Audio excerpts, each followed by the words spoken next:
Alexander, a 6-part serial on the life of Alexander the Great by David Wade. With Barry Foster as the spirit of Achilles, Simon Ward as the spirit of Patroclus, Brian Cox as King Philip of Macedon, Geraldine James as Queen Olympias, and Sam Crane as the young Alexander.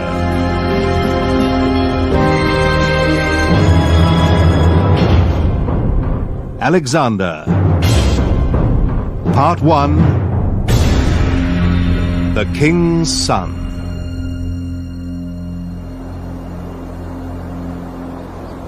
Outside the city of Pella in southern Macedonia, the summer of 356 BC. Dawn. At last. Lighting up the east with rosy fingers. As they used to say when we were young and living, eh, Patroclus? When living, were we anything but young, Achilles?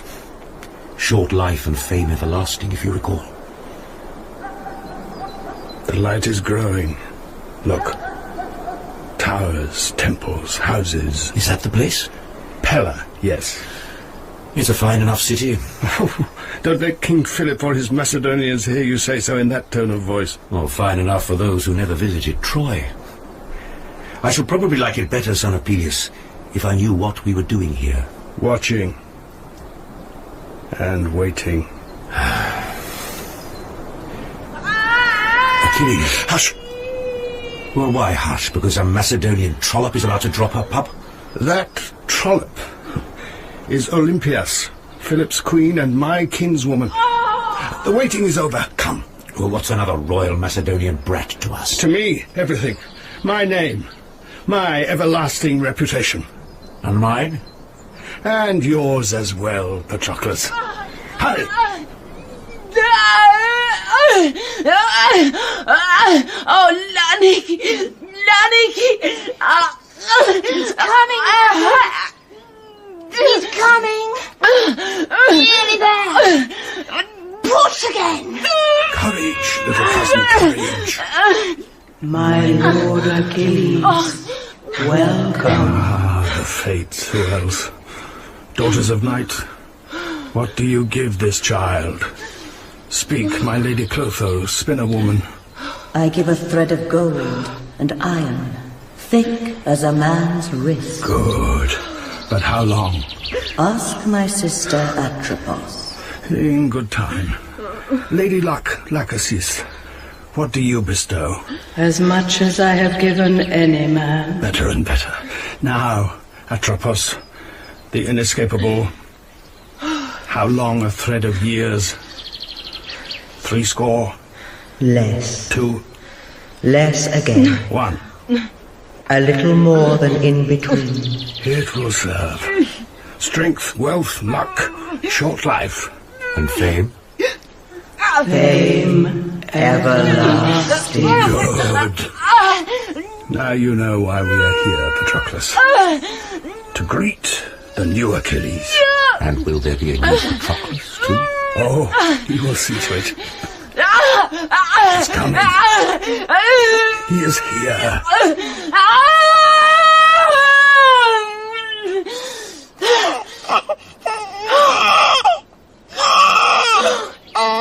Alexander, son of Philip. New Achilles. Oh, Laniki! Oh!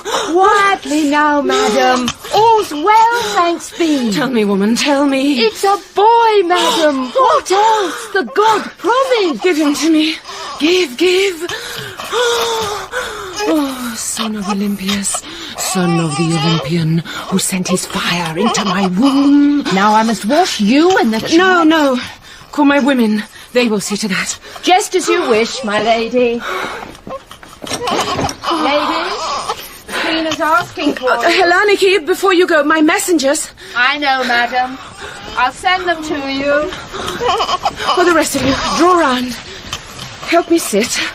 The god has blessed you, lady. Oh, more than you know. Who has the snake? Give her to me. Look! Oh. She has coiled herself beside the child. What does it mean? That she knows. Oh, yes. She knows a pedigree. Daughters of the god, we are gathered here to dedicate my son, to dedicate him from his first breath to the one who is destroyed and who disappears, to the one who relinquishes his life and is born again. Oh, Dionysus Basarius, Lord Zagreus, son of the father of men and mortal Semele, oh, life-bringer, behold thy brother!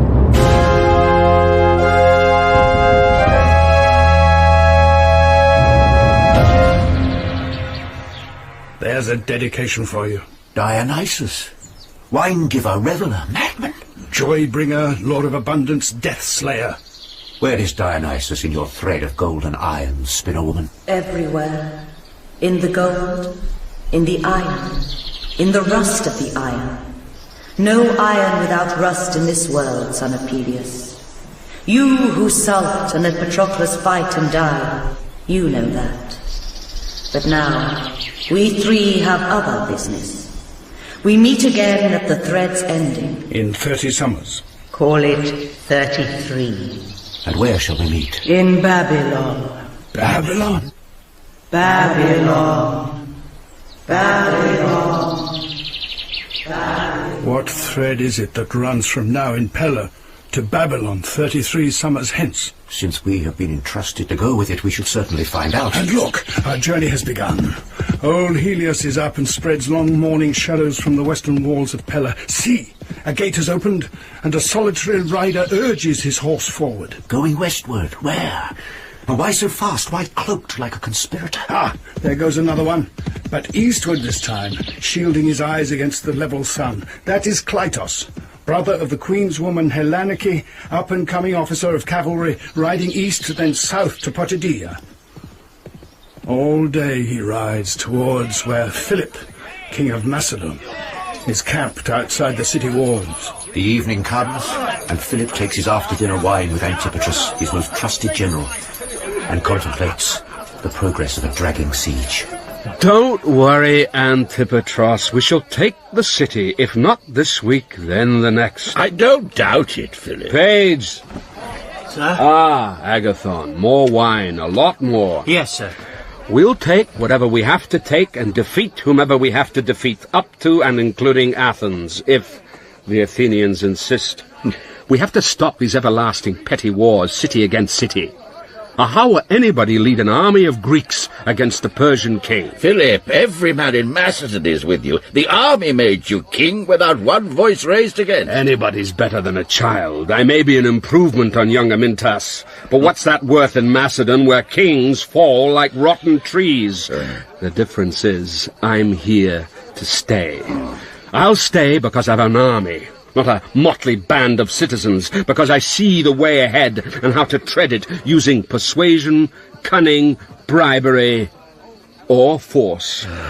Don't worry, Antipatros. I'll be leader of the Greeks, and under me they'll march into Asia. The gods willing. Sir. What kept you, boy? Sir, a messenger from Pella. From Pella? Bring him in. Sir. Kleitos, greetings. You've ridden hard. Give the man a cup of wine. Yes, sir. Thanks, Philip. Since when were you a messenger? Had enough of garrison duty? Perhaps. No. The Queen wanted someone she could trust. Your message is from the Queen? One of them. I've 3 pieces of news for you. All of them good. Leave the Queen's till last. Right. First, Your horse has won at the Olympic Games. Has he now? Excellent! Let them note that in Athens and call me a barbarian. An Olympic winner is as Greek as any damned Athenian. Your second message. General Parmenian's forces have destroyed the Illyrians in battle. Alleluia! That is great news. Less personally gratifying, I admit, but by God, it blunts the dagger at our back, eh, Antipatros? For the moment, certainly. That leaves the message from the Queen. Can I guess it? She's delivered. Safely of a thriving boy. Thanks be. The best news of all. You're right. By Heracles, the gods had better send some small disfavour to make up for all these blessings. Sir, the Queen gave me 2 things to say to you. Oh, yes? First, to ask if it was still your wish to call the child Alexander. Certainly. It'll flatter her brother, honour my ancestors more than they deserve, and give them something to live up to. Alexandros, protector of men. We all need that. And the second? Well, I didn't understand it, but she said no matter and to get it off by heart. I see. She told me, say this to the king. Where the fire strikes from heaven, there the thunderer sows. There the lady of the double-headed axe brings forth. She said that. Yes, I hope I've got it right. Be sure of it. Leave me now. Both of you. Kleitos, you've done well. I'll see you in the morning. Maybe we can find some employment for you here. Oh, that would be good. Antipatros, come to me at dawn. We'll complete our plans of attack.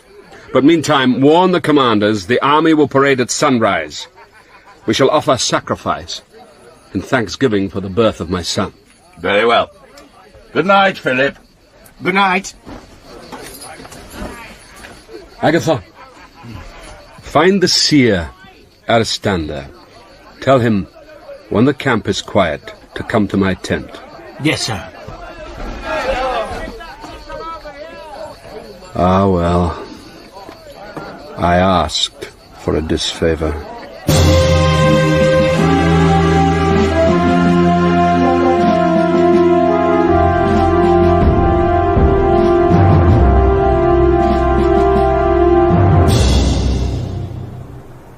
Black night casts its train across the fruitful earth. And now we follow that other horseman who rides, unsleeping, ever westward. He takes the road that passes Dodona, birthplace of Queen Olympias. Dodona, shrine of Gaia, lady of the double-headed axe. Dodona, where long ago Egyptian Zeus Ammon, sent a servant of his temple to be foundress of the oldest, the most truthful oracle in Hellas. What message does this secret rider carry? Is it merely news of the birth of a nephew? For Olympias' brother, Alexander of Epirus? Then we hear the messenger repeat the words entrusted to him, lest he forget them. Father of men, Dodonian Zeus, he is born. And feel for something in his pouch. A question put according to the rites of Dodona, scratched upon a strip of lead and sealed. But now, back east, the fires of the Macedonian encampment outside Potidea flicker and die. A tent flap opens silently, and a figure slips unseen into King Philip's quarters. Aristander of Telmessos, priest and seer. Those were her words, according to Kleitos. Lady of the double-headed axe, yes. Well, Majesty... Wait! I haven't finished. Cast your mind back, Aristander. 8 months ago, when the Queen was thought to have conceived, I consulted you about a dream in which I sealed her womb and used a lion's seal to do it. Do you remember your interpretation? Oh, clearly, Majesty. I told you it confirmed her pregnancy by you, since men do not seal up what is empty or not their own. I also prophesied that she would bear a son whose nature would be bold, like a lion. And now the child is born at full term, a prince, and in the lion month.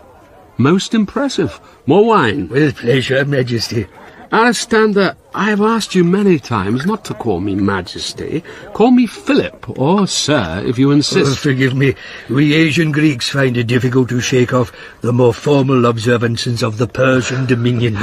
My hope is that we Macedonians will one day shake them off for you. Do your prophetic gifts go that far? I would need to give the matter my attention. Don't trouble yourself. There's much to be done first. But back to dreams. Apparently the Queen, too, had a dream. Or so she says now. The night before I bedded her, she heard a crash of thunder and says a bolt of lightning struck her womb with a blinding flash, which spread from Pella over all Greece and Asia. What do you make of that? Well, first it would seem the Queen regards herself as one with the Earth Mother. My wife incessantly regards herself as one with some power or another. Dionysus is her current favourite. When I first met her, she was in elemental communion with the earth demons of Samothrace. Mind you, I briefly thought I was as well, which may explain why I married her. Politics apart. The Queen is a lovely woman. That did once have a bit to do with it. Forgive me, sir, but when you bedded the Lady Olympias, was everything, well, as it should have been? If you mean was she a virgin, yes. I'm something of an expert in that field. If you mean did we consummate, I know my way there too, and, well, let's say I consummated very thoroughly then and afterwards. As for her, well, in my experience, Aristander, my wife has no great taste for copulation. Naturally, I don't let it weigh on me, although I think she would prefer it if I did.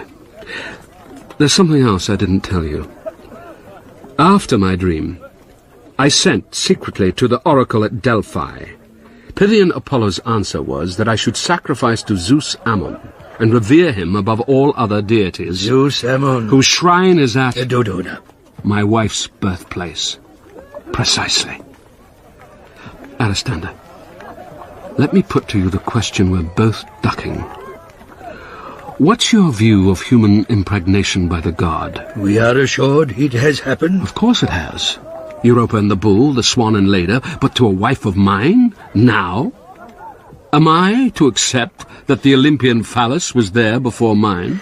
Philip, I've heard many times from wise men in Asia that the gods do father men, but use our seed to do so.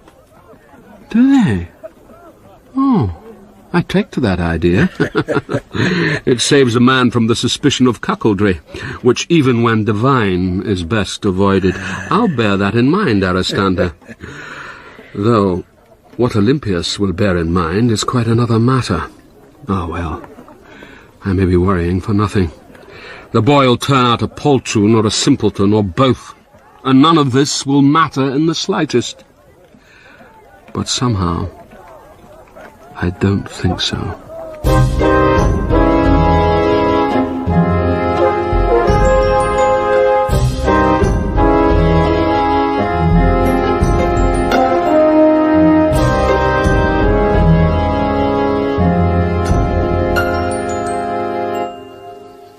Welcome and prosperity. I am Alexander, son of Philip. My father is not here to receive your excellencies. He's seeing to the cavalry manoeuvres, but he should be back soon. I have come to talk to you instead. Pella, a bright morning. Fleet time has sped.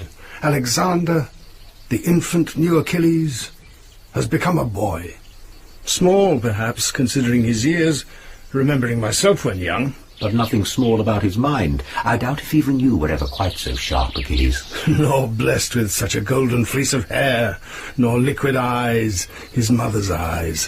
Where his father's features are to be found, occasionally puzzles Philip. Now then, I don't know your names. Artabazus, my prince. Menapis, highness. My father says you've both rebelled against the great king. Anyone who fights the Persian king is welcome here. That is our hope. Who are you? Barsaini, highness. This young lady is my daughter. Are all Persian girls as pretty as you? Oh, I don't know how to answer. Barsaini is the jewel among her many sisters. I've only got one sister, Cleopatra. Oh, and a half-brother, Aridaeus. But he's not all there. You can be my sister if you like. Oh, I should like it very much, highness. Then you'd better call me Xandros. Everybody does. Xandros. Short for Alexander. Achilles is my ancestor on my mother's side, and my father is descended from Heracles, who was descended from Zeus. I have a motto: always to be best, eclipse all other men. That's in the Iliad. Has anybody offered you wine? They offered, yes. Then why hasn't it arrived? What's happened to the wine? Well, come on, somebody. Lanicky, what are you doing? Alexander, you come away from there this minute. It's perfectly all right. I'm entertaining my father's guests. Stop fussing and see to the wine. Kleitos, can't you get him out of there? Stop nannying him, sister. I am his nanny. The wine is coming. Now, tell me about the Persian king. Oh, did you know we are cousins? Highness. Perseus is our ancestor. Indeed. Start with how the great king trains his cavalry. Highness, His Sublime Majesty does not train his own cavalry. Doesn't he? He has officers to do it for him. My father has officers, but he still trains his cavalry. My prince, the great king's army is so vast, he could not hope to undertake or even supervise 100th part of its training. I see. Then why do his men follow him? It is a matter of tradition. His Majesty directs the battle from his golden chariot. Really? Well, I wouldn't if I were him. How vast is his army? Highness, it is as innumerable as the sands of the desert. I dare say it is, but that isn't what I wanted to know.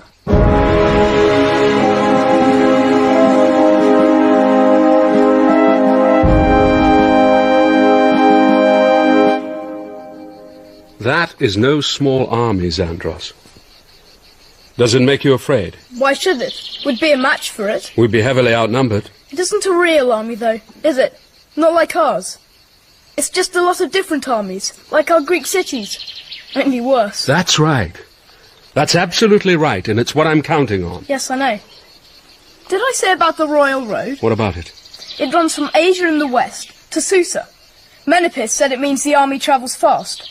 But as the great king takes his household, and they set the pace, I can't see that. Can you? No. I like Persians. Father, do you mind me talking to them? Far from it. I want you to. Do you know why? I think so, yes.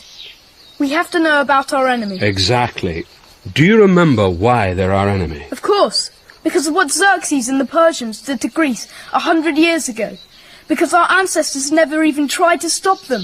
Because we Macedonians helped them on their way and let them burn and ravage Athens. We weren't the only ones. It's our dishonour that matters. True. Xandros, listen carefully. Whatever I may say of the Athenians now, whatever orators with poisoned tongues, men like Demosthenes, may say of me, there were great men among their ancestors. Men who made Greece what it is, who created its soul. That's what Xerxes and his Persians came to ruin and dishonour. That's why one day their successors must pay for it. And on my life, they will. But Xerxes was defeated. Not in Persia. That's where defeat hurts. On your own soil. Besides, there are still Greeks in Asia living under Persian rule. So, my son, that's what we have to do. You and I, you after me, as the gods will. Do you understand? Yes.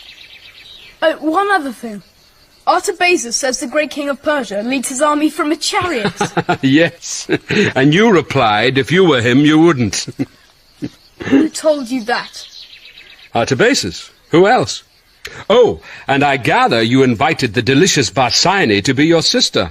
Oh, well, just as long as nobody expects me to treat her like a daughter, eh? What's the matter? Why did they say those things to you? My dear boy, you must have known that they would talk about you. They were exceedingly impressed. They said those things to please me. That's not why I said them. I never thought for a moment it was. Xandros, you please me anyway. And I would prefer to please you, too, if the price is not too high. Then never speak of Barsine like that again. God's boy, it was a joke. Zeus, you're not jealous, are you? I do believe you are.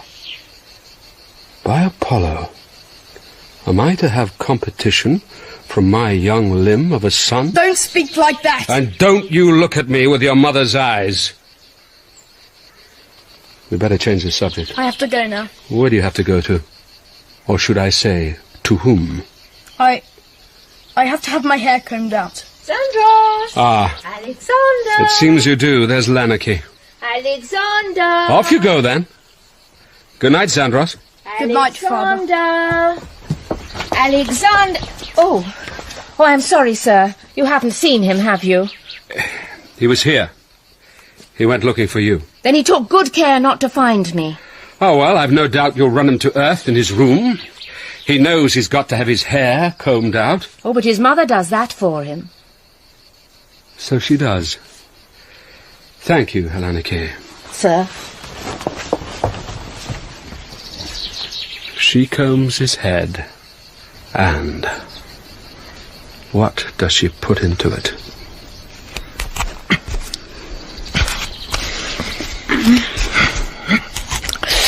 Oh, what a tangle. Really. Am I pulling? No. Good. Oh, if I'm hurting, why don't you say? You're not. If you didn't want it to hurt, you should have come earlier. As it is, I'm in a hurry. I came as early as I could. Oh, really? And what important business kept you? Well, I know, anyway. Showing off to the barbarians, wasn't it? And after that, showing off to him. I hear we have a luscious Persian girl about the place. One must fear for her, of course. This palace is no safe place for voluptuous young virgins of either sex. But then, as you've appointed her your sister, no doubt you'll stand between her virtue and old Priapus. Mother. What? It wasn't showing off. No. With all those guards and servants eavesdropping open-mouthed. What was it, then? The family honour. Who was it? Which family? His, I suppose. Both. Heracles and Achilles. If guests arrive with nobody to welcome them, it's my duty. I am his heir. You're that right enough. Or I shall know the reason why. There isn't anybody else, except poor silly Aristander. Huh. I wouldn't put it past the king to name his half-witted bastard as heir, if he had a mind to spite me. The army wouldn't let him. Don't count on it. In Macedon, it's a wise son can be sure of his inheritance. Or even, in some cases, of his own father. I'm sure of mine. There's a small ivory box on the table. Bring it to me.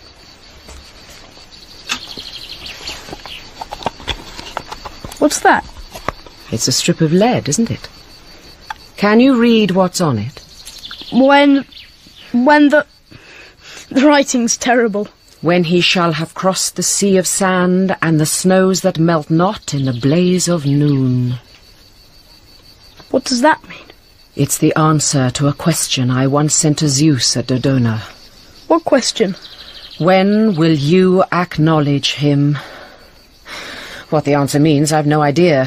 But the god knows, and one day you will too. And when that happens, you'll be sure of one thing. What? Who he is. Who? Your father. He's Philip, the king. Well, I'm your mother, and that's what really matters. Now, shall I rub your shoulders for you? You said you were in a hurry. I was, but I'm not now. Yes, please, then. Pass me the oil.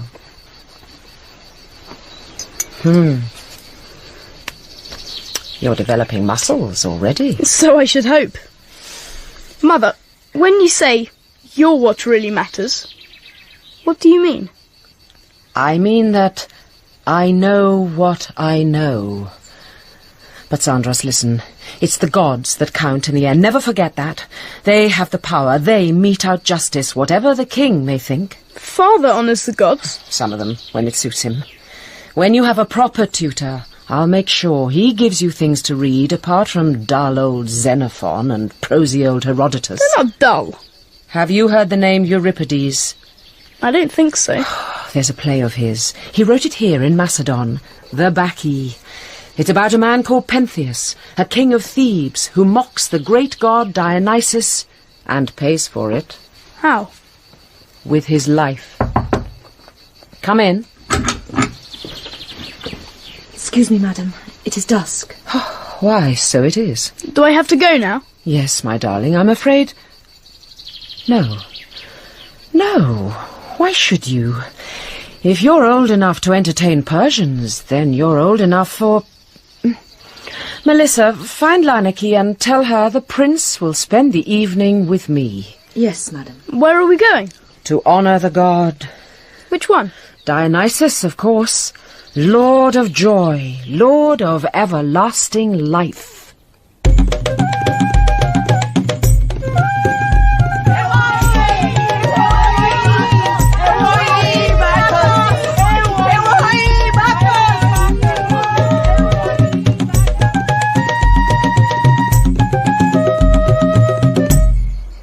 The rite is done.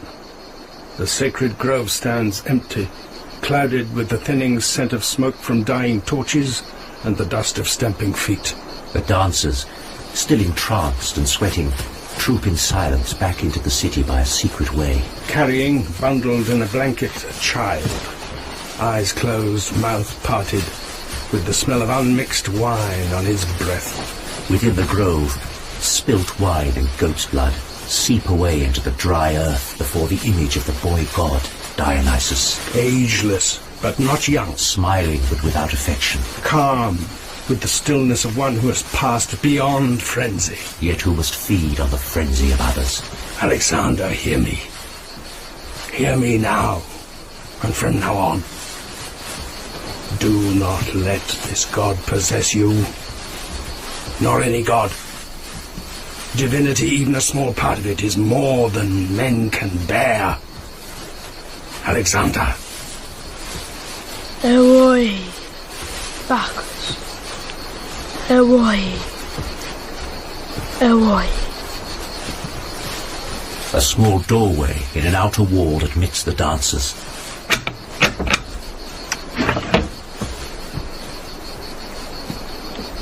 After they have gone, a solitary figure looms out of the dark, stares at the door out of his one good eye, and strides away towards the nearest city gate.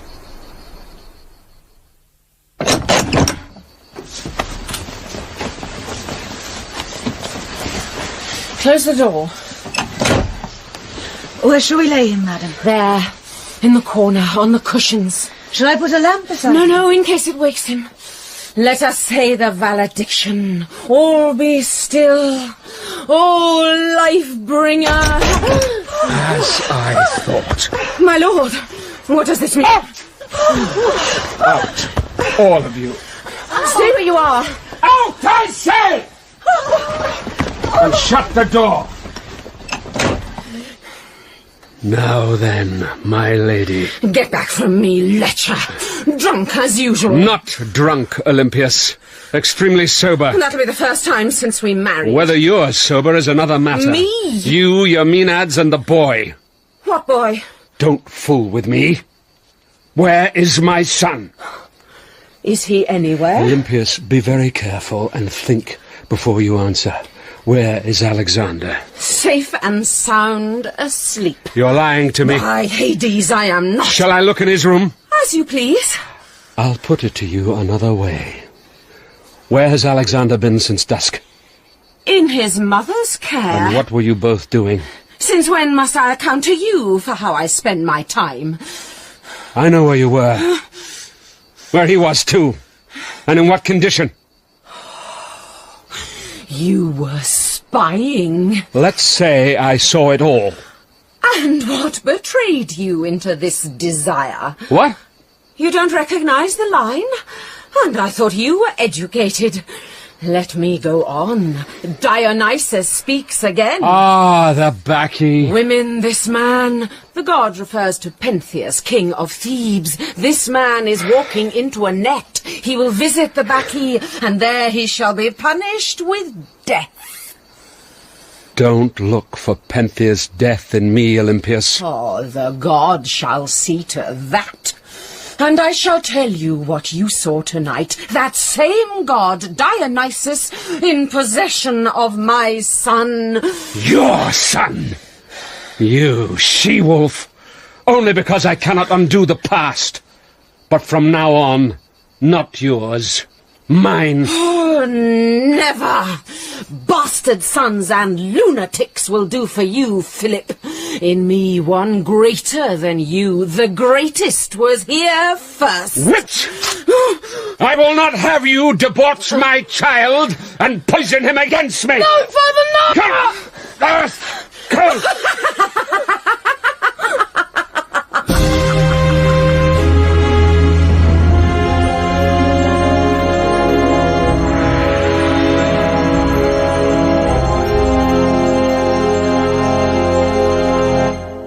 Philip to Olympias, greetings.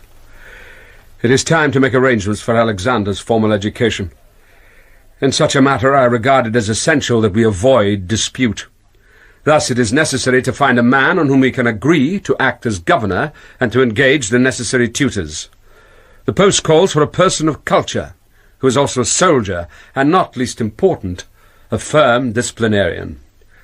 I suggest Leonidas of Epirus.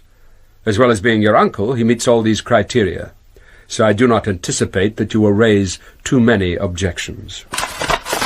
And if I did, what then? But no, Uncle Leonidas will do very well. At least I shall know where I am with him, Spartan by name and Spartan by nature. Write to the king that I thank him for his letter and approve his choice. Yes, madam. My poor Alexander. But then a little discipline will harden you, and you will need hardening.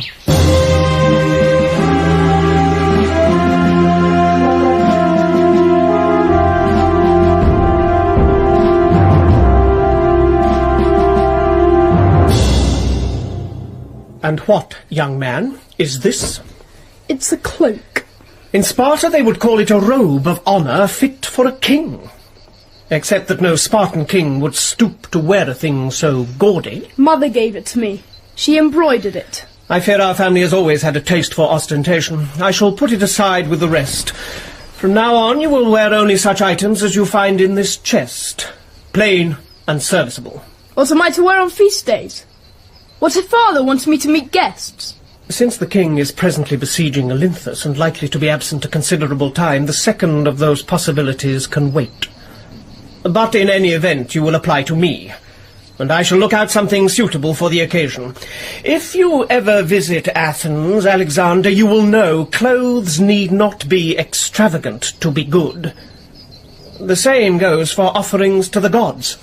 There is no call to slaughter scores of animals. If you mean my mother, why not? Do not interrupt me, nor, as I observed you doing yesterday, to squander frankincense, and least of all on such as Dionysus, whose cult, for all its popularity, is unsuited to the young. My advice is, wait till you command the lands from which these riches come. Mother says if you want generosity from the gods, you must be generous to them. Young man, I have known your mother for longer than you, and do not need to be informed of what she says and thinks, much of which may be good enough for Epirus or Macedon, but less suited to a king's aspirations for his son and heir. Now, we will go through your timetable. Stand attentively. Eyes down. That's it. Now then, sunrise, or in winter, dawn. A cold plunge, followed by attendance at the track and gymnasium under the supervision of Euphorion. He is responsible for your physical education and a great admirer of the Spartan tradition. Great uncle? Yes? My father says the Spartans betrayed the Greek cities of Asia Minor to the Persians. Is it true?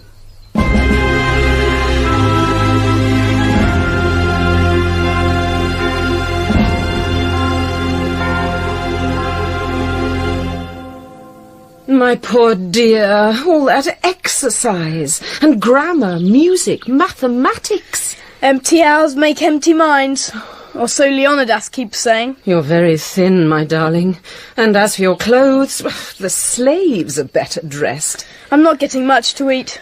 Breakfast's a bowl of oats. The first day I asked for more, and he said... The best relish for a man's dinner is a frugal breakfast. How did you know that? You've been spying on me again. Oh, my love, Leonidas is my uncle. He's been saying things like that since I was born. But you do spy on me, don't you? Or your women do. I wouldn't call it spying. I'd just like to know that all is well with you. You see me nearly every day. It's 5 days since I saw you at all, and then only for an instant. But tell me, why did he beat you? Oh, that. He said I'd been daydreaming when I ought to have been studying. I said I wasn't daydreaming, but he beat me anyway. Were you daydreaming? No. I was asking Achilles why he let Patroclus fight instead of him, and die. Do you often ask Achilles things? Quite often. And does he answer you? Oh, yes. What did he say this time? He didn't. Leonidas came in. Well, well. You didn't let me die, did you? That dreadful night when your father... No! I don't want to talk about that ever again. I just want you to remember what the king is like. Is he like that? We both saw what we saw. Tell me, did you cry when my uncle beat you? No. He'll never make me cry. Never. I'll live on no food at all if I have to. I'll get up at midnight. All the same. What? There are days when I wish you lay a curse on him. Oh, what makes you think I'd lay a curse on anyone? I've seen you, haven't I? Oh, you spy on me as well, do you? No. But there are things I can't help seeing. Listen to me, Xandros. You may not understand this now, but one day you will. Everything I do for you, for what you are and will be. Oh, yes, if it'd help, I'd scorch Leonidas with curses, but it wouldn't. He's the king's choice. We can both abide him, and another might be worse. And you can learn from him discipline and order. You have power. You have it from me. You have it through me from... Anyway, you have it. But power without learning, without discipline, without opportunity is a vain thing. I should know. I have to go now. I have to tell Leonidas all I've done today before I get my supper. Everything? Most things. Take some figs. Thanks. Oh, I have a favour to ask. Yes? Would you and... Father let me have a pedagogue? A pedagogue? Do you really want a slave, watching your every step and telling you when you should be studying? Is my uncle not enough? If someone else were doing it, Leonidas wouldn't have to. Oh, you artful boy. Who had you in mind? Lysimachos. Lysimachos? Now there's a thought. I'll put it to the king.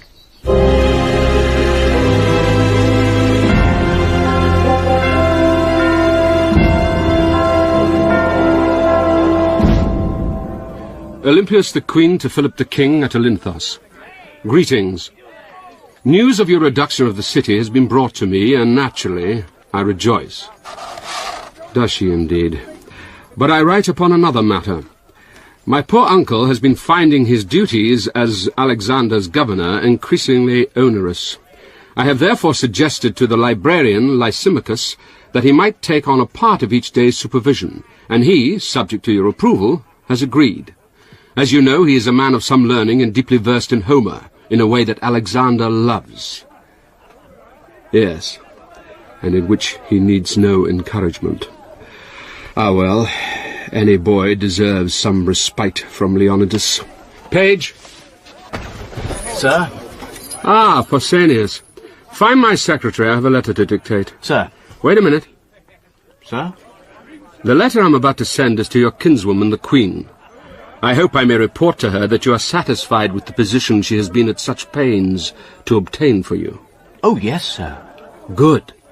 Then I'd be satisfied if you'd occasionally show it.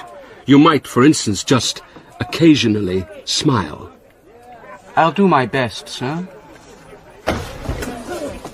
The lad retreats and leaves his master to reflect that maybe smiling ought to be discouraged. For if he were to smile, this handsome boy might well prove irresistible, and Philip's bed is full enough already without including one of his wife's kin. And Philip, if my voice could reach you as you contemplate your triumph at Olynthos, I would say, beware the boy who never smiles. Beware Pusanias.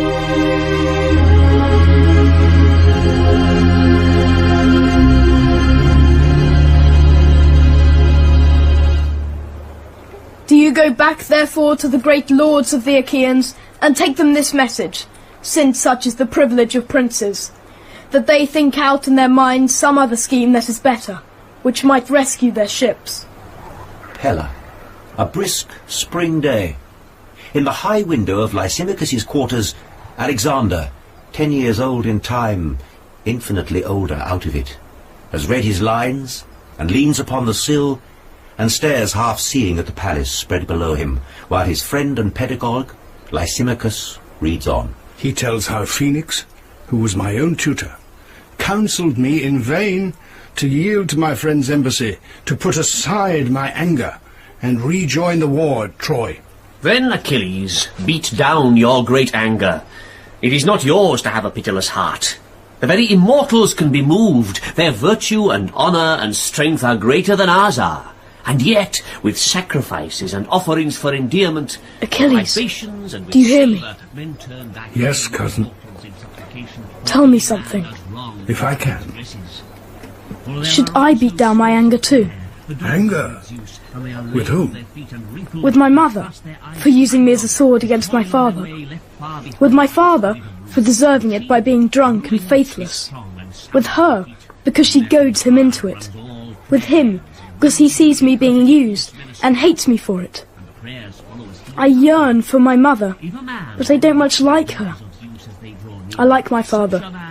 That is, I like bits of him. But sometimes I hate him too. What am I to do? You are Alexander, son of Philip. You are Alexander, son of Olympias. One day you'll be less the son, and more the Alexander. You must be patient for that day. Do you understand? Yes, but there's another thing.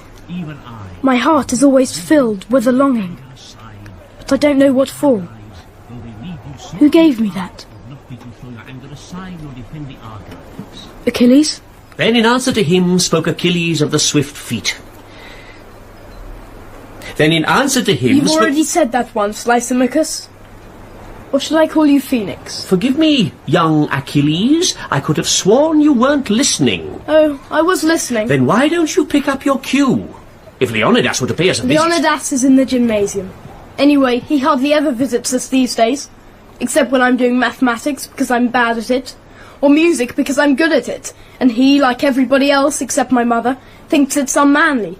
But when I'm with you, he feels off duty. Well, just so long as you don't. Shall we go on? Yes.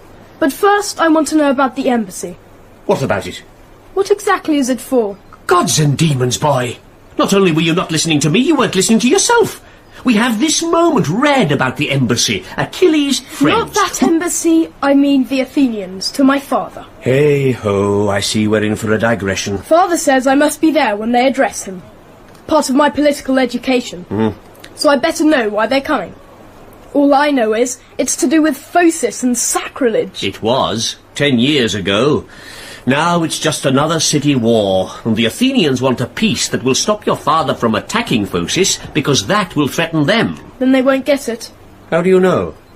Because we need to threaten Athens. We need to threaten all the cities, just to stop them squabbling, or we'll never feel safe enough to march into Asia. Will Poison Tongue be one of the ambassadors? If you mean Demosthenes, I should think so. Why? I'd like to see this man, who's always slandering my father. He's either very brave, or very stupid. Homer at the ready. Leonidas never knocks. Come in.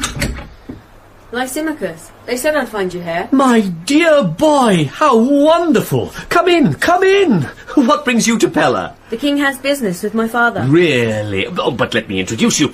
Alexander, this young man is a former pupil of mine, to whom, like you, I revealed the glories of Homer. Not, if I may say so, without... Oh, means this is going to take all day. I am Alexander, son of Philip. Who are you? Hephaistion, son of a Mentor. Good. Why are you staring? Was I? Sorry. So old Phoenix taught you Homer, did he? Phoenix? Alexander thinks of himself as the young Achilles, and myself as... Achilles' tutor, of course. You'd better come and read with us. We need another voice for Patroclus and the rest. Lysimachos is far too old for them. I should like to read Patroclus. That's settled then. What's that? Oh, they must be the ambassadors. Oh, yes. Judging by their disconsolate appearance. Come on, Hephaistion. Let's go and see if Poison Tongue is one of them. How should we go? Down the stairs? Or out of the window and into the tree? Alexander, no, not out You of can the... climb, can't you? Like a squirrel. Out of the window, then. I'll jump for that branch. You follow me. Oh, merciful father of men! 40-footed onto stone! If either of them falls, I shall be crucified! Never fear, old Phoenix. It's not their fate. Son of Peleus, is this the new Patroclus? Hephaistion thinks so, certainly. Though whether young Achilles is aware of it, I doubt. But give him time. I thought as much. This place confirms my long-held belief that no man in his senses comes to Macedon. I'm sorry to hear that, Demosthenes. Philip's palace is considered rather fine. You act as Aeschines in and out of lodgings all your lives. You'll put up with anything. Why is there no one here to meet us? There is, and here he comes. Antipatros, Philip's general. Mind your tongue. Is that the best he runs to as an attendant? One squalid boy. Gentlemen, forgive me. How good to see you, and welcome. Aeschines, how are you? The king has asked me to convey his apologies that he cannot be here in person, and to say that he looks forward to receiving you in the morning. Meanwhile, let me present to you his son, Alexander, heir to the throne of Macedon. Alexander? Gods, a squalid boy. Gentlemen, welcome to my father's house. Is one of you Demosthenes? I am Demosthenes. You? You're the Demosthenes who speaks against my father? Young man, I speak against all enemies of liberty. I see. Sir, since you slander him, why should he make peace with you? Xandros! No, General. I am able to defend myself. Because, my boy, as I shall make plain to him, I and my colleagues here, peace will be to his advantage. Why don't you ask him if you may attend? Here's some first-class oratory. Observe how things are done among free men. Macedonians don't count as free? Not as the term is understood in Athens.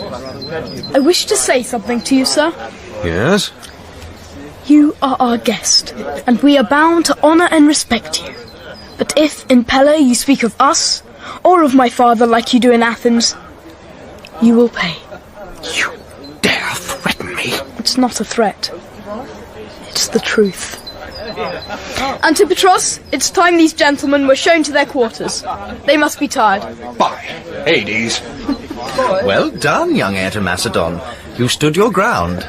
But tell me, what was it you said to Demosthenes that made him go so pale? It was between him and me. Ah, very proper. I'm Aeschines, by the way. Are you another orator? An actor. But in Athens the two are sometimes hard to tell apart. You realize you've made yourself an enemy for life. So is he. You've also made yourself some friends. His attitude toward your father is considered by some to be a liability. He's very thin. He's also ruthless and tenacious. Mind you, we have our ways of dealing with him. How? Try to be there when we address your father in the morning. I'm coming anyway. Then pay attention to Demosthenes. You may be quite surprised to find him at a loss for words. Conspiracy. The sort of thing his mother relishes. Perhaps he'll visit her. Except Hephaistion is waiting, and he doesn't go, which possibly conceals from him the makings of another plot. The Queen's door opens, and a rather solemn, beautiful young man prepares to leave her room. Thank you, Pausanias. Call on me again if ever your duty to the king permits. With pleasure, madam. I like to hear the doings of the court and battlefield. And then, of course, you are my relative. I hold it a great honor, madam. I owe you so much. And one day, cousin, I shall find a way for you to pay your debt.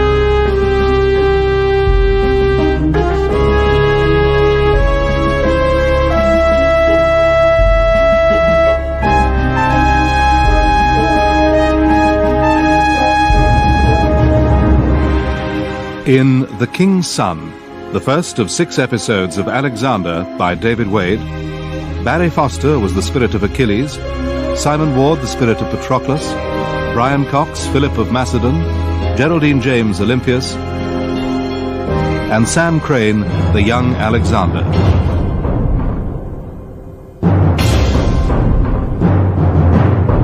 Antipatros was played by David March, Demosthenes, Malcolm Sinclair, Lysimachos, Keith Drinkel, the young Hephaistion, Gary King, Aristander, Barry J. Gordon, Artabazus, Philip Anthony, Kleitos, John Evitts, Leonidas, John Webb, Pusanias, James Telfer, Menapis and Aeschines, David Thorpe, Helaniki, Patty Holloway, Barsini, Una Beeson, Clotho, Rachel Atkins, Lachesis, Jill Graham, and Atropos, Diana Payan.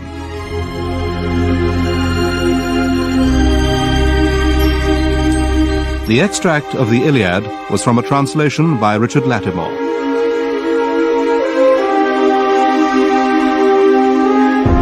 The music was composed and played by Wilfredo Acosta.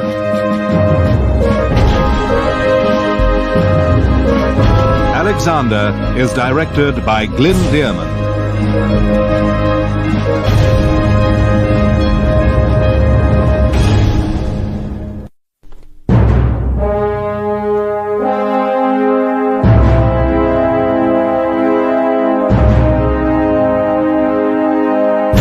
Alexander, a 6-part serial on the life of Alexander the Great by David Wade.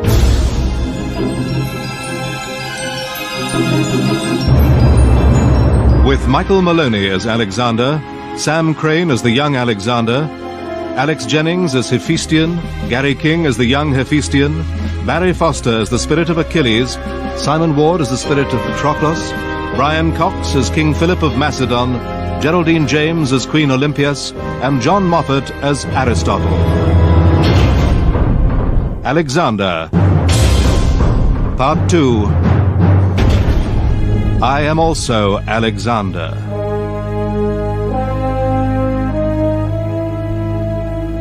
Pella, King Philip's capital in southern Macedonia. Early spring. The year 346 BC. Nearly 11 years have passed since we saw my kinsman born, Alexander, new Achilles, Prince of Macedon. Son of Philip, son of Olympias. A different son to each, and each implacably unwilling to allow the other's share in him. 11 years, a third part of the spinner-woman's thread. Years that brought Leonidas, and school, and discipline. That brought Lysimachos, old Phoenix, plays and poetry and Homer. Homer, and the anger of Achilles read and reread. Always to be best, eclipse all other men.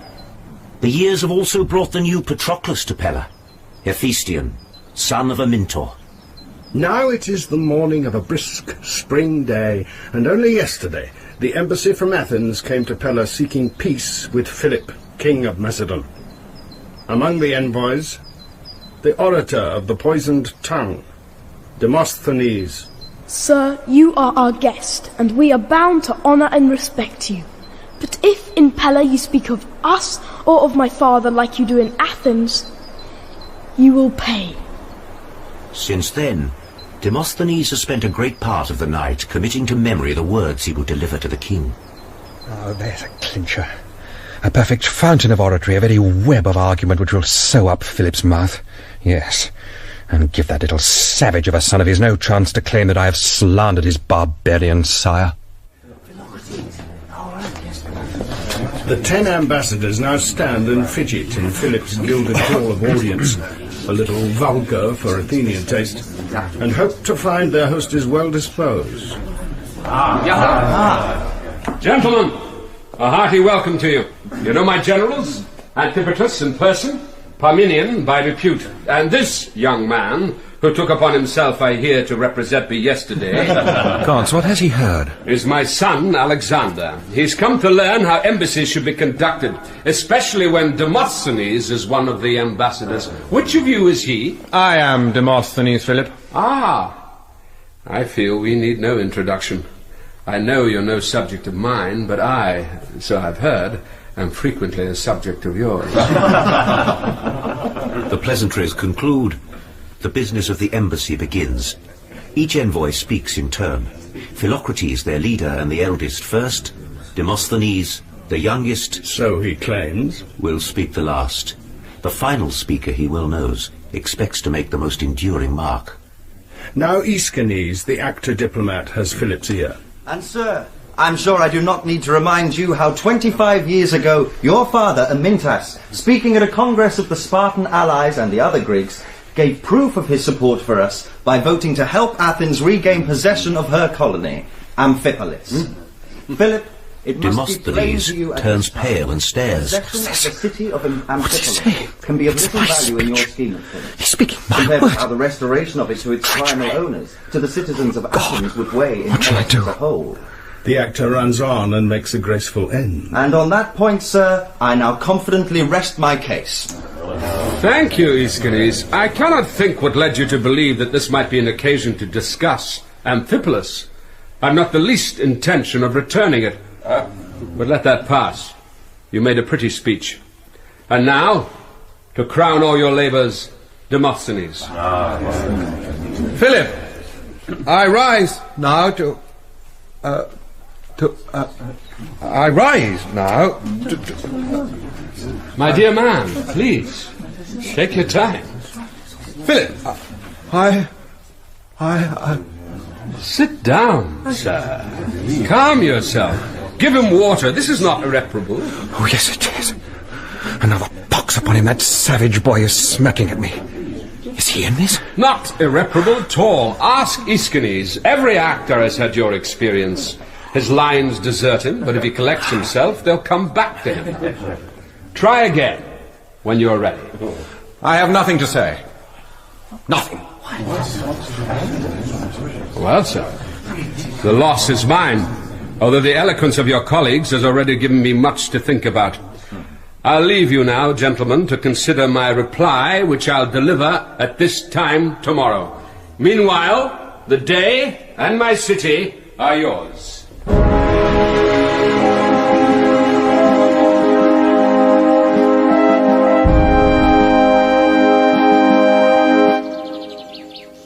He didn't forget. He knew his speech by heart.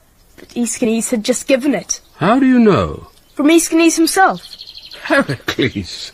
But why? Well, Demosthenes kept on and on while they were coming here about the great speech he was going to make, how he'd shame you into giving back Amphipolis. They thought it'd probably annoy you. And anyway, they'd had enough of him. He could have said something. He can't improvise. And he'd have had to be careful whatever he said. Why? I told him yesterday, if he insulted you or Macedon, he'd pay for it. Did you indeed? You think I did wrong? Before you tell a man a thing like that, especially a viper like Demosthenes, you do well to consider the outcome. You've made yourself an enemy. He was that in any case. All the more reason not to give him cause. Luckily, mistrust is part of Athenian democracy. They send 10 ambassadors to keep an eye on each other. So what Demosthenes may think is not the end of it. But if it were, you could have ruined my plans. I don't expect you to apologize. I do expect you to learn. Tell the truth, I'd have quite liked to hear my most implacable detractor deliver a philippic to my face. What would you have done then? What I mean to do in any case. Make peace with Athens. On their terms? No, just near enough for them to think so. I want Athens to feel secure. Secure enough to grant me an alliance. I want her and her fleet for when we march into Asia. But if she won't agree, I'll have to frighten her. And if that moment comes, I don't want other cities standing in my way. The Athenians will see through that. They aren't stupid. Of course not. But if their leader Philocrates convinces them of my good faith... Why should he do that? Because I've been at pains to persuade him of it. And because, in his case, the guest gifts were exceptionally opulent. Then he's a traitor and deserves to die. And very likely will, if things go wrong at home and he's slow to run. But you could also say that he sees what must be. Our ancestors did that when Xerxes came, to their undying shame. Is this what you call honor? Xandros, listen to me. No, don't give me one of your looks. I'm not Demosthenes. You spent too much time dreaming of the glories of Troy. There is a narrow gap, my son, between such dreams and arrogance. I lay no claim to be a very honourable man. I see where we must go, and I make my way to it by a route that will get us there and enable us to go beyond.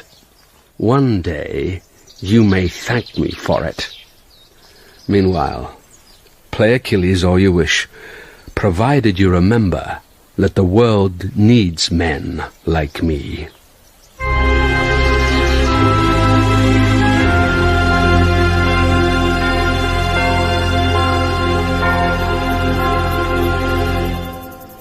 So, my love, our king of men is coming back from Thrace at last. Cold spring has given way to early summer.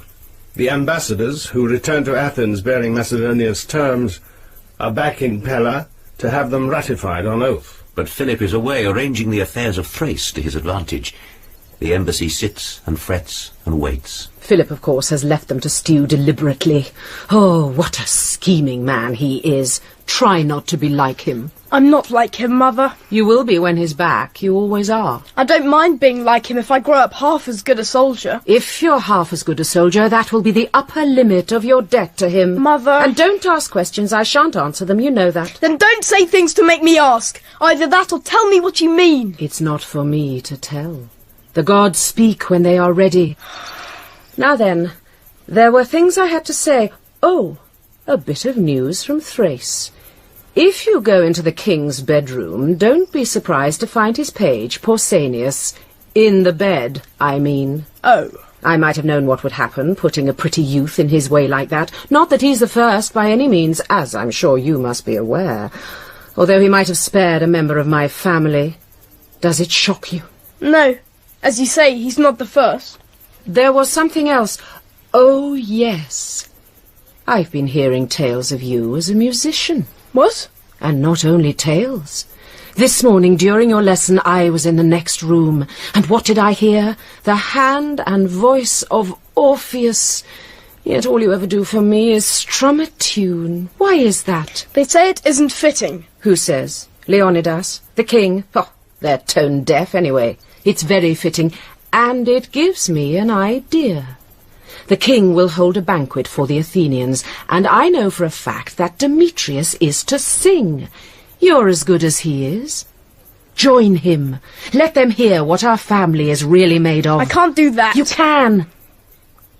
I'd rather not. Why? How am I to believe that you are not like the king, when what I love in you takes second place to his vulgarity? And anyway, why assume his disapproval? He's the one who wants to show the world how civilized Macedonians are. What better evidence than you?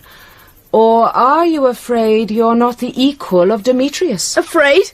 I'm better than he is. Of course. Always to be best. All right, I'll do it.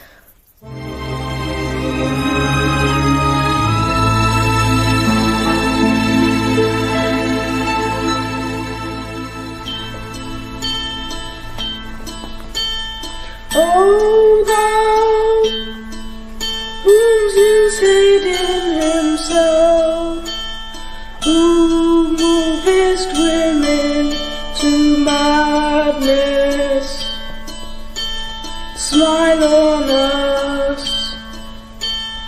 O thou, who livest in the singer's first Hades. Is that my son? I know that expression. Besotted, ageless, Dionysus. No need to ask who put him up to that. I forget my holy soul. Dionysus, farewell.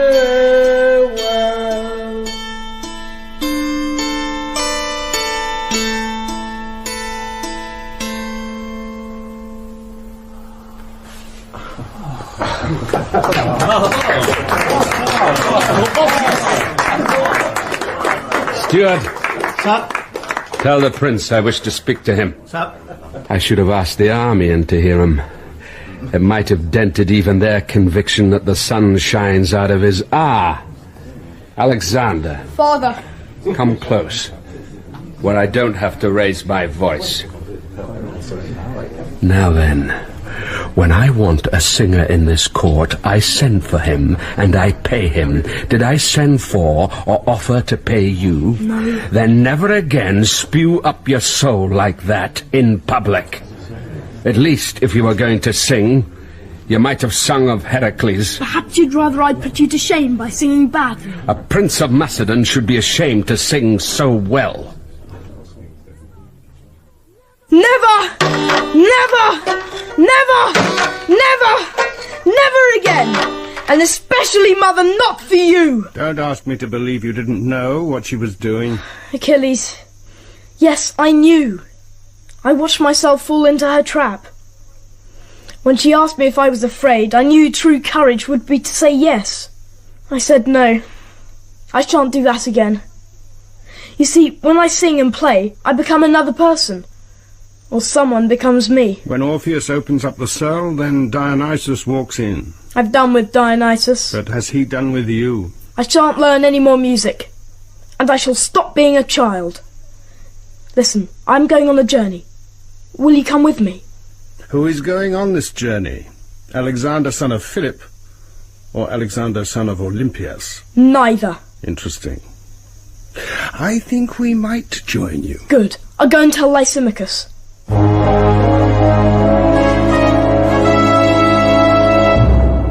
Lysimachos? Lysimachos! Phoenix, wake up!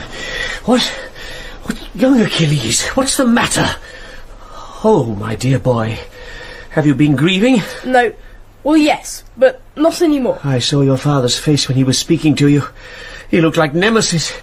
But then so did you. Listen, I'm going on a journey, and you're not to worry, because I shall be safe. What are you up to now? Nothing that I shouldn't be. Do your parents know? Of course not. If they ask you, say I slipped away in the night.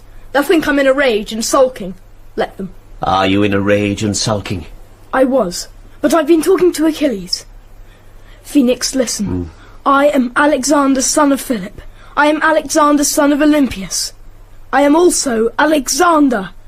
And he's the one who's going. In his room, the Alexander who is going makes his preparations. He is already like a general, even if his army numbers only one. He gathers his weapons, spears, a boy's sword, bow and arrows, knives, and binds them together. Then, by back ways, he passes through the sleeping palace and onto the familiar city walls. Who's there? Hello, Antipatros. Oh, Alexander, what brings you out at this hour? I couldn't sleep. See what it's like to guard the city, eh? I know what it's like. Anyway, I shan't guard cities. I'll take them. I bet. And when you do, don't leave me behind, for pity's sake. I've seen enough of guard duty. I'll take you. As long as you improve your battle drill. I what? Oh, all right. I'll work on it. Good night, Antipatros. Good night, Alexander. From walls to kitchens, still mucky from the feast, a sleepy boy finds bread and meat for him. Next, the stables. His pony comes out unresisting. He mounts, and followed by a nameless hound which has adopted him, moves unhurriedly towards the western city gate. Morning, Callus. You're early this morning. Still an hour to first light. I know. I couldn't sleep after the king's feast. Unlike some. You should have seen the great Lord Attilos.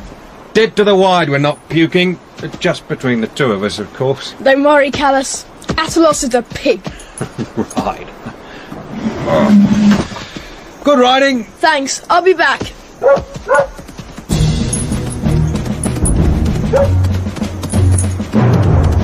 Out he goes. The darkness safely swallows him up. And before the east begins to pale, he's away towards the south and west.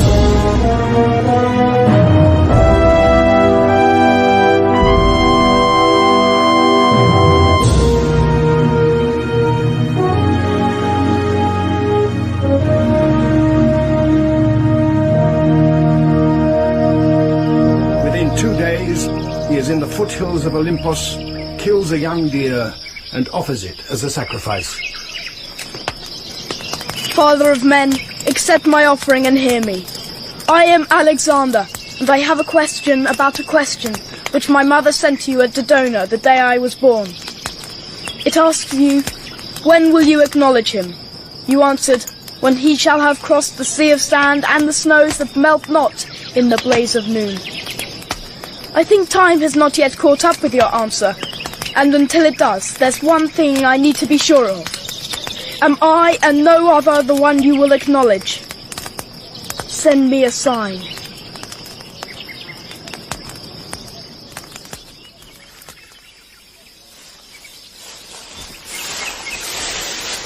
It was the next day, wandering among thickets, that the sign was granted him. Leave it! Heel! Come to heel!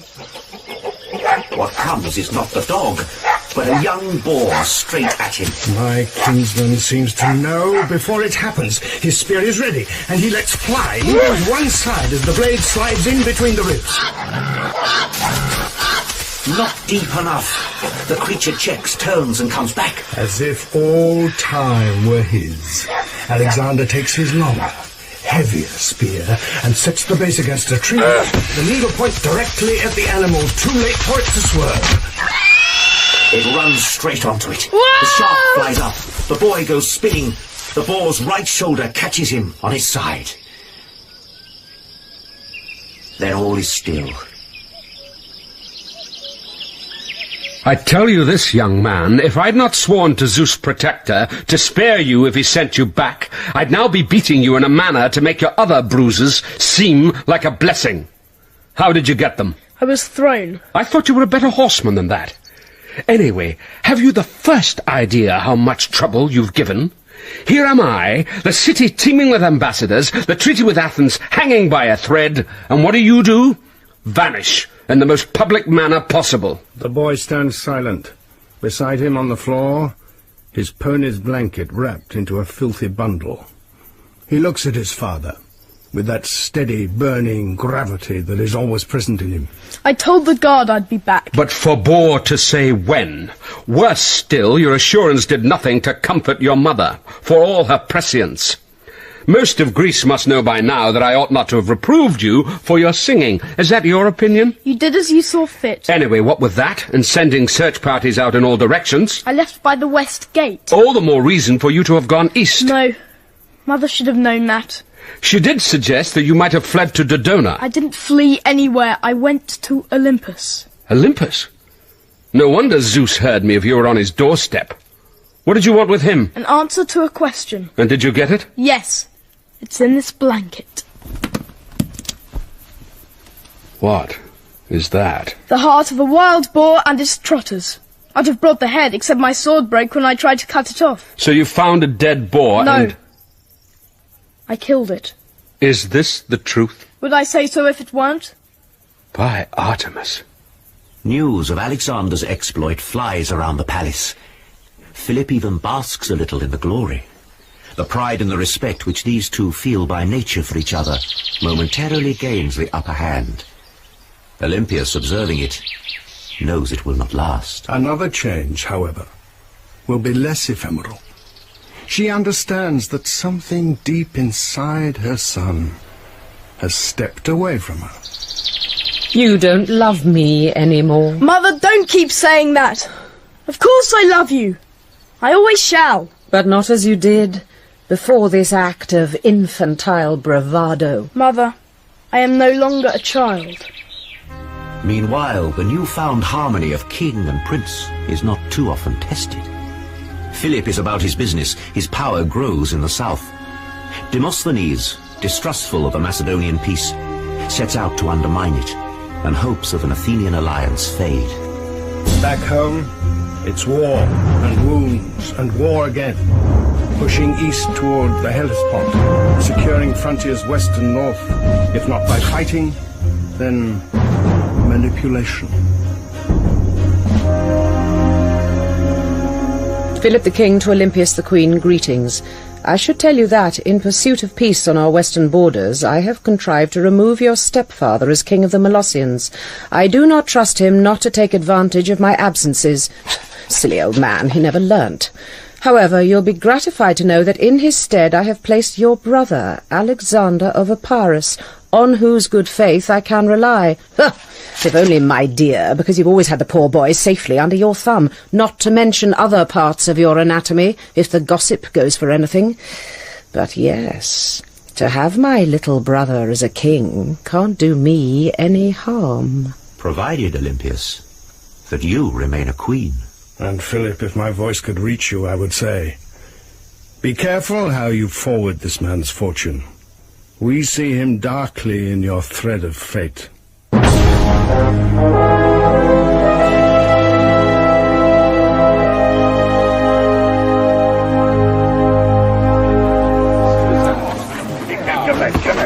So, Xandros, Ptolemy, Hartlos, where are you off to? Come on, Hephaistion. We're going to see my father's new stallion. A summer's day. The lion month approaches. The new Achilles will be 12 years old. To the cavalry maneuver grounds outside the city walls come a group of men and boys. The king, his retinue, Alexander and his friends. All alive with anticipation. A horse? Then why all the excitement? Unless, of course, he's Pegasus. He might as well be, judging by the price. Demosthenes of Corinth paid 13 talents for him. 13? No, Ptolemy, you're joking. I swear. Ask Artabazus. He knows the price of everything. I don't believe you. Xandros, is it true? Of course. Come on. And on they go. Alexander, trim and shining. Harpalos, lame, slender, sharp-eyed. Long-nosed Hephaistion, newly back in Pella with his family. Ptolemy towering over all of them.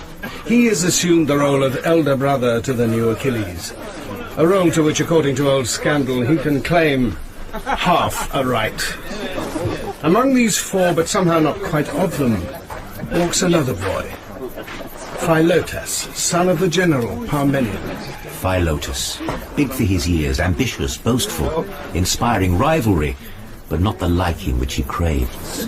I bet Demosthenes made that up. Why should he do that, Philotas? To give the king a 13-talent horse, that's really impressive. Are you saying Demosthenes is a liar? If you call that lying. Demosthenes is a man of honour, and my friend as well as the king's. Don't ever speak of him like that again. Here, this way.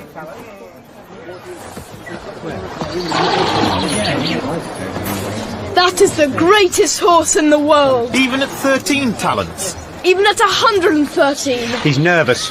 The groom's hard put to hold him. The man's afraid, and he can smell it. Well, Nikos, when are you going to mount him, eh? I'm not sure that I can, sir. I've already tried him several of us. Doesn't seem to like it. But I'll have another go. Steady, boy. Steady.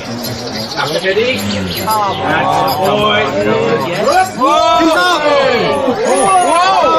He's down. I see the problem. Well, Demosthenes? Oh, Philip, I hardly know what to say. When I bought him, he was as quiet as a mouse. Drugged. You can bet on it. I've never been so mortified. Don't worry, man. We've all been swindled by a dealer. If not at quite such an enormous price. I accept the gift in the generous spirit in which you gave it. But either that horse sobers up, or the best I can do is put him out to stud and hope his temper's not hereditary. A one-eyed soldier with a gammy leg requires a horse that isn't going to pitch him in among his enemies. Oh, Philip, I apologize for disappointing you. Well, who would have expected to see my father give in quite so tamely? There goes the best horse in Greece, and all because our grooms don't have the courage or the skill to master him. You think you know more about managing horses than Nikos, do you, Alexander? I could certainly manage that one. Then do so. But if you fail, you pay a forfeit for presumption. What do you offer? Price of the horse. You have that kind of money? No, but I don't expect to lose it. Do you not? Well, I accept your offer anyway. Good. What's yours? Mine? When I win. Ha! What about the horse? Will that do? Perfectly. Zeus, protector. Don't worry, Hephaistion. Even if he falls on his head, he'll stand up again. Yes. You might as well get used to it. What do you mean? We all have eyes. Yes, well, it's more than he does. Be patient. You can't hurry them. Watch! And watch they do, as Alexander walks up to the horse as if it were his old familiar pony in the stable. He takes the bridle from the sweating groom and turns the creature to face the sun. Can't you see? He's afraid of his own shadow. Then stands beside him, talking quietly, moving his hand over him. Listen to me. I am Alexander. And you? Who are you? What shall I call you? Black as... Erebos. But that won't do. Black with one white star between the eyes. No, that's no star. It's like the head of a great ox. Bucephalos. That's good. It has a steady sound. You shall be Bucephalos. And listen, you are destined for me. I know that. And in a minute, you'll find me on your back and you'll know that I am destined for you. Slowly the stallion calms. His eyes no longer show white. He drops his head, and as he does so, Alexander leaps and seems to float onto his back. The great horse starts, throws up his head a little, dances briefly, then stands still.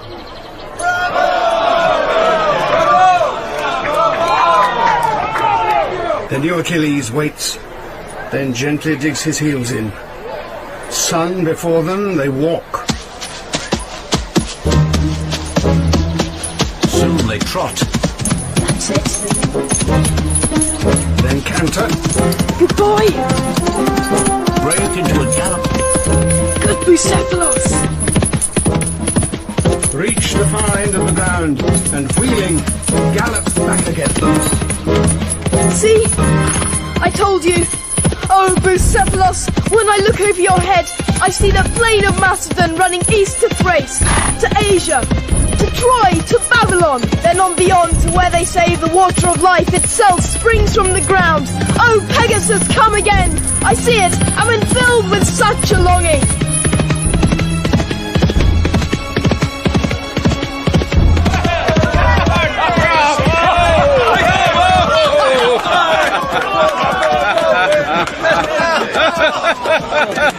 Demosthenes, I hope you're not offended. It's not often the giver finds his princely gift given away under his nose. Oh, I can't think of a happier outcome. It was magnificent horsemanship. Alexander, well done. Thank you. Well, Xandros, he's yours. And I'm proud to give him to you. Very. Thank you, Father. By the 12, boy, you're going to have to find another kingdom. Macedonia won't be big enough for the two of us. Alexander! Hephaistion, is something wrong? No, nothing. Well done, that's all. I knew I could do it. You may have. How was I supposed to? Did it matter? More than anything. Then it matters to me too. Leading the great horse that is to bear him into legend, Alexander turns towards the city, Hephaistion beside him, grave and listening. At last, they've recognized each other, the new Achilles and the new Patroclus. Each hears that silent voice, which tells him that all their days, till death, are spoken for.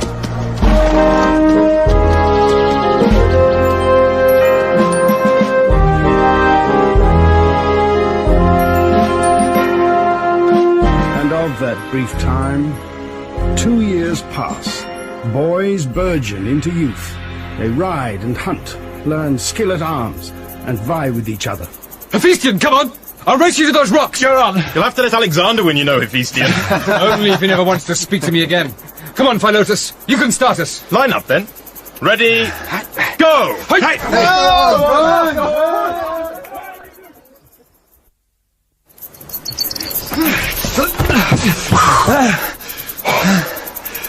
You won. You did. Dead heat, then. We both won. Sit down. Don't you want to go back? What for? To be with the others. Do you? No. Well then, I thought perhaps... I ran to get away from them. You know I did. Yes. Then why... I could never quite believe... Oh, first they look at me. I love you. Yes. And I love you. Never forget it. Just think, the whole world is ahead of us, and you and I are going to see it together all the way. How far is that? How do I know? As far as the encircling ocean, if I have any say. And listen, when we get there, I want you beside me. Do you understand? Another dead heat. Yes. What's wrong? Feste, stay with me, won't you? Never leave me. Swear to it. I swear. You do the same for me. I swear. In my kinsman's 14th year, news came of a visitor to Pella. Lysimachos? Who is Aristotle? Why do you ask? First tell me who he is. Well, to begin with, he's the son of your grandfather's physician, old Nicomachus, long dead. So he's a Macedonian? No, he's from Stagira. Oh, that's no place to be from. Father raised it to the ground. Well, that won't have worried Aristotle. He was probably in Athens at the time, with Plato. Then he's a philosopher. Philosopher, astronomer, physician, physicist, botanist, zoologist, and no doubt half a dozen other things. I take it he's your father's choice of tutor. Finally. He's just sent his acceptance. Well, it had to come. Oh, Phoenix, please. Don't misunderstand. I can't manage without you. You're to stay, if you want to. Well, I doubt if I can manage without you either. And there is nothing I want more. Thank you, young Achilles. What else do you know of Aristotle? That he possesses more curiosity than any man alive and will expect the same of you. I like the sound of that. I wonder what will happen to your governor, Leonidas. Oh, both of us can manage without him. He's to be pensioned off. Of course, your father has informed me of his decision, and who am I to question the wisdom of his choice? A pupil of Plato is not to be sneezed at. Mind you, and one has to wonder why, Aristotle wasn't Plato's choice as his successor. Of course, the fact that he's well known as a polymath may not be irrelevant. People like that often dissipate their talents. A friend from Lesbos told me that the fellow spent his time there observing bees and the breeding habits of dogfish. What sort of occupation is that for a philosopher? Good, I think, for a philosopher.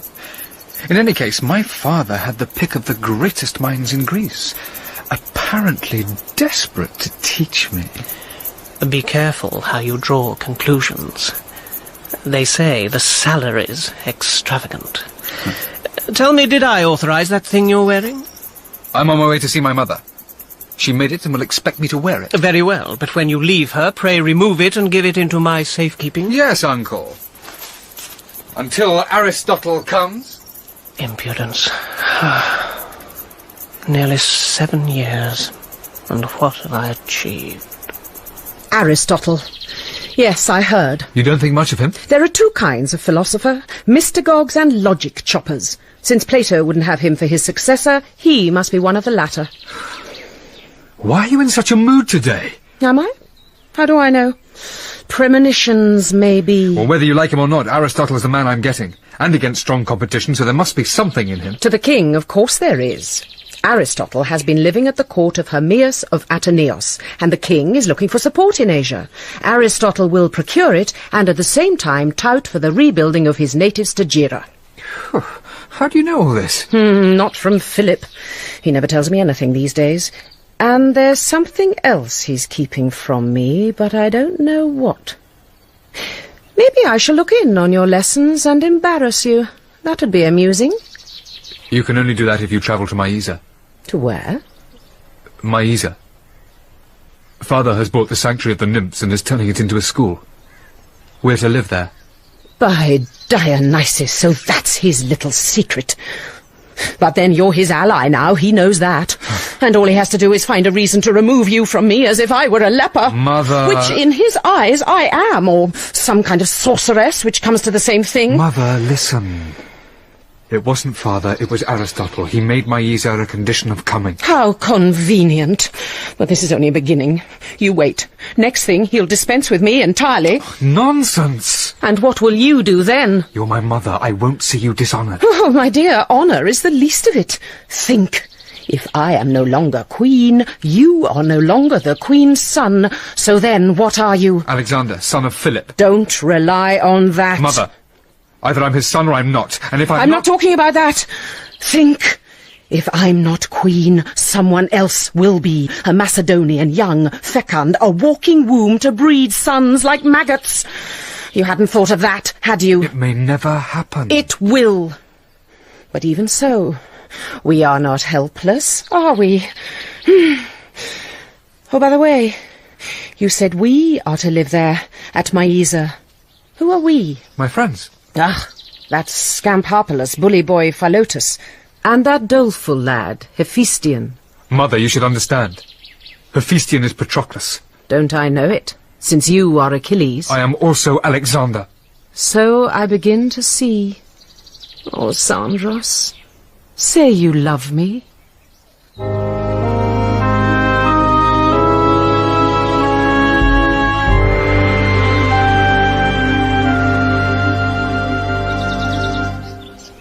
You, I know, are Alexander, son of Philip. As for your companions, let me see. You, of course, are Ptolemy. You, Harpalos, Hephaistion, Philotas, old Parmenian's son, Peucestus, Cassandros. Well, don't look so astonished. Note it as a crude example of the virtues of investigation. I know who you are and quite a lot about you, which is more than can be said of you. We know who you are. You're Aristotle. True, Philotas, as it happens. But you have no evidence for your conclusion, beyond my word and the fact that you have been expecting someone of that name. Now then, here I have a selection of small containers. Each take a number of them and disappear into the countryside until the midday meal. When you return, bring with you as many specimens as you can catch alive of insects, reptiles, small warm-blooded creatures. What's the matter? Speak up. Sir, we thought you would be teaching us philosophy. Oh yes, Ptolemy, I'm sure you all made that assumption. There are three things I would say to you. First, can you be sure of what philosophy is? Second, in your present condition, philosophically speaking, you are probably unteachable. Oh. Third, the ground of all philosophy is what is, not what you may have heard or may imagine. Therefore, we begin with observation of the living world to see what it consists of. In time, we may or we may not come to philosophy. Away you go. And don't assume that I'm doing this to glean a morning off. Now, somebody has asked me why I do not sit you down and lecture you. Why do we pursue our discussions on the move? Is it just an eccentricity, a way of distracting your minds from the competing attractions of hunting or the gymnasium? A good question, though I might also ask why it has taken you so many weeks to formulate it. And no, Philotas, I do not have piles that would make sitting difficult, but my hearing is abnormally acute. A fact you ought to have observed by now. Ptolemy? Sir, walking keeps us awake. Quite so. Both literally and in your minds. That is why we do it. All the more appropriately when movement is the topic of the day. Now, as we have agreed, if there has always been time, there must always have been movement. Except, sir, that we seem to think of time as now. Indeed we do, Hephaistion. Time is always in the present, isn't it? And yet the present moves as well. It's always coming, and it's always slipping away into the past. Now is both an end and a beginning. Time stretches out in both directions. So it does. Well observed. Alexander? It seems to me at any moment. Now is all there is. The past is gone. It's irredeemable. The future is unsure, of course, but it's what faces us, where we shall gain fame. Or not. Now is the way into it. And that idea appeals to you, as it appeals to all of us when we are young. My friends, one day you will discover that the past is never gone. It shapes us as we are. It lives in us, haunts us. You could say, as a paradox, nothing is more present than the past. I think a great man should outstrip his past. How great a man? Achilles, whom you are so determined to outshine? Could he, fine runner though he was, outstrip his pride, his anger, for Patroclus' life? No, sir. But I shall outstrip mine. So let us remind ourselves. There are 3 right constitutions. What are they? Well, come on. Yes, Ptolemy? Kingship, aristocracy and polity. Right. If only just. But what about the deviations from them? Alexander? I can't remember. Sir, I can. Yes, I know you can, Philotas. But tell us anyway. Tyranny from kingship, oligarchy from aristocracy, democracy from polity. Yes. Gentlemen, I realize that some of you find them tiresome, but these categories are not fancies. They are tools to be mastered and used, much like a spear or a sword. Alexander, it may fall to you in later life to rule, even to found cities. If you have no grasp of constitution, on what will you found them? I shall see when it happens. In the same way, if I should have to rule barbarians, whether I follow your recommendation and treat them as slaves will depend on whether I find them to be so. You're getting more and more impatient with him. I am impatient. It's time I was away and doing. Except that I'm not going without you, Feste. And you, as far as I can see, are quite content to stay here forever. No. I'll go when it ends. Or when you go, which comes to the same thing. Till then, I don't want it to stop. All the talk, I love it. What can we say about the virtuous activity of the soul? How do we know the world's a globe? What are the motives for friendship? He knows so much. But sometimes we know more. You and I, for instance, now, we know more of friendship, of love, than he'll ever catch in a net of words. So why does he try? Because, like you, he wants to know what can be known. And how's he to find that out until he tries to know it? But when he tries and fails, he thinks he wasn't trying hard enough. Like you? Not like me at all. Listen, I've never fought a battle, but when I do, I shall know how. I'll know how to found a city, whether I remember the deviations from kingship, aristocracy, and... what was it? Polity. Yes, polity, or whether I don't. I shall see it when it happens. It'll be there in my head. Like taming Bucephalus, like the wild boar on Olympus. I knew what to do, but I couldn't have told you in advance. I just saw. In fact, if I knew everything in the way Aristotle wants, I'd never be able to see anything. Do you understand? Yes. Yes, I do. Even if you are his favourite pupil. All the same, he's taught me many things. I honour him. He's true to himself. It's time we went to bed. Listen. A messenger. At this hour? Probably another urgent letter from my mother. Who is it? Show yourself. Alexander! Agathon. Is anything the matter? Judge for yourself. Here's a letter for you from the king. Come into the torchlight. What is it? Well, old poison-tongued Demosthenes has got his way at last. It looks like war with Athens. And we are going? No. No. I'm to be my father's regent.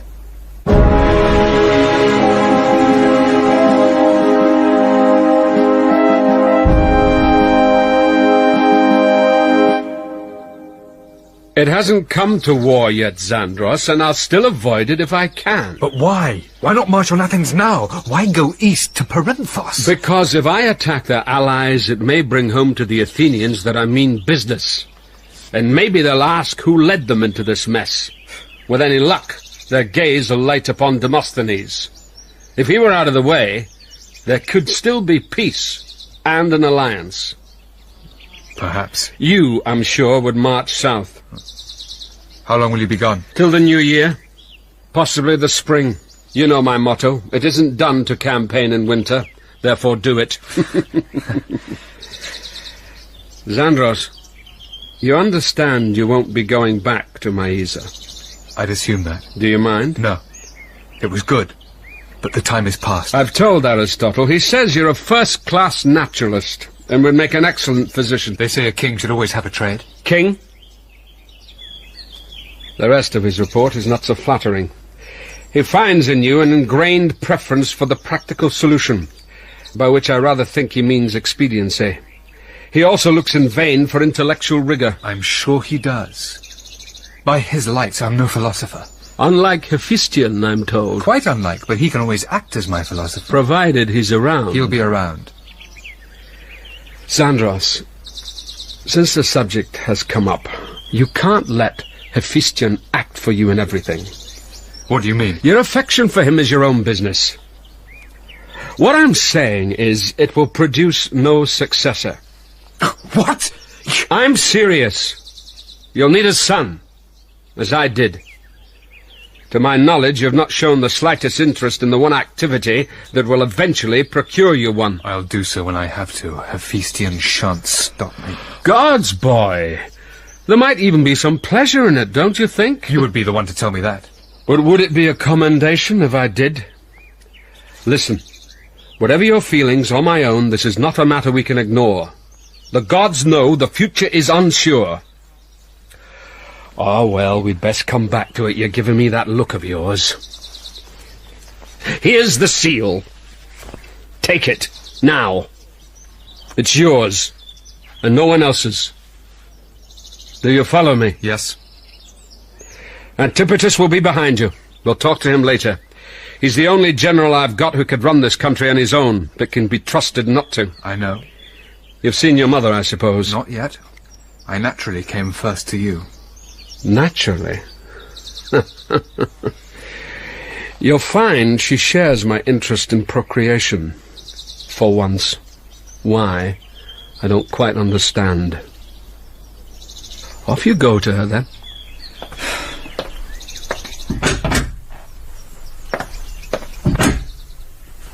Good day, Alexander. Welcome back. Pusanias? Thank you. Excuse me. I have business with the king. Of course. I see you've been promoted to bodyguard. Yes. Well, my congratulations.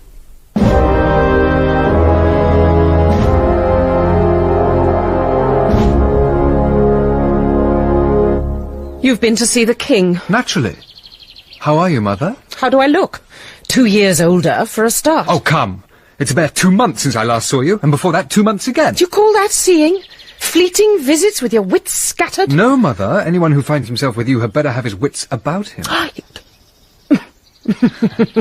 Besides, I wrote, if not like you, 4 times a day. Oh, what nonsense. Tell me, how long has Pusanias been bodyguard? Pusanias? Oh, I don't know. 3 weeks, perhaps a month. Why? Why not? He's not the type.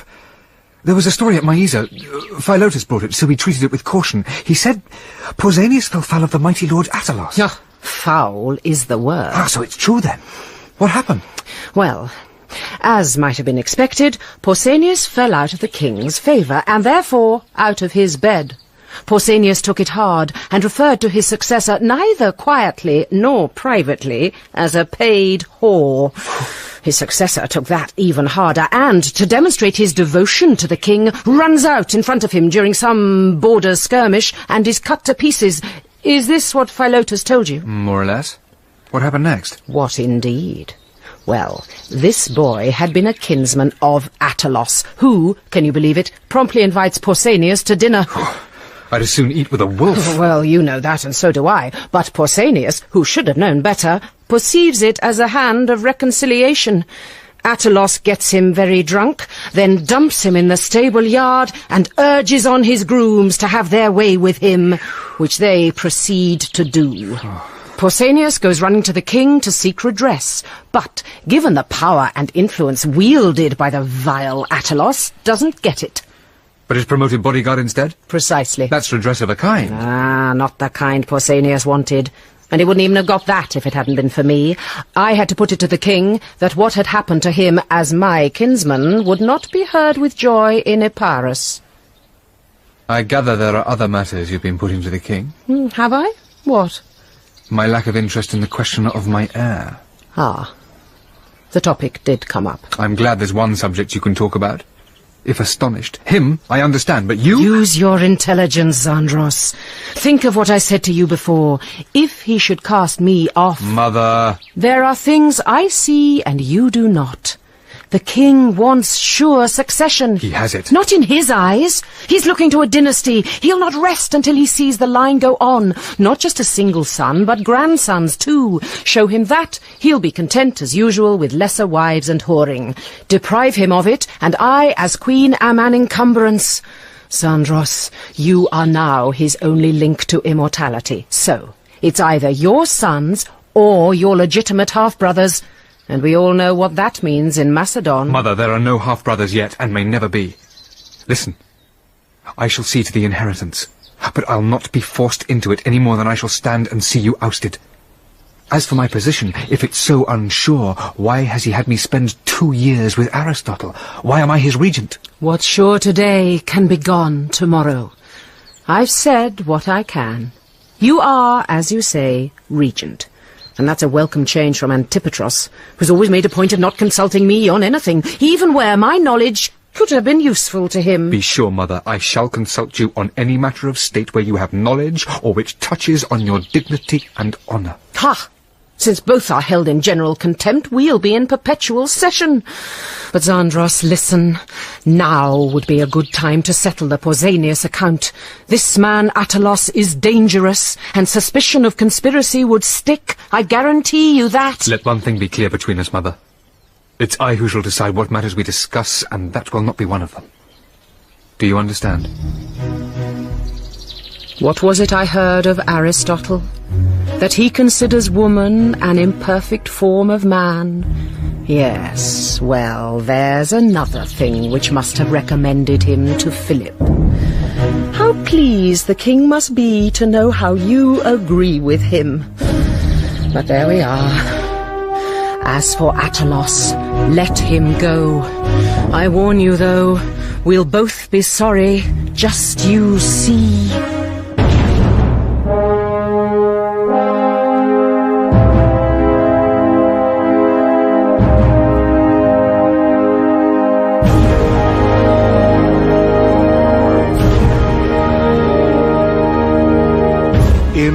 I Am Also Alexander, the second of 6 episodes of Alexander by David Wade.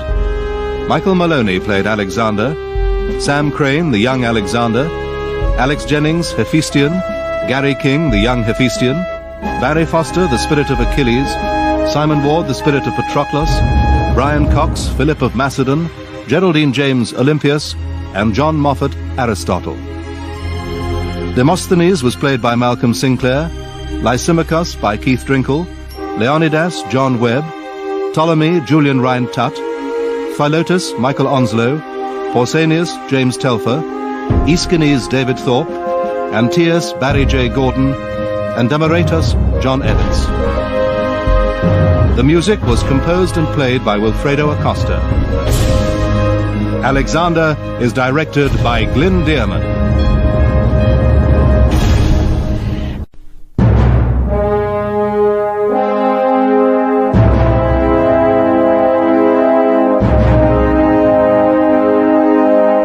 Alexander, a 6-part serial on the life of Alexander the Great by David Wade.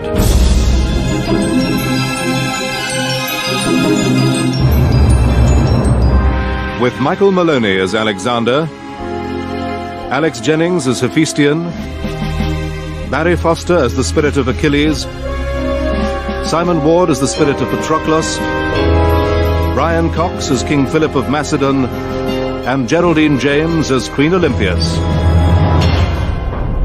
Alexander, Part 3, Preparation of the Sacrifice.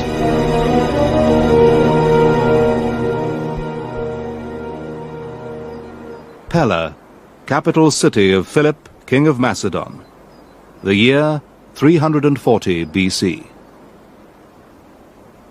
16 summers now we've kept him company. Alexander, singer who will never sing again. Boar slayer, horse tamer. Son of Philip, son of Olympias, inheritor of a longing that is more than either of them. Half the span of years which Atropos allotted him is gone. The flow of time has sculpted him, has brought him to and through the years with Aristotle, changed and yet the same.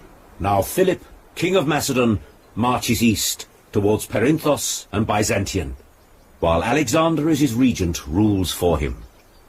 Now, we might as well begin with the dispatch from Amphipolis, the gist of which is... I know the gist, Antipatros. I read it. When? This morning. But I saw you riding with Hephaistion at sunrise. I was here before dawn. I read all the dispatches. Have you? Now, is the information from Amphipolis likely to be correct? I would say so. Then we can assume that Athens is recruiting help for Perinthos. The king had better know of it. This one, from the superintendent of mines, Pangaios. I beg the king to believe that without more slaves, the prospect of providing extra bullion is very poor. True, or an excuse? True. The man's a slave driver. If he works his people any harder, he'll kill 'em, and you'll have to send more anyway. I'll go and see, without warning. So keep it to yourself. When? Tomorrow. No, later. Tomorrow I want half the Pella garrison out on exercises, the other half the day after. Simius! Alexander! True, President, correct? Really? Simius, your men will take part in the exercises. Oh, yes, Alexander. In spite of their unsoldierly appearance. They will also take part in tomorrow's and every day on which we train until they cease to come onto parade looking as if they'd spent the night in a Corinthian brothel. Is that clear? Yes, Alexander. An energetic day ensues. Right now, line! Come on, forward! Move it, keep together, lads! Come on! Back again! Good! Keep coming! Come on! Keep together now! Come on! Help me from getting out of this! Come on! Back again! Zeus. If he leads an army like he runs an exercise, I feel sorry for the Persians already. Callas, you look knackered. I am, my son, I am. God! And I thought Philip was a Tartar. It may be we can do without Philip from now on. Leave him at Perinthos or wherever, while we nip south and deal with the Athenians. We? What makes you think Alexander will take the likes of you? Mind you, lads, he's never fought a battle, has he? That's the test.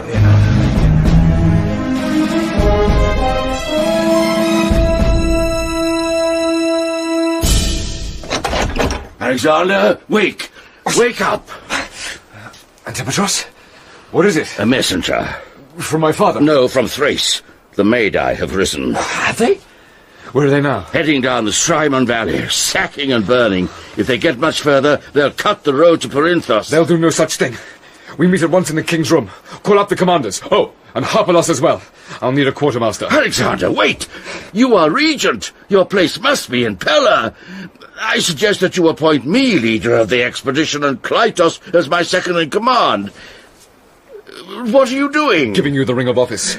You are herewith appointed regent in my absence. I cannot allow this. You dispute my orders. My duty to your father. I agree with your suggestion for the second-in-command. Kleitos' sister nursed me as a child. Now her brother can nurse me as a trainee general. Gods, I should like to see him try.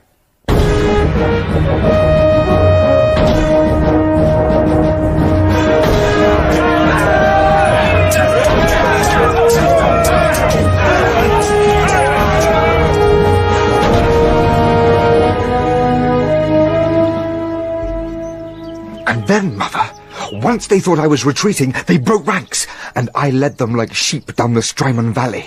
At the same time, I sent a large detachment undercover round to cut off their retreat. Then, where it suited me, I turned and massacred the lot. The next day we marched north and occupied their wretched town. Fascinating. I can see you thoroughly enjoyed yourself. Oh, I did.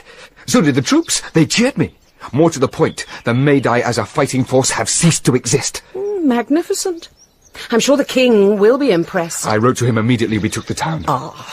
And here I was, thinking that for once I'd been the first to learn your news. Mother, I've only just got back. You could have written to me also. You've no idea how boring it can be alone in Pella. But there we are. I only hope the king's reaction is entirely positive. What do you mean? Well, here you are, flushed with victory, while he gets nowhere at Perinthos and is doing little better at Byzantium. I told him my success was due to his example. It's true. There is one other thing. Since most of the inhabitants of the Magi town are dead, I'm going to recolonize it, and I've given it a new name. Have you? Let me see if I can guess. Alexandria? Alexandropolis? Oh, Alexandria would have been better. I'll save that for the next. And have you asked the king's permission to do this? Of course. Well, after the event. I think I feel a prophecy coming on. What? I prophesy that very soon you will be summoned to Byzantium.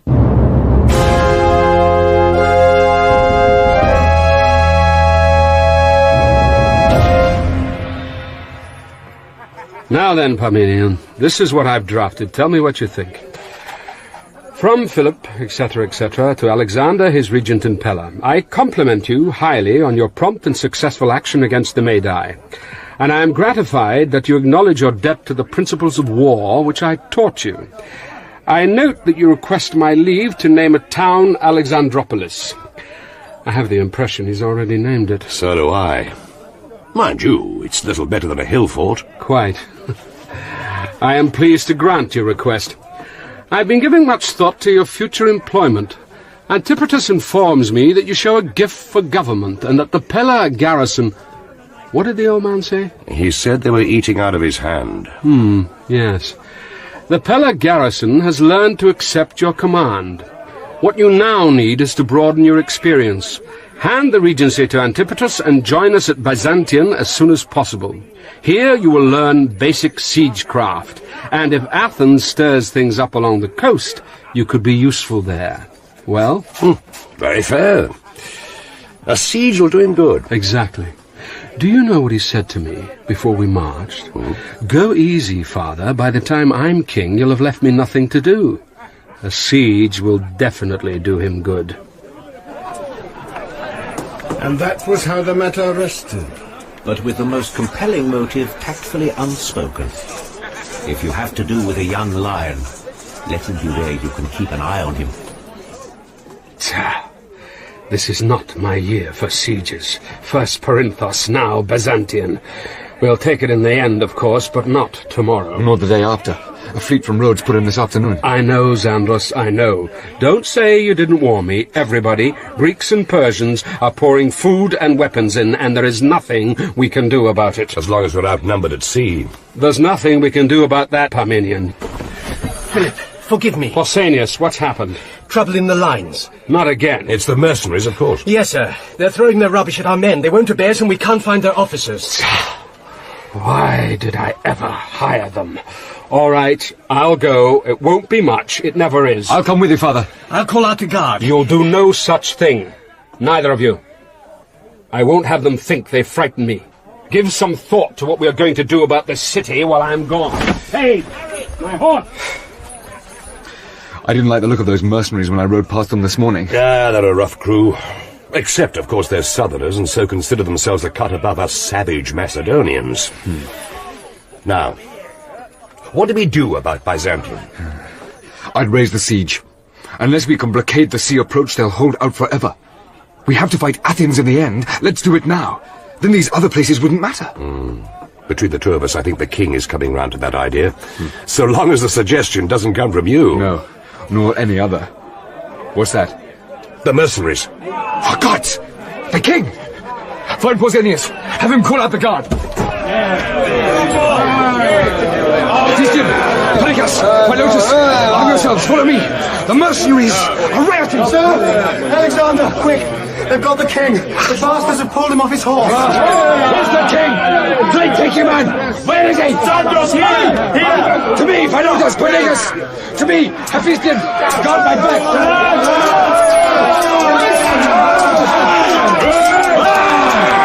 Next man to take a step or raise an arm will join the dead. Are you all mad? If you kill Philip, not one of you will ever see your homes again! Pusanias, disarm this rabble, drive them to their tents, and when you find their officers, bring them to the king!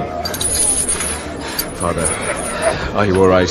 He's still alive. His pulse is strong. Someone must have knocked him cold. Yes. Kleitos, find a litter, will you? Or a shield. We'll carry him. Father. What is it? What's been happening? Sir, Alexander saved your life. Done what? I don't remember a thing. Doesn't remember.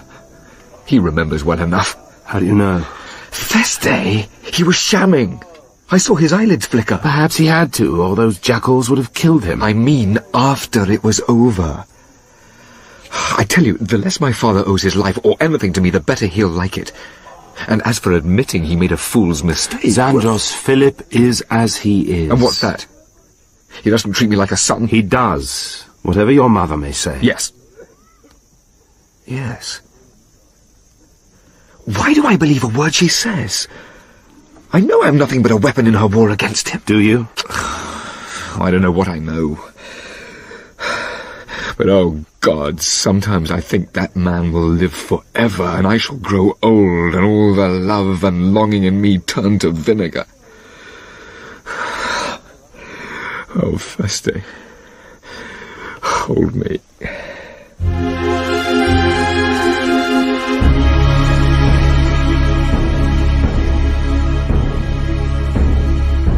Will you sleep now, Philip? Yes. And all the better for having spoken my mind to the mercenary officers, so-called. How's your head? How should it be? Oh. Well, you know, it aches a bit. Philotas tells me Alexander saved your life. Never trust half of what Alexander's friends say of him. Even your own son. They're all besotted with him. To be frank, I don't know what he did. But it's my belief the moment I went down, those poltroons lost their nerve and started backing off. Then along came the boys and insist on making a fight of it. Until that moment, I was in no danger, take my word. Tell me, Parmenion, did you and Alexander come up with any ideas about this damned siege? None to speak of. That's uncommon in my son.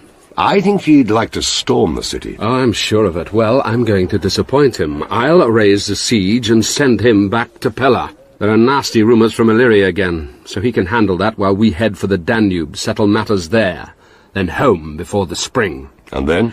And then I'm going to deal with the Athenians. It's time.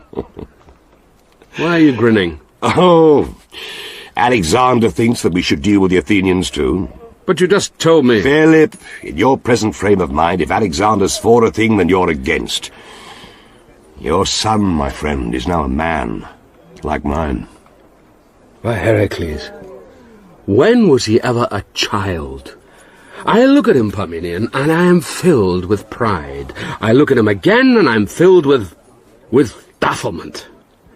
Who is this boy who knows, apparently by nature, 1,000 things I had to struggle to learn?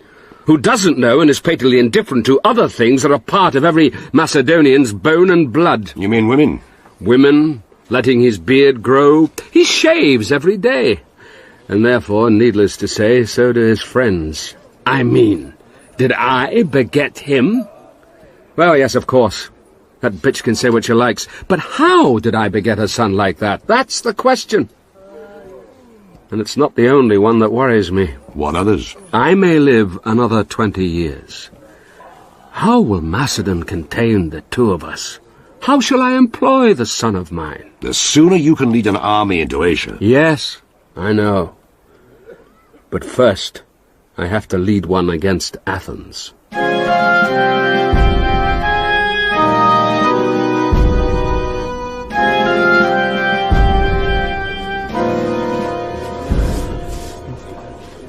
Men of Athens, who wishes to address the assembly? I ask again, which of you wishes to address this assembly?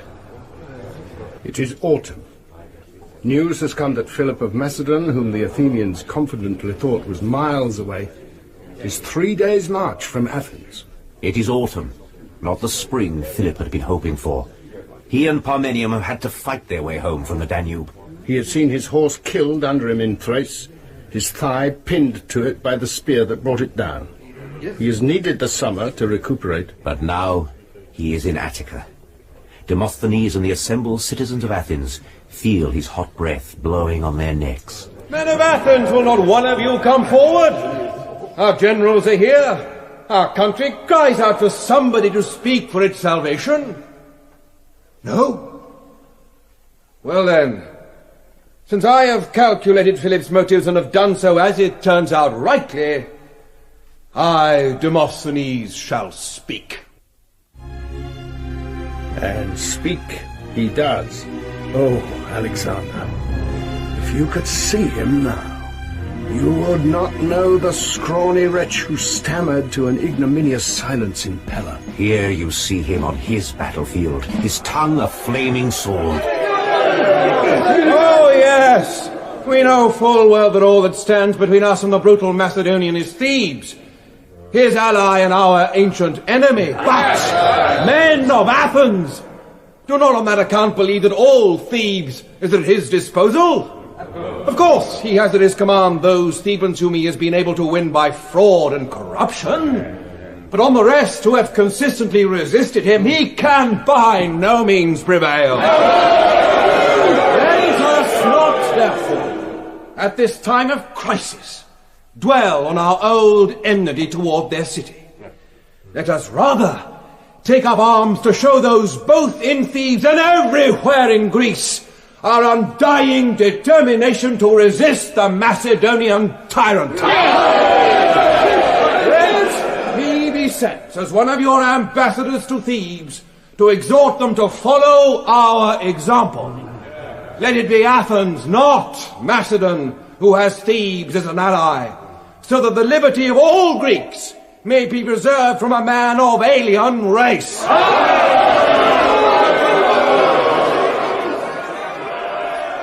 Alien race? Did he say that? According to one of their ambassadors. He learns nothing, forgives nothing. Ah well, Parmenion. Insults are the least of our worries. If Thebes is to be allied to Athens... Till Demosthenes spoke, I thought the Thebans would have stood with us. However, when he called into question Theban courage... Much Demosthenes knows of courage, Theban or otherwise. But I know. I've lived in Thebes. I've seen the sacred band under arms. Does that cringing rabbit have an inkling what it means to face an enemy made up of lovers, sworn to defend each other to the death? Thanks to him, when it comes to battle, we'll have them to deal with. When will it come to battle? When I'm ready. I intend to be at full strength. Alexander can bring down reinforcements from Pella. In the meantime, I'll secure my position here in Attica. Why hurry? The longer I wait, the more likely Thebes and Athens are to come to blows. What is it? Quite possibly a stroke of genius. Listen, if we have to fight the Thebans, then the sacred band must be destroyed. There's only one way to do that. Isolate them in the battle. Then send cavalry against them. That's right. Who'll lead the cavalry, Kleitos? No, Alexander. Alexander? I can read your thoughts, Parmenion.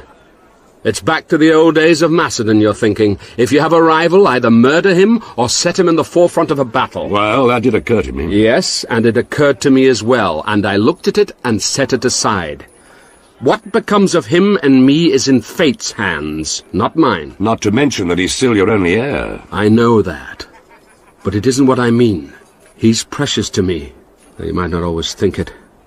As for giving him the cavalry, they'll follow him to Hades if he asks them. He'll turn the battle our way, or no one will, and satisfy the longing of his heart in the process. Longing? He'll ride against the flower of Thebes as if he were Achilles at the walls of Troy.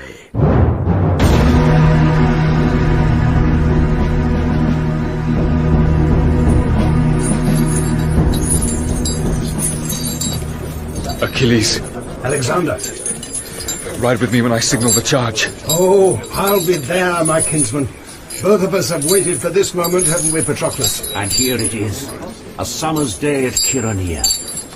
Athens and her ally Thebes lined up against the Macedonians, and on the left, the son of Philip. Alexander, new Achilles, his father's cavalry like hounds behind him, coiled to spring. Hephaistion! Yes. Are you afraid? I was. Not now. You know the day will hinge on what we do. Either we destroy the sacred band, or they will make an end of us. Either way will be a grief. The sacred band is you and me, but multiplied. It'll be ourselves we cut down over and over. So be it. Then at the end, the only sacred band remaining will be us two. Look! It's begun. Indeed it has. And once this shining day has ended, Greece will never be the same again. The Macedonian right, with Philip in command, closes on the left of the Athenians. Then slowly, in a manner prearranged to seem as if the phalanx yielded to a greater force, it moves to the retreat. Exultant, Athens and her allies press ahead, all caution cast aside in expectation of a rout. Slowly, like a thong stretched out to breaking point, the center of the Allied army thins and starts to come apart. Not yet! Wait for my signal! Achilles. Yes, young kinsman. Did my father know what he was doing when he placed us here? Hephaistion and me against the sacred band? Lovers against lovers? He had his reasons, certainly. Was one of them that I might not come out of it alive? Do you believe that? I believe he'd not be human if it weren't. I see him looking at me with apprehension and astonishment and love. If I live till tomorrow, I wonder which of them will triumph. Will it matter, so long as you win? Yes. But what now matters is the honor and the glory. O son of Peleus, was it like this when you rode to battle around the walls of Troy? Very like, yes. I'm in the hands of the gods, whatever. Look! The line has broken. The sacred band stands there alone before me. I raise my hand. I bring it down. Always to be best. Alive!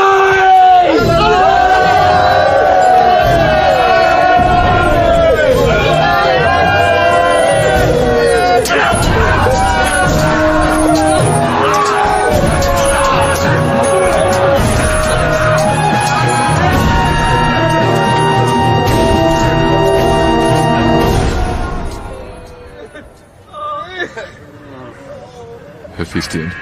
Yes. The sacred band. Are any alive? 46 were taken, and are ashamed to be living. The rest lie here, side by side. Each man with his lover. We'll bury them in one grave. Erect a monument, a lion would be fitting. Oh, Feste. We've destroyed a legend. Who'll replace it? You and I. No. Nobody. Oh, kiss me.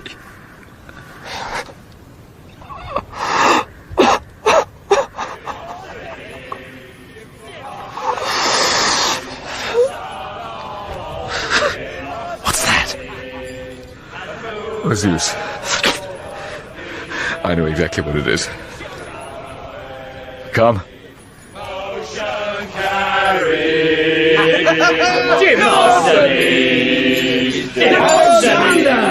Hephaistion, where in Hades have you lads been? Come on! Join the victory parade! Give my son a torch, someone! No!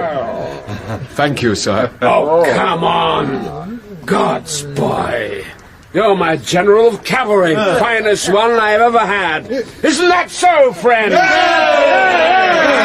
Anyone who don't believe me, ask the sacred band. Attalus, old friend, make room for them. Here we are, one place for the young Achilles, one for the young Patroclus. Thank you, Attalus. No. What? And you, your father's son? Let him be. When Alexander doesn't want something, no one can compel him. Like his mother. I should know. Come on! King Philip! Who's that? Step forward, I can't see you. Philip of Macedon. We Athenian prisoners have a question for you. Since fortune has endowed you with the role of king and victor, aren't you ashamed to act the part of the buffoon? What's your name, sir? Demosthenes of Athens, orator.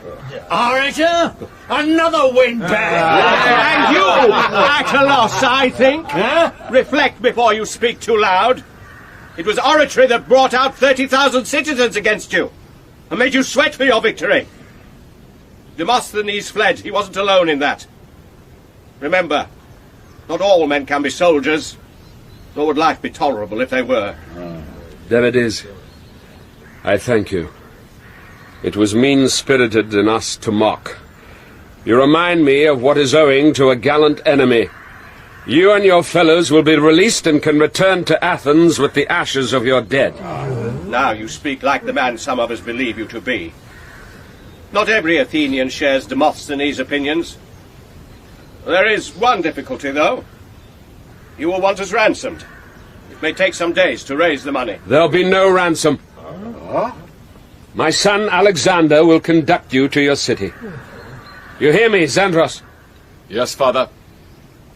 Antipatros will accompany you. And Hephaistion, of course.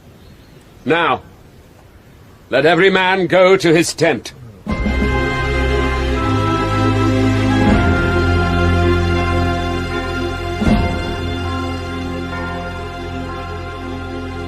So, you've been to Athens and come back. I wonder that you deign to honour Pella with your presence. I must admit, I know now why Athenians sneer. Was Athens so very splendid? Very.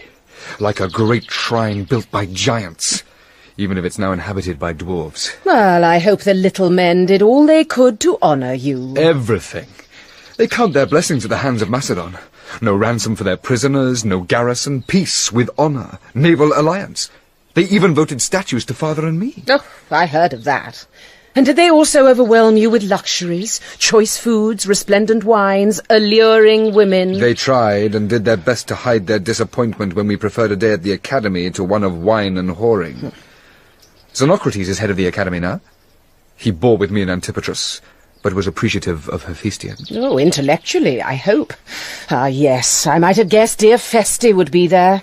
No wonder your poor hosts got nowhere with dancing girls. Mother... Never mind. I console myself by thinking Patroclus didn't dull Achilles' interest in women. Mother, I know quite well what you're saying. I've had this conversation with you, I've had it with the king. I'm reminded of it when I find you've sent a courtesan to my room. Ah, you did notice. At first I wanted to choose some sort of effigy under all the paint, but then she moved and began to undress. Poor creature, she was quite humiliated. Most men find her irresistible. I am not most men. She noticed that. Mother, did you seriously imagine that a woman of that sort would arouse me? My dear, I've not the slightest notion what sort of woman arouses any man. But the king was told she couldn't fail and paid accordingly. I hear he had his money's worth, even if you did not. You mean to tell me you were both in this? Hades, why is it so important for me to lay a girl? Because, my dear, as I've said 1,000 times, eventually you have to get some girl with child. And what, pray, has this squalid contrivance to do with that? No, let's not discuss it any more. You're in a wretched mood today. Has something happened? Is just about to... I don't know. In that case, stop fretting. Don't you realize I've just fought and helped to win the most important battle of my father's life? I stand high in his esteem, therefore so do you. And if you doubt it, let me tell you, he's given orders to enthrone our statues at Olympia. What? In that vainglorious edifice of his? In the Victory Temple, yes. The Philippium. Does he imagine anyone will even sacrifice a mouse to him? Nevertheless, you and I will be beside him. King, queen, prince. That should comfort you. Perhaps. I don't know. Where is he now? Oh, gone north with some chieftain or another for the hunting. Oh, really? Did that chieftain happen to be Atalos? It may well have been. Of course. Of course. There's poison. There's treachery. Oh, madam... forgive me, I didn't know. Come in, Melissa. What is it? You said if there should be a letter. Give! Now go. Which of your spies is this? Well, aren't you going to read it? If it brings news of treason or revolt as regent, I'd better hear. Why do you hesitate?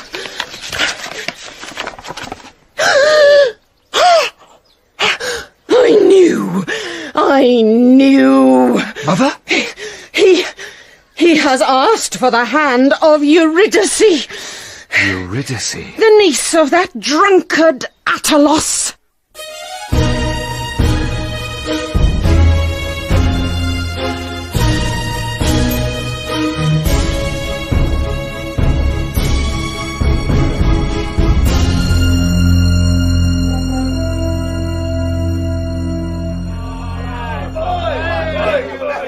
Does your mother know you are here, Zandros? Of course.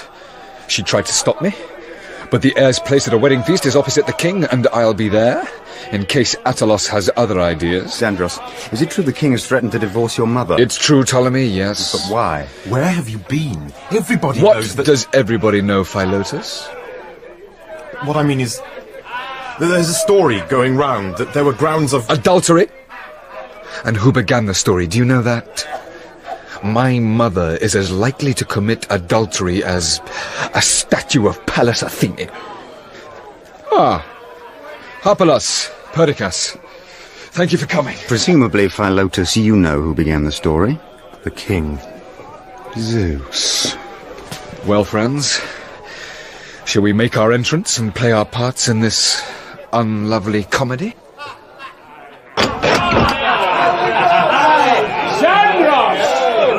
Hades have you been? I'm glad to know I was expected, Father. When my mother marries again, I'll make sure I invite you to her wedding. Listen! I've said to you a dozen times, I don't insist on making you an enemy because of her. She made herself my enemy for 18 years. And I've had enough. Now get to your place. Friends! Fellow Macedonians! Speak up to us! We can't hear you! Friends! A toast!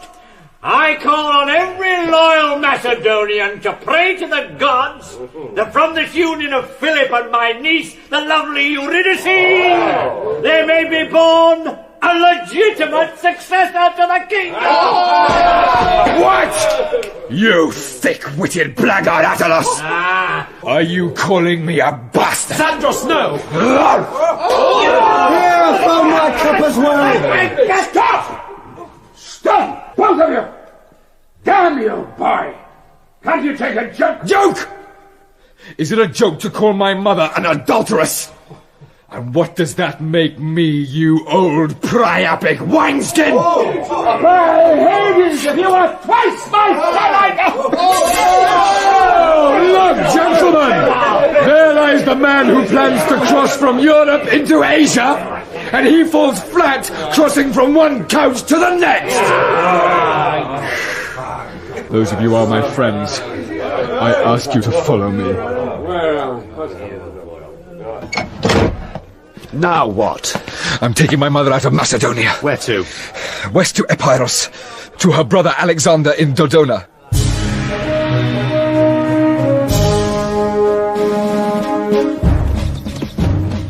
I will see you settled, then my friends and I will ride north. North? To Illyria. Philip will think you mean to side with an old enemy. Let him. The worry will do him good. How far do you intend to go with this, Zandros? I've always said I'll not see you dishonoured. Or yourself disinherited. The one goes with the other now. It always did. The cavalcade moves on, coming within sight of Dodona at sunset of an autumn day. Forewarned by Hephaistion, Alexander of Epirus rides out to meet it. His mouth full of civil words, his eyes full of questions, which his sister and his nephew answer privately after they have dined. If you'll allow it, Uncle, my friends and I would like to stay with you tonight only. Tomorrow I wish to put a question to the oracle of Dodonian Zeus. What question would that be, I wonder? When that's done, we'll be moving on. My kinsman's uncle takes care not to ask where they are moving to. The less one knows of such a visitor, the better. He is accordingly relieved to see his nephew and his little retinue riding out soon after dawn, stopping only to consult the priestesses of Zeus. High Zeus, Lord of Dodona, hear me. Once before when I prayed to you, you listened and delivered the wild boar to my spear. Kinsman, be careful. Some of the words you speak are my own. That's why I use them. They're hallowed. They're doom-laden. I spoke them outside Ilium before Patroclus went out to his death. 2 things I asked for him. glory and a safe return, only one was granted. I'll chance that. Dodonian Zeus, here are my questions. First, you told my mother you would acknowledge me when I had crossed the sea of sand and the snows that melt not in the blaze of noon. Acknowledge me as what? Your son? Tell me something now. Second, what is the longing in my soul, and is it to be satisfied? The women of the shrine, the Heli, take the questions, approach the cauldrons by the sacred oak, and wait for the god. They convey his answers scratched on strips of lead. On the first two words, the same. What does that mean? Is it yes? Or does it mean the answers are the same? Let me see the second strip. Nothing. Blank?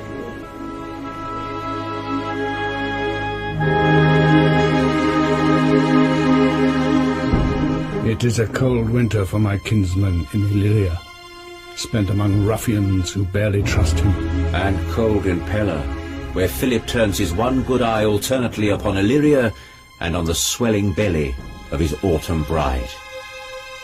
In early summer, Eurydice is delivered of a girl.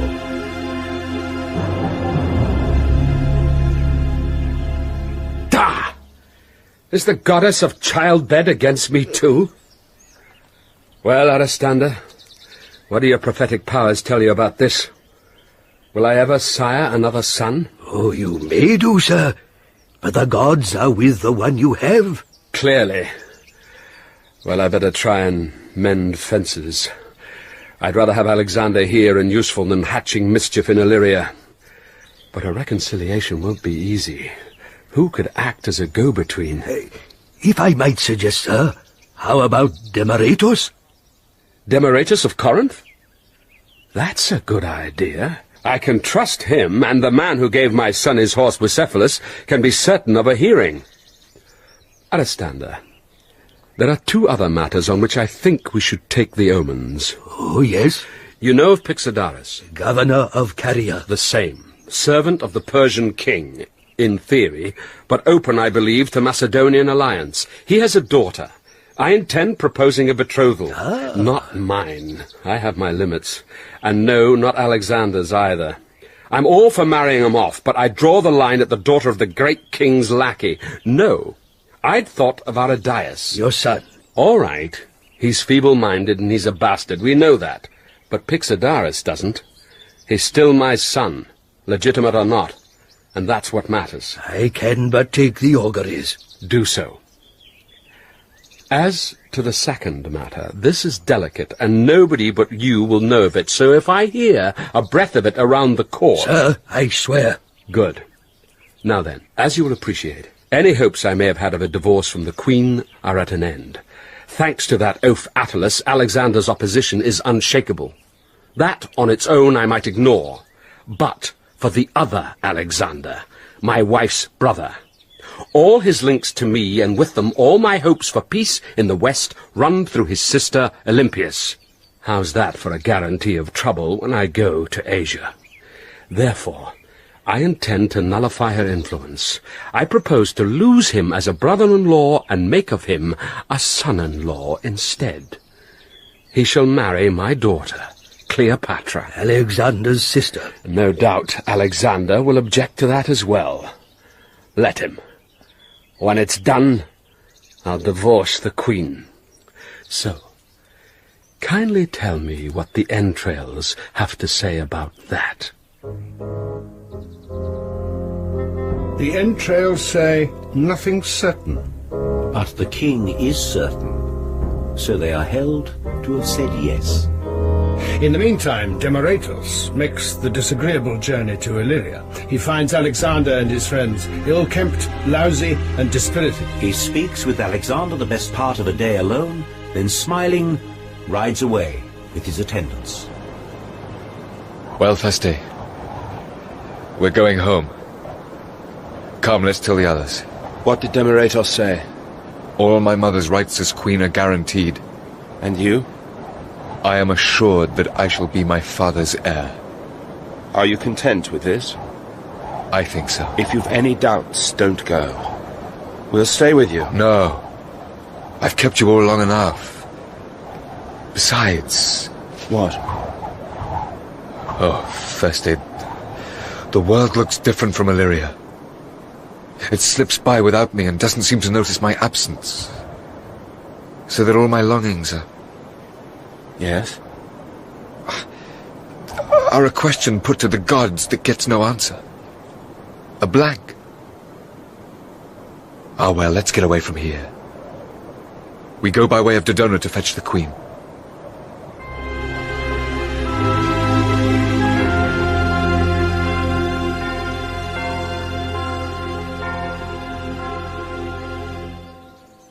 When I re-entered this room, I felt as if its occupant had been some other woman who died 10 months ago.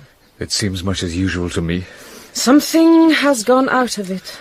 You'll put it back, Mother. Oh, yes. I'll make my presence felt.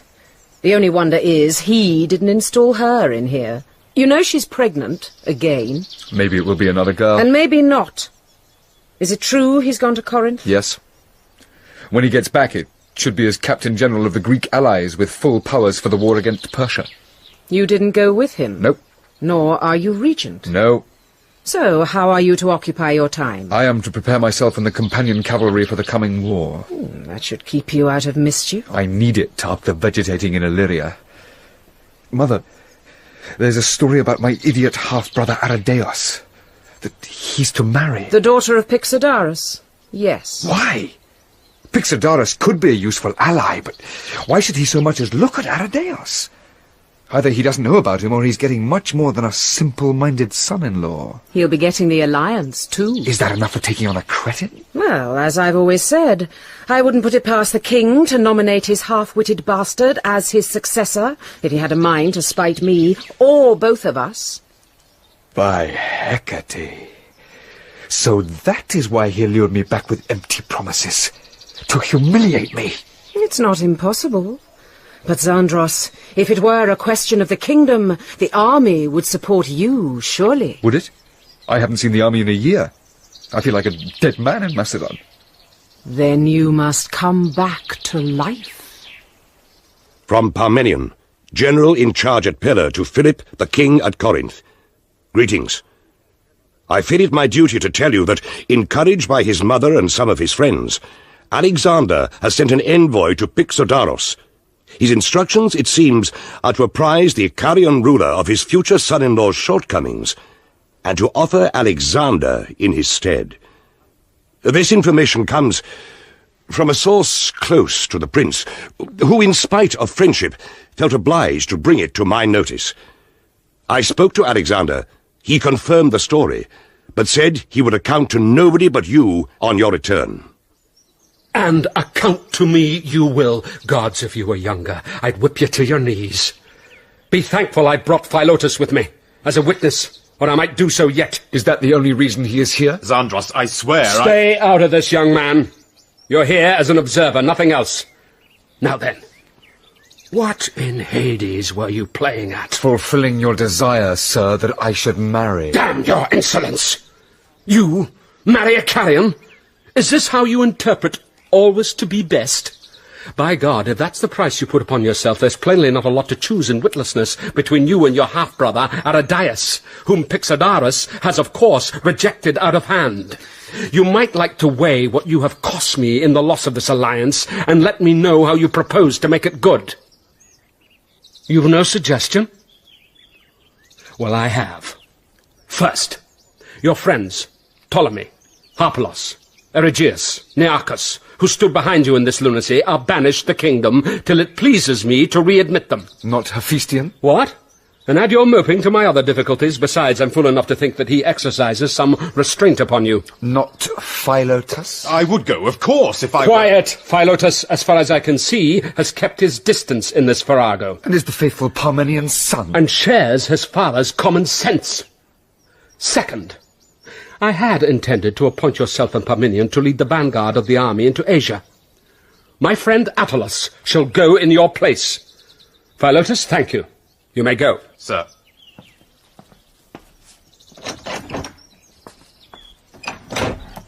None of this would have happened. I'll hear no excuses. Then treat my mother with honor. Her honor is mine. Her honor is to thwart me. Is that your honor? Oh, I know. She played on you. Again. But this will be an end of it.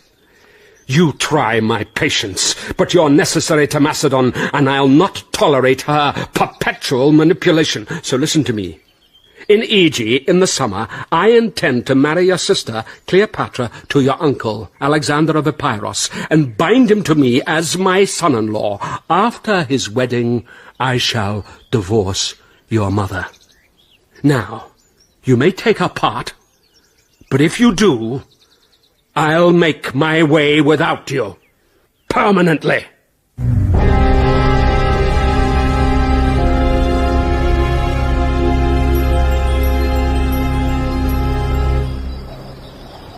What is your name?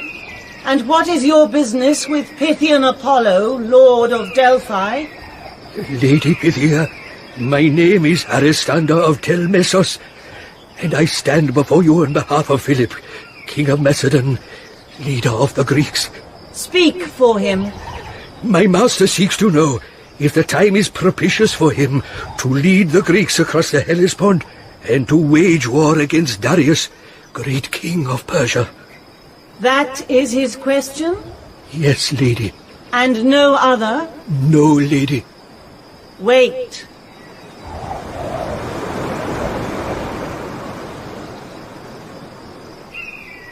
Answers are of two kinds. To the question that was asked, and to the question that was not asked. Say this to Philip the king. Garlanded is the bull. Fulfillment is at hand. He is here who will strike the victim. Lady, may I know which kind of answer is that? It is the answer that lies in the scale of fate. Take it and go.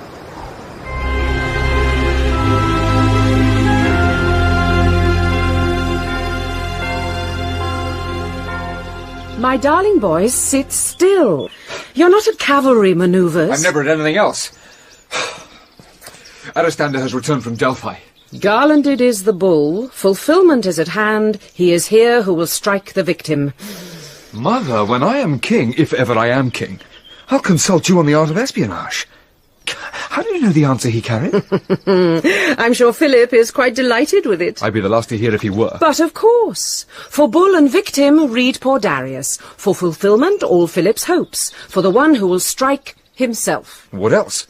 Do you read it differently? I read it as the very non-pareil of prophecy.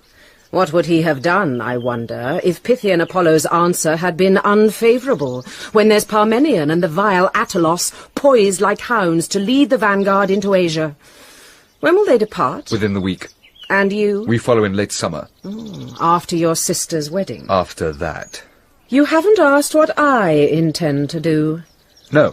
How strange. Here I am, your mother, whom the king is just about to put aside. My fears, and yours, I thought, will come to pass. And do you jump up to defend me? Oh, not a bit. We've talked about this. Before I went to study under Aristotle, you said you were not helpless. Now, I am inclined to take you at your word. I might be less inclined had you attempted to restrain me from acting like a madman when Artabazus was betrothed to Pixadaras' daughter. I see. It's tit for tat. I am to blame because you lose your head. No, I am to blame for that, and you for making use of it. Mother, we love each other and always shall. But where my father is concerned, you cannot save yourself from using me. Therefore we must each fight for ourselves. Of course. The king has given you an ultimatum. Him or me. Your life is at a crossroads. I see that. Go with him, or you are lost. Yes. Sandros, never worry over me. I mean it. When a feared thing is inevitable, then the time for fear, for rage, is past. You must know that. Yes. It's the same before a battle. Then pray observe. Your mother knows it too.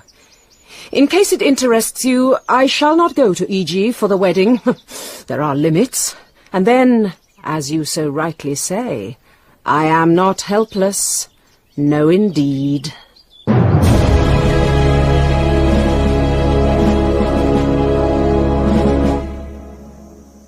Come in, Alexander. Sit down. I thought I should tell you of tomorrow's arrangements for the wedding games. At sunrise, you and I and your brother-in-law... You are referring to my uncle. You know whom I mean.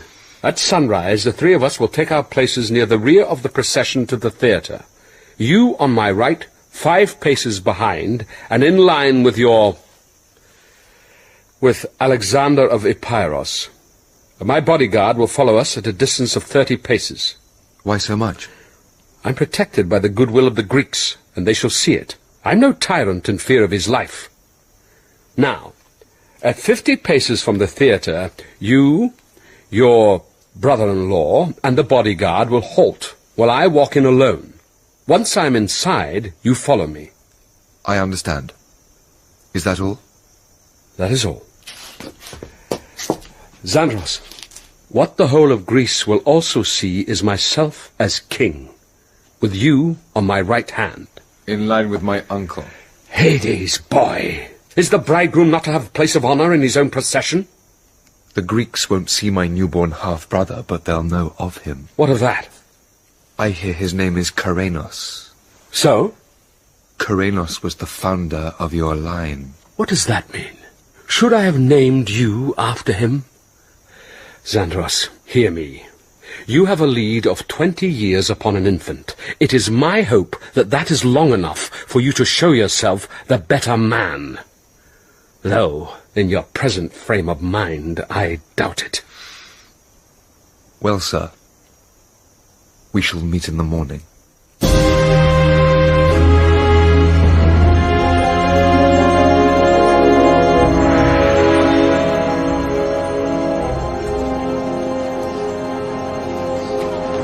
Sunrise in EG, ceremonial city of the Macedonian kings. Slowly the procession moves towards a theatre packed since well before the dawn. Ahead of it are carried 12 colossal effigies of the immortal gods, and with them a 13th of equal size and splendour. This effigy is dressed as Heracles. Its face, as everyone can see, is that of Philip, king of Macedon.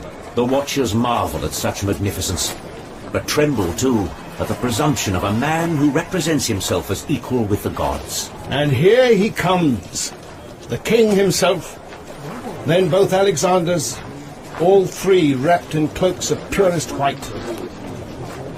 At 50 paces from the portico, the Alexanders with the guard behind them halt.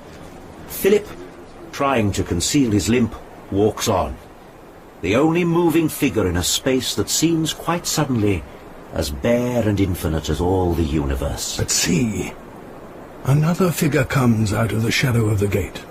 Resplendent in his full-dress uniform there steps Pusanias, chief bodyguard, once page to Philip, then his bed boy, whom Attalus subjected to a shameful and unavenged rape. He moves with grave deliberation to the king and faces him.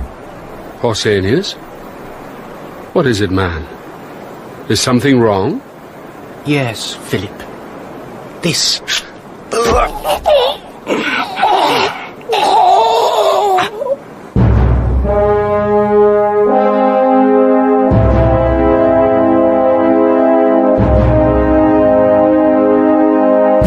In preparation of the sacrifice, the third of 6 episodes of Alexander by David Wade, Michael Maloney played Alexander, Alex Jennings, Hephaistion, Barry Foster, the spirit of Achilles, Simon Ward, the spirit of Patroclus, Brian Cox, Philip of Macedon, and Geraldine James, Olympias. Antipatros was played by David March, Demosthenes and Callus, Malcolm Sinclair, Parmenion, John Rye, Ptolemy, Julian Ryan Tutt, Philotas, Michael Onslow, Pausanias, James Telfer, Aristander and Antaeus, Barry J. Gordon, Simmias and Demades John Evitts, Attalos John Baddeley, and the Pythia Geraldine Fitzgerald. The music was composed and played by Wilfredo Acosta. Alexander is directed by Glyn Dearman.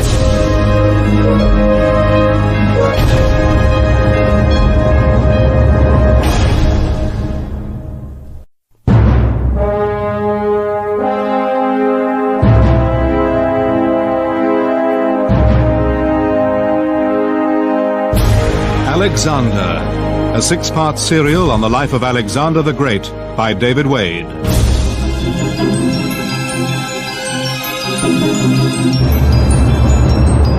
With Michael Maloney as Alexander, Alex Jennings as Hephaistion, Barry Foster as the spirit of Achilles, Simon Ward as the spirit of Patroclus, Geraldine James as Queen Olympias, and Charles Kay as Darius. Alexander, Part 4, The Road to Gordium.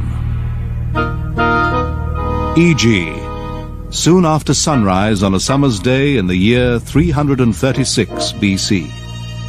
King Philip of Macedon is about to enter the great amphitheatre when the sword has found its mark. Unknowing, in the theatre sits the wedding party. Alexander's sister, newly married to her uncle, surrounded by the guests. All waiting for their host, King Philip, to make his entrance. But he will never come. He stands before the gate of the auditorium. Pusanias, his bodyguard turned killer, close in front of him. On Philip's face, an expression of complete surprise. For this is not how he expected Delphian Apollo's prophecy to be accomplished. Garlanded is the bull. Fulfillment is at hand. He is here who will strike the victim. He totters, slumps, falls backward to the ground like a great uprooted tree, and lies, eyes wide, mouth parted, while a patch of crimson spreads across his spotless white cloak to match the wreath of flowers about his neck. For the space of 2 full heartbeats, all the world is at a stop. And when it starts again, a new time has begun.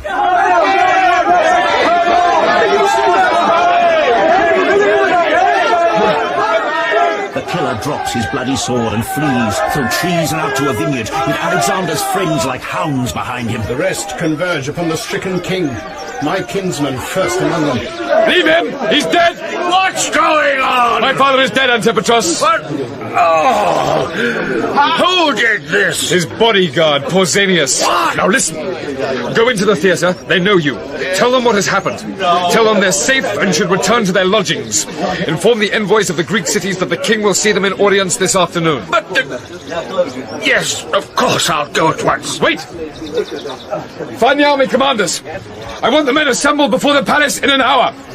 Antipatros, I want you to present me to the army and ask them to confirm my accession. Of course, Alexander. Of course. Alexander! Perdiccas, you have him? We were lucky. He tripped on a root and fell, or he'd been clean away. There were men waiting with horses. Have they been taken? No, Ptolemy's after them. I want them alive. Now, let me see Pausanias. He's dead. You killed him? Of course. We saw what he did. But not who made him do it. Did anyone? He bore the king a grudge because of Attalos. Exactly. Pausanias is raped, the rape goes unavenged, and we can all be counted on to look no further for a motive. Have your men crucify his carcass and display it. Set a guard and let me know if anybody comes to mourn him. Now, leave me with my father's body. All of you. Well, kinsman, who will come to mourn your father? You? No, Achilles. I shall keep his memory. The blood of Heracles flowed in him. He did it honor, but mourn? No. His life imprisoned me like a sarcophagus. Now at last my longing can take wing. Alexander, my king. First aid, get up, man. Am I a Persian to be bowed and scraped to? If I can be of service, tell me. What are you talking like this for? Have I suddenly become a stranger? Everything has changed. Not everything. Not you and me. You are king. Not yet. I've asked Antipatros to present me to the army before the same idea occurs to someone else. Who else could there be? In Macedon, there's always someone else. Stay where you can guard my bag.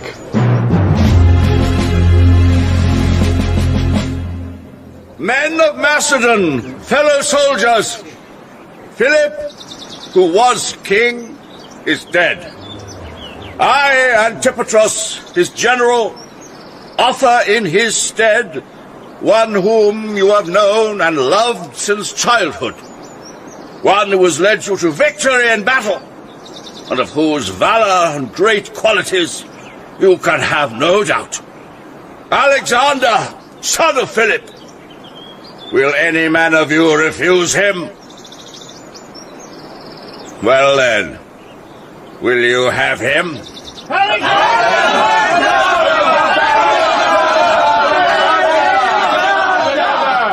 Well, Alexander, if Philip's shade can see and hear now, he must be proud. Oh yes, we can afford a little pride in one another now. Thank you for your voice, Antipatros. My father trusted you. I expect to do the same. We have many things to discuss. Indeed. Perhaps after you have spoken to the embassies. So, gentlemen, I look upon you as my father did, as allies, and in many cases, friends. You, I know, regarded him in the same way. I ask you then, whatever your country, that you maintain the same regard and loyalty to me, both as to the leadership of all the Greeks and the post of Captain General in the great Persian enterprise that lies before us. I thank you. Well, well, I give the lad full marks for optimism. Or downright nerve. Leadership and Captain Generalcy. Just wait till they hear of this in Thebes. It was bad enough dealing with the old lion. From the cub, it's just intolerable. Well, they heard you out. Just. And tomorrow they'll set out for home and start fomenting insurrection. I could see it in their faces. Antipatros, from tomorrow, I want the army under daily training and prepared for a march south. Of course, but we shouldn't turn our backs upon diplomacy. First, let them see that I too am to be reckoned with. But before that, there are domestic matters to be settled. Meaning? You know quite well, Amyntas for one. You realize it's 20 years since your father displaced him. He's made no trouble. He's nothing. He's pure Macedonian, and I am not. He could be used. He must die. It's your decision. Then there's that ox Attalos and his kin. Do you include your infant brother? Half-brother, him above all, but not his mother, nor his sister. I hold no brief for Attalos. If Pusanias turned killer, it was thanks to him. But remember, Attalos is with Parmenion and the vanguard in Asia. He has a loyal following, and he is Parmenion's son-in-law. He can be son-in-law to Zeus for all I care. He'll not escape. Why do you look at me like that? Are you surprised to see me behave like any king of Macedon? Forgive me. The new Alexander takes a little getting used to. Antipatros, try thinking of me as a male Athena, sprung fully armed from the head of Zeus. Besides, you know my motto. Always to be best. Yes? Ah, Perdiccas.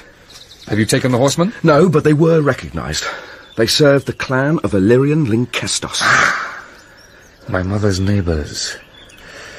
Issue orders for their arrest. I already have. Xandros, something else. Yes? Your mother has arrived from Pella. What? I haven't sent for her. You asked to be told if anybody came to mourn Pausanias. Before entering the palace, the queen sought out his body and placed a crown of gold upon the head. It surprises me you didn't do the same, instead of crucifying a lifeless corpse. He is my distant relative, and yours, not to speak of benefactor to us both. Oh, well, don't expose me to your famous stares, Andros. I'm your mother, not your subject. I believe you to be both. Of course. At least I promise I shall not embarrass you in public. You already have. Do you know, as I came into the palace, I could tell there had been changes. There is an air of expectancy. And as for you, my love, you have the air of one resurrected. That's a benefaction, isn't it? Mother, I think you knew my father was dead before you arrived. Whatever gives you that idea? Why else did you come? I had a premonition. You know me. Too well. It didn't take much doing. No mortal such as Philip can expect to show himself an equal with the gods and hope that they will not appoint an instrument to bring him down. Oh, did they appoint Pusanias? Or did the Lysimachos clan have a hand in it? How should I know? They're a fickle lot. As everybody knows, not least their neighbours, your kin and mine. What are you implying? Mother, 2 of the Lysimachos brothers have been arrested. They'll be questioned. Does that alarm you? I should hope not. And if Pusanias were living? Did Aristotle never tell you to beware of speculative questions? Mightn't it be better if we close this subject? Close it, then. I only hope your confidence is strongly based. Count on it. Now, let's talk of something practical. What about Philip's crony Attalos? I'm looking for an opportunity to dispense with him. I'll give you one. I hear that the Athenian Demosthenes has reopened his vendetta against you and Macedon. He and Attalos are writing to each other. Firstly, just listen to this. To Alexander, son of Philip, from Attalos, joint commander with the army in Asia. The whole world mourns the untimely and treacherous death of your great father. At the same time, however, we rejoice to know that the reins of power have been so swiftly and resolutely assumed by his legitimate and valorous heir. By the 12. That from the man who called me a bastard. Attalus was never short of nerve. No, but here's the crux. My lord, I deem it prudent to advise you that I have received several unsolicited and highly compromising communications from the Athenian orator Demosthenes. Your mother was right. When was she not? I now hasten to lay before you this most unwelcome correspondence, so that you may judge of the unswerving loyalty of your lamented father's most trusted friend. Gods, who'd think I've made away with half his family? He's guilty, sure enough. Shouldn't you read what Demosthenes has written? I have. It doesn't look to me entirely unsolicited. Only a panic-stricken man would have let me see it. I'll send to Parmenion. He can either have Attalos sent back for trial or have him finished with quietly on the spot. If Parmenion supports his son-in-law? Between me and Attalos knee-deep in treason, I don't think he'll hesitate. But he'll exact a price. And I'll pay it with good grace. Parmenion's a fine general. His sons are first-class soldiers who deserve commands. Does that include Philotas? It must. He's the best cavalry officer in Macedon, after myself. Oh, dear man, we don't have to like him. Oh, Xandros, be careful. Don't put yourself too much in debt to one clan. Parmenion won't trade upon it. As for Philotas, what interests him is glory and wealth. So long as he's assured of those, then I'm assured of him. Now, whom can I trust to settle with Attalos? He sends a Greek, a friend, one Hephaistion. Attalos resists arrest and dies. Within 2 months, my kinsman is unchallenged king in Macedon. If you don't include his mother. He often ponders this.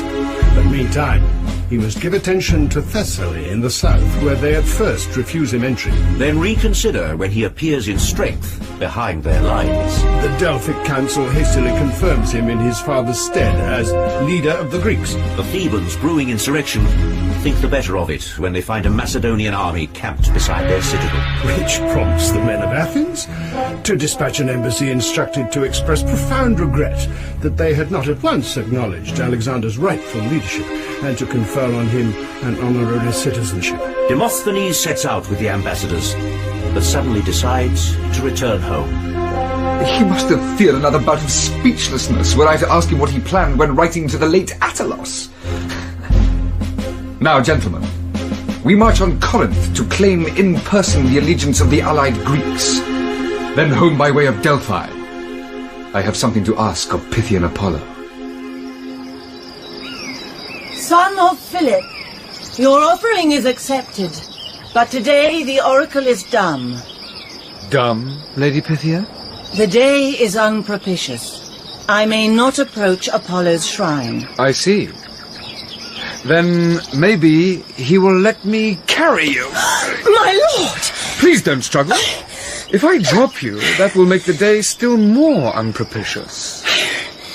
Son of Philip, I see you are invincible. Ah, thank you, my lady.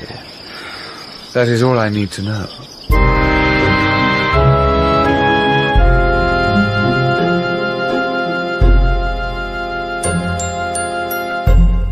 What men need, according to Apollo, is to know themselves. Well, I know this much. The Pythia answered my question before I could ask it. And that's the answer that matters. Beware. Philip thought himself invincible. Never take the favour of the gods for granted. I don't. Though possibly I have the right. That's not for me to say, as you know. No.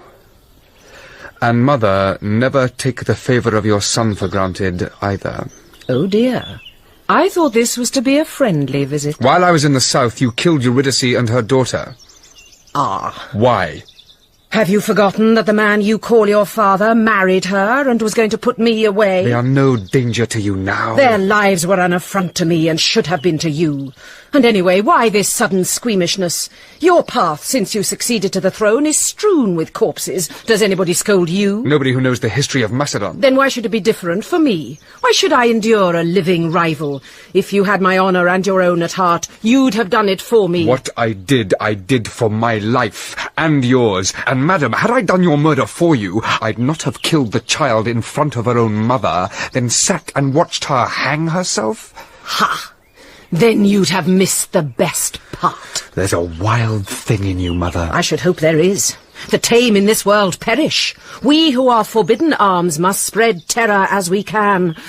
But, Xandros, there's something wild in you as well. I know that. You saw to it the day you handed me to Dionysos. But I am not content to let him rule me. Maybe. Time will tell. That's beside the point, Mother. On my express instructions, Eurydice and her child were spared. You knew that. Very well. I want it understood that now and always I shall be master in this kingdom, and no one is to flout what I decree. You are my mother, and you are my subject.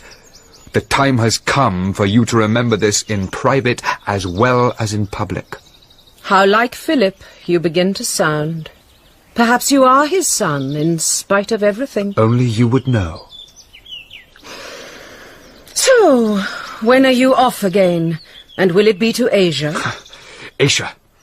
Greece may be quiet, but it's the only place that is.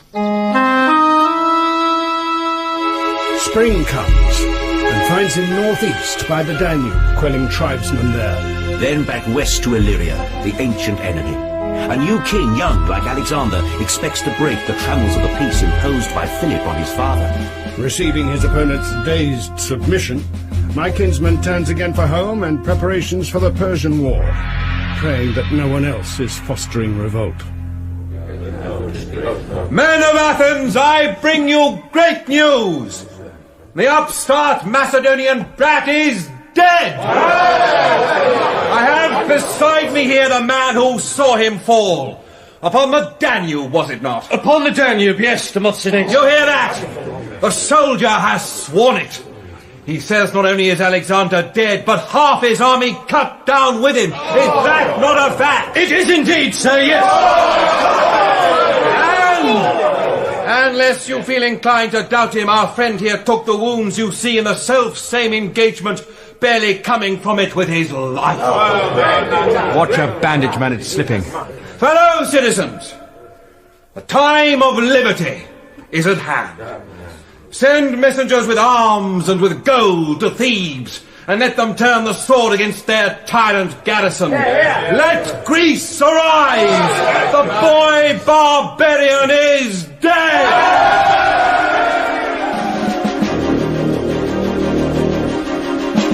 The Thebans take the bait and pin their hated Macedonian garrison inside the citadel. My kinsman races south, convenes his mainland allies. Thebes rejects his terms, a savage battle follows.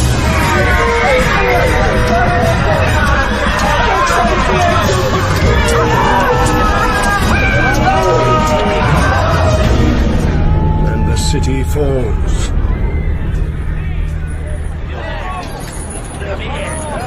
All right, Festi, tell me, why should I not raise Thebes to the ground? Because you've done enough. You've crushed it. Athens must be trembling. From now on, no city will dare think of rebellion. If that were so, what we meted out to Thebes and Athens at Chaeronea would have kept them quiet for centuries. Yet here we are again. All right, but stop and think. This is not just any city. This is seven-gated Thebes, city of Cadmos, of Oedipus, of Pindar, of the sacred band. Are you willing to be remembered as its destroyer? Oh, don't worry. I'm about to call a council of my Greek allies. The fate of Thebes will rest on their democratic vote. But Thebes has bullied them for years. You know what that vote will be. I should hope I do. Do I shock you? I'd have shocked myself once. No more. I'm Philip's son in that, at least. Zandros, if Chaeronea didn't change the Thebans, why should this? It won't, but it'll stun them for a year or two, and that's what I need. I plan to reach the Hellespont to cross to Asia this coming spring, not in my dotage. Why should I be forced by snarling Greeks to police my own backyard when all the world is waiting? Besides... What?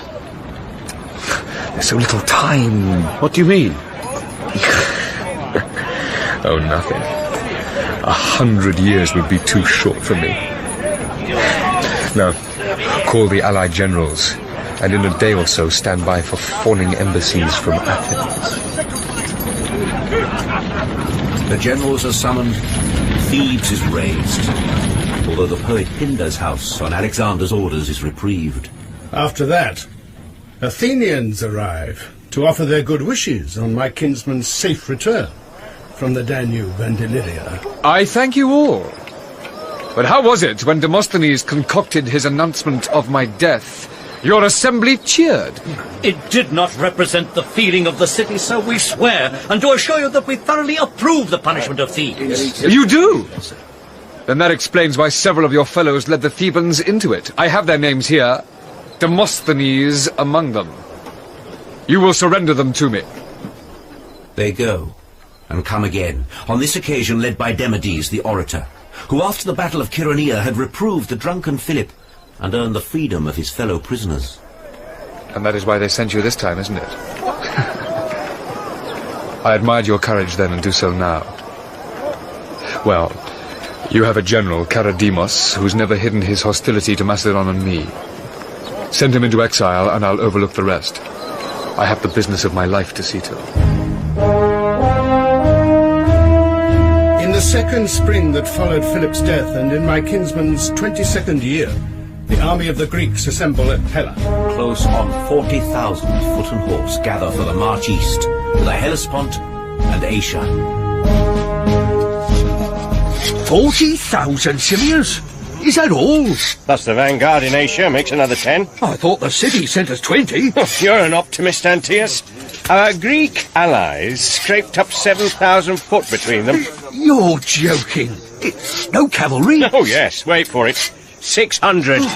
Oh, I thought this was what's the word? A pan-Hellenic expedition. They reckon there's more Greeks going to join the great king of Persia than us. Not a bad age. Stood a few throats, that will. Persian, Athenian, what's the odds? Hey, Callas. There's my son. The Thracians were saying old Darius can match us 20 to 1. And the odds are in our favour, aren't they? Hello. Here comes the little king. Simias. Good to see you. Callas, you too. And same to you, Alexander. Which is more than most men say of their commander. You cheer me, since we've got each other's company to Babylon. Babylon? If not beyond. Susa, Persepolis? Not just Asia in the West End. Who's that? Me, Antiochus, sir. Ah, the man I swore I wouldn't leave behind. That's it. 10 years back. Fancy you remembering. So long as you've improved your battle drill. I'm better than I was. I know. Or you'd not be here. Well, you're still bloody awful. Oh. But no, Antiochus, not just Asia in the West. Did Xerxes stop at Asia in the West? No. Then nor shall I. We'll take revenge on Persian soil for what he did to Greece. With 50,000 men? Men? Macedonians. And me, Alexander. Listen, tell your friends, and then remember it at sunrise when we sacrifice. Remember it as we march out east of Pella. You and I are going to be the best there ever was. We shall outshine all our ancestors. We shall be remembered for the rest of time. And men 1,000 years from now will tell of what we did. So sleep well. We meet at dawn. Good night. Good night, Alexander. Holy Apollo. Babylon. I thought that was just talk. There you go. Get kitted out for a stroll and end up on a route march. Oh, well, so long as he's the one that's running it. Fancy him remembering about the battle drill. Yeah, funny thing if he'd forgotten.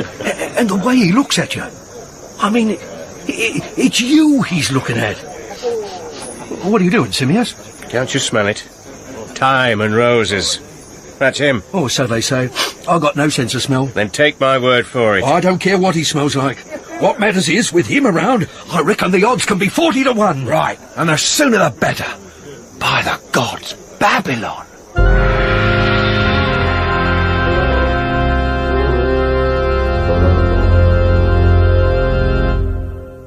So, it's tomorrow, then? At sunrise. Sacrifice and off toward the Hellespont. You sound as if it were a holiday. Perhaps it is for you, especially if it's the last you see of me. Who said anything about the last? I know this. You don't love me as you once did. Oh, Mother. And now the Hellespont. This is the first time there's ever been sea water between us. Sea water? It's nothing. A stream. So is the river Styx.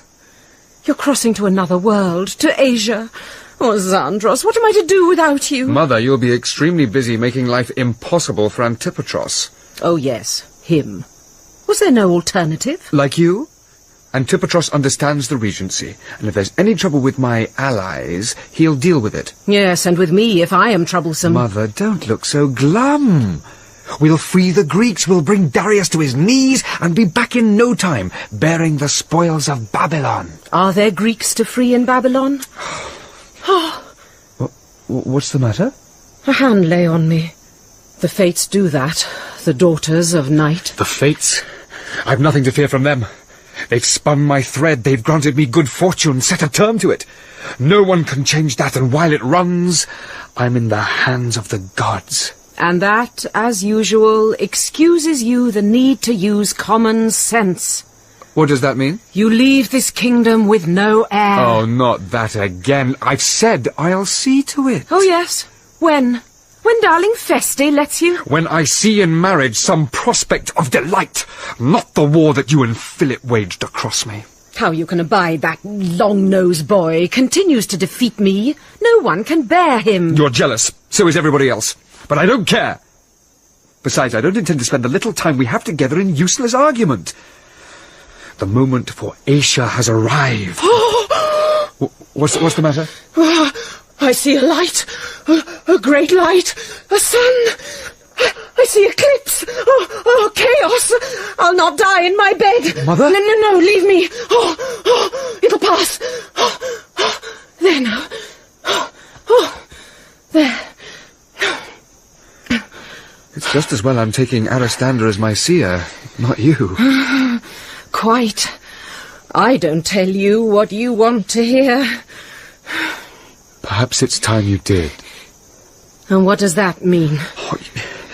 You don't tell me even now what it is my birthright to be told. Xandros, I've said to you... I remember what you've said. He will acknowledge me when I shall have crossed the sea of sand and the snows that melt not in the blaze of noon. Well, who will acknowledge me? I think it's Zeus, but is it? Or is it Dionysos? And then acknowledge me as what? As his son? I have to know, Mother. I cannot speak. It is forbidden. Mother, I am going on a great journey. We may never meet again.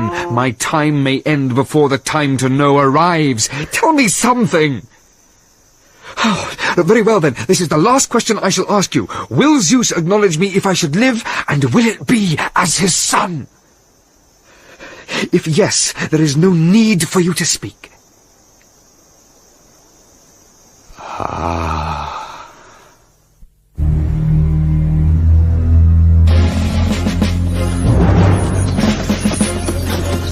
Achilles. I am here. Patroclus too. Of course.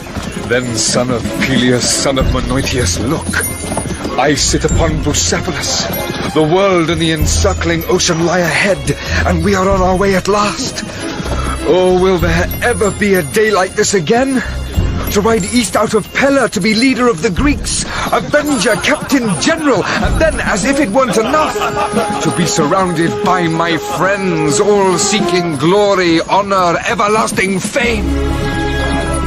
And look, behind them, further than the eye can see, the horse and foot from Macedon and Thessaly. The Thracian and Paeonian scouts, the Agrianian archers, the allies from Greek cities of the League, the armourers, the engineers and siegemen, surveyors, architects, builders, carpenters, leatherworkers, geographers, astronomers, seers, musicians, actors, physicians, and naturalists, under orders to collect the fauna and flora of the East and send them back to Aristotle. On whose advice Callisthenes, his nephew, rides among the librarians and scribes to act as historians. Kinsman, this is something more than a mere army. Oh, yes. It is the life of Greece, writ small. And what do you intend to do with it? Son of Peleus, I am leaving Macedonia, I am leaving Greece, and I have never been so glad to turn my back on place and people. And yet I prize it all so much, I want to take it with me. Show it to the world and plant it as I go. Why not? Now at last, everything is possible.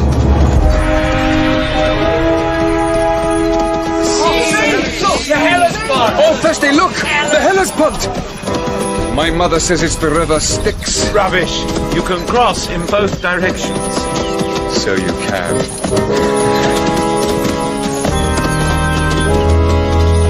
Alexander sacrifices, steps aboard his ship, and casts off. 60 vessels following.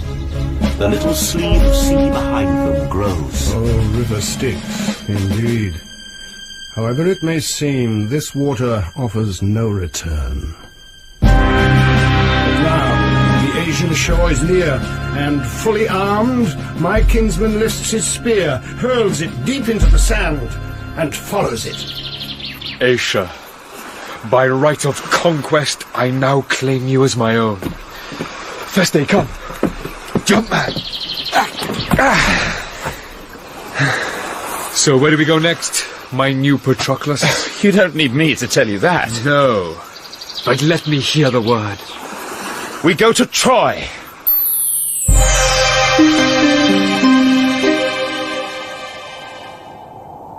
Troy. Oh, Patroclus. How can we endure to look at it? The towers and turrets gone, the temples and the colonnades. A city dwarfed into a village. The wind is still the same? Oh, yes.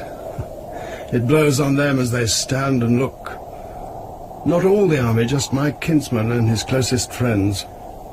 While peasants show them tombstones, said to be our own. Are they?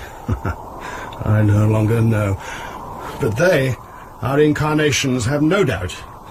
And strip, like heroes on a vase, rub themselves with oil and run to them in high excitement. And afterwards they stand in great Athena's temple. O Priam, king of holy Ilium, slain in the ruin of your city by the son of great Achilles, stay your anger from me who am of the same blood.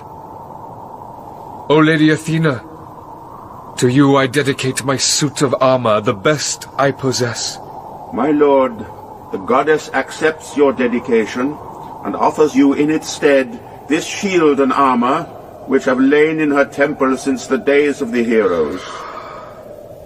Magnificent! Firstly, Achilles must have worn these. Did I? I'd not have been ashamed to, certainly. Oh, Patroclus, it's as if a breath of life had come on us again. We share an instant in their shining hopes. Oh, my friends, dear friends, we take up where the heroes ceased. We are their successors. What they began, we will finish. Clasp hands, and each man make a silent dedication. Then we must ride. Parmenion will be expecting us at Abydos. We have to hope he's found the great king's army.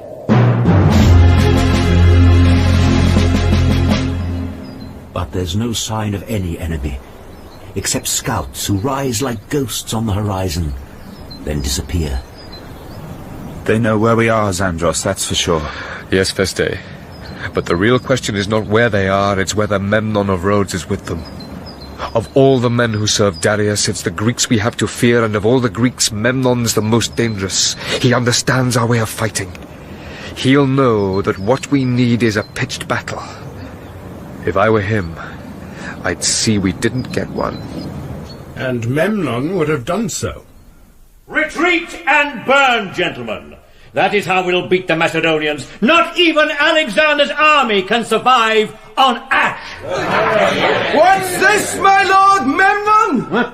Friends, when a Greek advises Persians how to deal with Greeks, and when that advice is to retreat and burn our property, then we must ask about his loyalty. I say no retreat! I say meet the Macedonian! Hold him at the river Granicos! The Granicos. Swift-flowing but not deep. A small obstacle. The only hindrance to my kinsman is the 30,000 Greeks and Persians on the far bank. Their heavy armoured horsemen drawn up in front. Formidable. This must be Memnon's doing. No doubt about it. Maybe you should charge them and have done. We have to win this battle, Xandros. I know, Feste, I know. And the bank is steep. I doubt if we'll get up it. And if we do, we only have a little while till sunset. No, we'll make camp, or seem to. Kleitos, take a troop of horse, ride secretly upstream, and see where we can cross. Yes, Alexander. We'll do so at night, and fall upon them at dawn. The rosy-fingered dawn.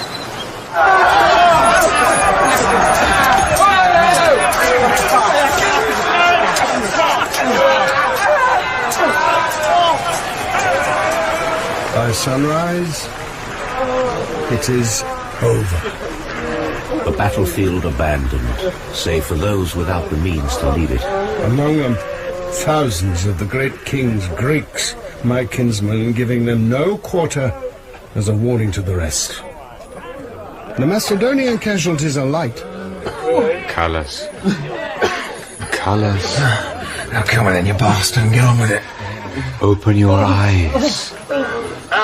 Alexander. Where am I? With the wounded. I'm not dead. Far from it. Thanks, Bree. That means we won. We won. Except that Memnon fled to fight another day. How's your wound? Wound? There's nothing. Scratch. Show me. Some scratch. My blood like an old wineskin. But it'll heal. Of course.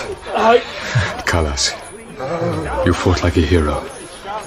I won't forget. God save you, Alexander. I'm proud to be with you. You can't be prouder than I am of you. Just let me out of here. I'd follow you to Hades if you want me to. Thank you, Callas. The new Achilles moves down the line of the wounded and the dying. From every conscious man by name, the story of his exploits, reports tell you to every man by name, a word of praise, of hope. To each a look that makes the heart lift.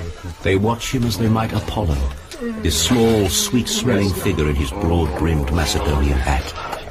They wonder vaguely at the headgear, not guessing that he wears it to conceal a wound which, but for his shattered helmet, would have finished him.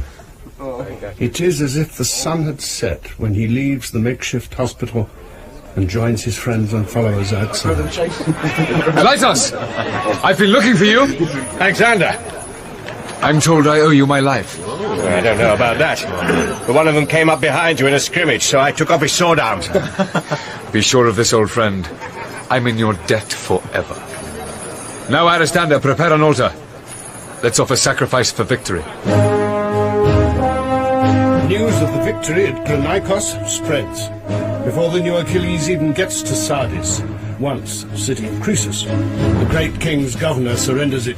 Together with its laden treasury. Now, at long last, I can pay the army. From Sardis, he sends Parmenion east to open up the inland road to Gordium, while he goes south, the blue Aegean always on his right, to free the cities of the coast. Greek garrisons take flight at his approach. They must have heard what happened to their countrymen at Granicos. Everywhere. The Persian-loving oligarchs are dispossessed, their places taken by Democrats. Democrats? Has he turned Democrat or what? You'd think he'd seen enough of the Greek cities to put him off democracy for life. That's right, Philotas. More than enough. Ah, Xandros. I knew I couldn't be mistaken. Then you'll also know the reason why. We bring these people freedom. Freedom means to them democracy. I give it them. It makes them grateful. It makes them generous. Ask Harpalos. Oh, yes. I've never seen your treasury is so full. Gold. I am sick of the sight of it. All I've seen is that little cripple Harpalos gloating his treasury. Sir! Sir! Alexander, the Queen of Caria is at the city gates and begs an audience. Is this another kind of conquest, Xandros? I sincerely hope not, Harpalos, since the lady's old enough to be my grandmother. In fact, she could have been my aunt-in-law. You remember Pixodarus? Pixodarus, one-time governor of Caria, whose daughter Alexander, in a fit of madness, once proposed to marry. You remember him, Philotas? And the proud Philotas stiffens, knowing everyone's suspicion that he gave the plan away and brought down Philip's wrath upon my kinsman and his accomplices. I remember. But I challenge Alexander to say that he regrets the failure of his suit. Far from it. You saved me from myself. Be that as it may, the Queen is Pixodarus' sister, and comes to offer me the throne of Caria without the need to marry anyone. But not, as it turns out, without the need to form another perilous relationship. My dear boy, I was thinking as I came along, and now we've met and get along so famously, I'm sure of it. Why not legitimize your own succession here, as well as giving me enormous pleasure by letting me adopt you as my son? Olympias the Queen to Alexander, King of the Macedonians, leader of the Greeks, Captain General of the Allies, liberator of Asia in the West. My dear, your titles are like wine to my heart. Or were, until I learned that I must add to them the name of traitor. What's this you are so careful not to tell me? That you've embraced adoption by some geriatric childless carrion? What am I to conclude, except that just as Philip tried to shake me off as wife, now you propose to shake me off as mother? Am I so repugnant to you that you try to cobble on a new umbilical cord? Gods. Oh, Festi, I should have told her outright and had done. She must be joking. Joking? Have you ever heard my mother joke? Does it go on like this? I see you are concerned about this superannuated female's problems of succession, but, as ever, not about your own. Presumably, her role as mother carries with it that of mother-in-law to... Let me see. Mother-in-law to the inescapable Hephaistion. Oh, Hades, woman, there are times when you expect too high a rent for the 9 months you carried me off, Festi. I'm sorry. Don't be. I'm proof against your mother, you know that. Just so long as you don't think of me as inescapable. No, never. Well, yes, perhaps I do. What? You're my fate, and every day I thank the daughters of night. Oh, Xandros. Oh, hold me. Hold me, dearest man in all the world. Umbilical cord. Why bother with a new one when the old one serves so well? Stretch it far enough and it'll break. Will it? And how far is enough? Ah, well. It's time we left this town. Memnon's holed up in Halicarnassus. Until we prize him out, we can't turn east. High summer, and the new Achilles marches south to grim Halicarnassus. Summer turns to autumn, and still the Macedonians, mauled by Memnon, sit outside the city's battered walls. Heracles, this place is like an oyster to a man with a blunt knife. At last, the oyster gapes a little, and the blade goes in. Resourceful Memnon tries to fire the town, but fails, and slips away by sea, leaving the great harbour fort still occupied. Plague take the man. But no matter. Without the town, the harbour's useless. I'll depute my newfound mother. She can starve them out. It's time the rest of us went east. It is a troubled winter, as he marches along the coast, accepting the submission of ports and cities, or compelling it. accepting money, naming governors and military commanders. Anxious for the next report across the mountains from General Parmenion, still battling along the road to Gordium. And all the while come rumours. Memnon, hard at work among the islands of the western coast, ejecting democratic governments, restoring oligarchs and Persian sway. Zandros, what if he should raise revolt in Greece itself? Or even threaten Macedon? Why don't we turn back and deal with it? Thank you for your questions, gentlemen. I've thought of all of them myself, but don't propose to come to a decision till we meet Parmenion at Gordium. And why should it be easier at Gordium? Majesty, we welcome you and your companions to this, the temple of great Zeus, and do so with a special warmth, not just because he is your forebear, but also for a long association with your native land. Here, in ancient times, Midas, son of Gordius and king of Phrygia, brought from Macedon, it is said, the chariot you see before you. Now, as you will observe, the yoke is bound to it by thongs worked into a tight knot, a knot whose ends have been so cunningly concealed that no man has succeeded in undoing it. Since it holds the car together, why should anybody wish to do so? My lord, there is a prophecy that he who loosens the knot will also rule all Asia. I see. In that case, much depends on this obstructive knot. Let's have a look. Now then, I see no ends of any sort. But as he works at it, a vision forms and moves within his mind. He sees his home, and from it, like a flowing thread of light, a line runs out. Through Thrace, across the Hellespont, then round the coast to Gordium. It disappears into the knot. And then he sees that out of it, and east across the emptiness of Anatolia, on and on to Babylon. Another brighter incandescent thread extends. Achilles. Kinsman, yes? My fate says on. Then go with it. If I am right, then God will see to Memnon. Reverence! Tell me, are there any rules for how the knot must be undone? None, sire, that I know. Well then, I shall make my own.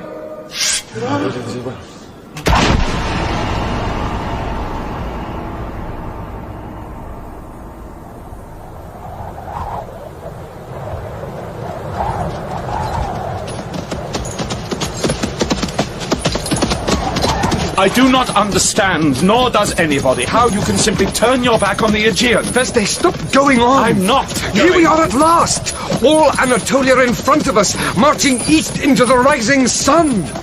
And when the great king of Persia comes at us, he'll ride into it, sinking. I find that prophetic. You find everything prophetic. What's the point of taking cities and harbours from the Persians if you then give his finest general a free hand to take them back? I undid the knot. You cut it. Anybody could have done that. But no one did. The Gordian knot is undone. So? Does a wishful prophecy absolve you from common prudence? Not wishful, wish-fulfilling. All the same, a lot of people think you oughtn't to have cut it. What else should I have done? Sat down and patiently unraveled it? Is that how I'll take Asia? Alexander! Sandra! Stop! Who's that? Patroclus. Oh God, not bad news. Zandros! Amazing news! Amazing! Memnon of Rhodes is dead. Dead? He sickened and died outside Mytilene of Lesbos. This is certain, is it? Absolutely. His command is given to 2 of the barbarians. Oh, it will take more than 2 to fill his shoes. So, Feste. What can I say? Well, luck we didn't turn to deal with Memnon after all. Luck, Artabazus, luck! Oh, no! Friends, see this as a token. Zeus has other hands than ours, and will use them on behalf of those he loves. Believe me, he'll shape the Persian king like clay, and then he'll fire and break him!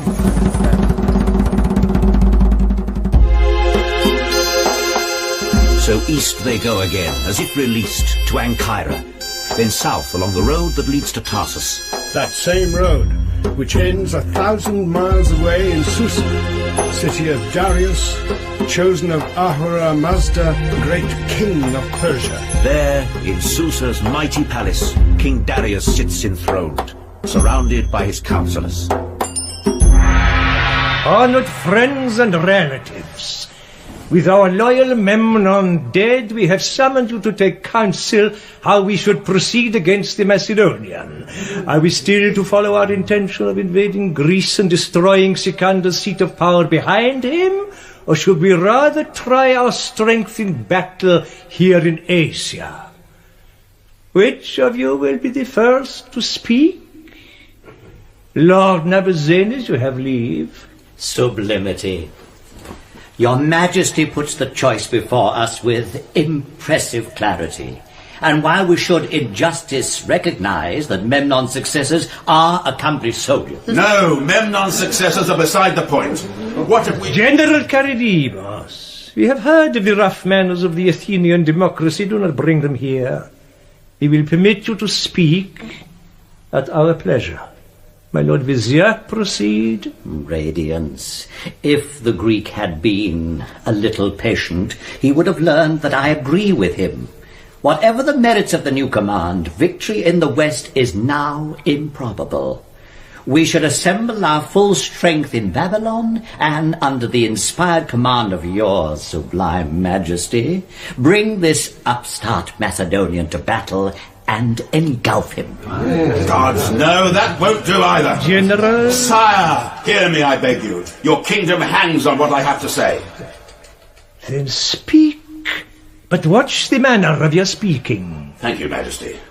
But first, let me remind you, in case your lordships have forgotten, I stand here an Athenian, picked out for exile at the express command of Alexander.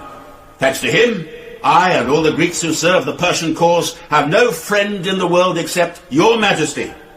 If I speak out of turn, to no man in your kingdom is it more important that the Macedonian be defeated. And I see how to do it.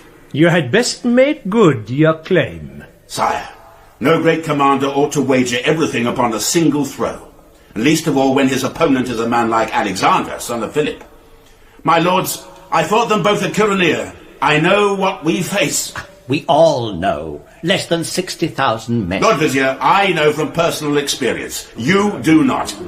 Against Alexander, numbers are nothing. His troops are resolute, superbly armed. Do you suggest we Persians lack in resolution? That our weapons are... No, sir. What I say is, the Macedonians are the best I've ever seen. On top of which they think of Alexander as a talisman, a sort of god, a pledge of victory. Do you presume by that to set this little northern savage on an equal footing with ourselves? Majesty, no such thought was in my mind. Continue. Sire, when last heard of, Alexander was approaching Tarsus. Therefore we have no option but to meet him, and soon. But not at our full strength, which is unmanageable. Summon all your forces, certainly, but then detach 100,000 picked men, my Greeks among them, appoint a field commander, but yourself remain here in Susa to oversee the war while I go north. Now we reach the point. I mean, whomever your Majesty appoints goes north to meet the Macedonian, where it suits us, on the plains. Aye, the sacred fire. Do you propose that we, the king, should skulk at home and... Sire, nothing of the sort. What prompts me is the safety. Radiance. What prompts this Greek is clear enough for all to see. He hopes for the command in order to betray us to the Macedonians and earn their forgiveness. Have you not heard a single word? Death and corruption. If you are looking for a traitor, Demosthenes, look no further than your own mirror. Greek, restrain yourself. Not if I'm to be insulted, great king. I offer you the only chance of victory you have. By Hecate, you'd better take it, because I swear you'll never do so with your mob of trousered, perfumed cronies. God, remove this man! Cut his throat! King of Persia, you've dealt unjustly with me. I am your loyal general. I've spoken nothing but the truth, and do so now. Spare me, your kingdom is lost. Majesty! Majesty! What is it? Radiance, I bear urgent news from the north. Speak! Lord, the Macedonian king has entered Tarsus. Dawdler, we know that already. Get out. But, sire... Out, I say. Hephaistion. Sire. Summon our armies to meet us in Babylon. I hear, Lord, and obey. Lord Vizier. Sire? I fear I may have been unduly hasty with the Greek, a soldier of that quality. Sublime Majesty, our victory does not depend on boorish foreigners. Quite so. Send the summons. Sire. Majesty, forgiveness. Did we not command? Effulgence, your slave is charged to say more. Speak, but let your second speech be better pleasing than the first, or you will lose your tongue. Sire, the Macedonian king has fallen sick in Tarsus. It is not thought that he will live. What? Fellow, I will fill your mouth with rupees, friends, relatives. The Lord Ahura Mazda, the wise, the shining, has put the little Macedonian upstart in our hand.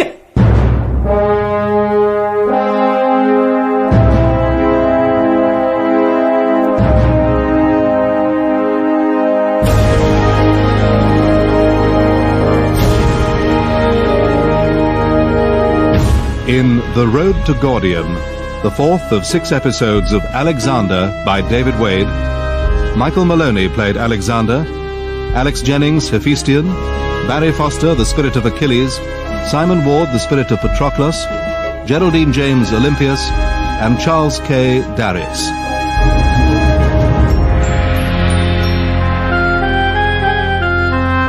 Antipatros was played by David March, Demosthenes and Callas, Malcolm Sinclair, Philotas, Michael Onslow, Harpalos, Dominic Letts, Perdiccas, Mark Straker, Antaeus, Barry J. Gordon, Simmias and Kleitos, John Evitts, Nabazanes and Memnon, John Badley, Charidemos, Jonathan Adams, the Queen of Caria and the Pythia, Geraldine Fitzgerald.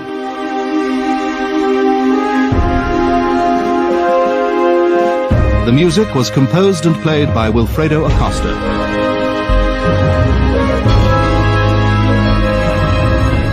Alexander is directed by Glyn Dearman.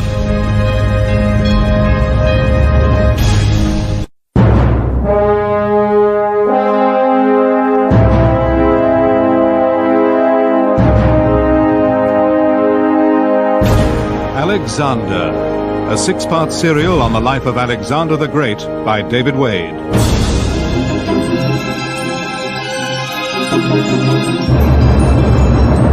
With Michael Maloney as Alexander, Alex Jennings as Hephaistion, Barry Foster as the spirit of Achilles, Simon Ward as the spirit of Patroclus, Geraldine James as Queen Olympias, and Charles Kay as Darius. Alexander. Part 5. The Hunt of the God King. Tarsus, on the road to Syria. Early autumn of the year 333 BC. The Gordian knot is cut. No turning back. We have followed Alexander across the plains of Anatolia. East to Ankara, then south toward the Persian heartland. The great king himself, Darius, the chosen of Ahura Mazda, is the prize. But first, Alexander comes to Tarsus. Hot and dusty from the road, he dismounts, strips, and jumps into the chill, slow waters of the Kidnos River. Before the day is out, he's gripped with fever. Before the next, his life hangs by a thread. Hephaistion, what's the news? Worse, if anything. Oh, gods, what are we to do? We can't go on lying to the army. They're beginning to suspect. Where's that useless physician? Here, Perdiccas. Is there nothing you can do? I was just saying to the other generals, there is one possibility. Then for the love of Apollo, try it, man. What's stopping you? The remedy itself is dangerous. And the alternative? Then try it. You must try it. Try it. Very well. So long as you all understand the dangers.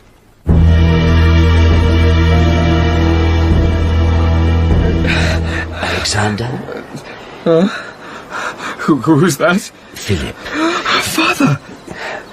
No, leave me alone. Alexander. No. The Persians are mine.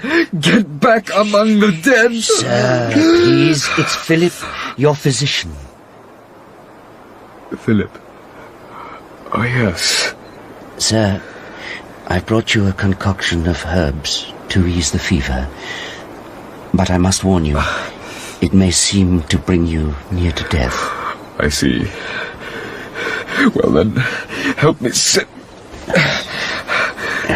Give me the cup. Before I drink, there's something I must give you. Under my pillow, a letter. But this is from General Parmenion, and personally addressed to you. I know that. Read. Beware, Philip. I am informed that he has been bribed by the great king to poison you. Have you seen this? I've seen it. And I've answered it as it deserves. Oh, horrible. Poison would be sweet. Alexander, I swear to you... No oaths, Philip. I've drunk your medicine, haven't I? Besides, I'll die when my time comes. Nothing I can do about it. Now, please take the letter and destroy it. Just in case I don't wake up.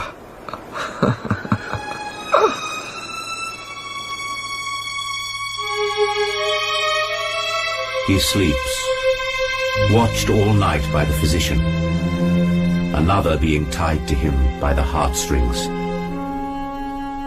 The crisis wanes and passes. The army, whom no enemy can frighten, breathes again. The heat of summer also wanes, and as it dies my kinsman's strength returns. The year draws in. At last there are dispatches. The great king, camped upon the Syrian plain, his numbers reckoned at 400,000. My kinsman leads his army at a murderous speed, the 2 days' march to Issus. There he leaves the sick and those who can't stand the pace, while he continues along the seaward road to Syria. One night, the autumn rains pour down.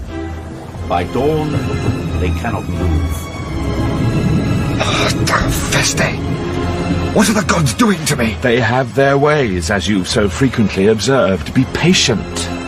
Was it Hermes, emissary of the 12, who murmured in Darius' ear that against advice he should move in search of Alexander? Lords, you forget. We are the chosen of Ahura Mazda. We speak with his voice. Do you then doubt us when we say the Macedonian boy is weak with sickness, lingering at Tarsus? He fears to try conclusions with us. Let the baggage train be sent to Damascus to await our victorious return. But we march at sunrise.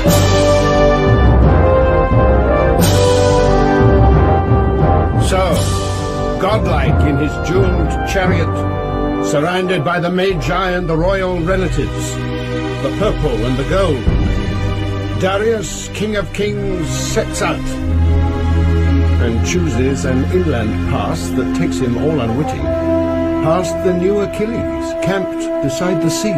The powers of Persia and Macedon stand back to back and do not know, but soon find out. Lysimachos, old Phoenix, who'd been left with the sick at Issus, brings the news. Darius? At Issus? How? He went inland. He thought you were at Tarsus. You saw him? No, or I shouldn't be here. But this poor boy saw and bears the marks. Show the king. Courage, boy. Oh, Zeus protector. What happened to your hands? Not just mine, Alexander. All of us. All the sick. They chopped them off. Darius ordered it. Vengeance, Alexander. Vengeance! You have vengeance, friend. And my protection for life. Get Philip to him. By Hades, old phoenix. And I left you behind for safety. Parmenion, we march to Issus tonight. Since this savage is there, that's where we'll meet him. Between the mountains and the sea. Yes. He'll not be able to deploy. His strength will go to waste. Right.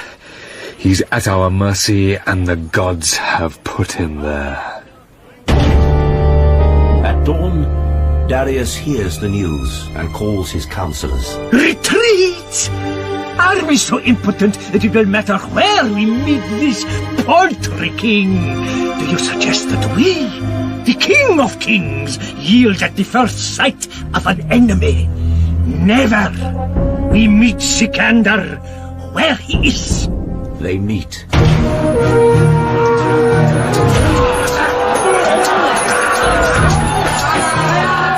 Rages, uncertain either way. Until my kinsman cuts a path toward the golden chariot. Darius! Look at me! Look at your fate! Unnerved, in terror of encirclement, the great king leaps from his chariot, grabs a horse and gallops off into the fading light. Then, like a chill, the knowledge grows upon the Persian host. Their lord has fled. They falter. Sensing this, the new Achilles, careless of a leg wound, leaves the slaughter to Parmenion and calls the pack of his companions to the chase.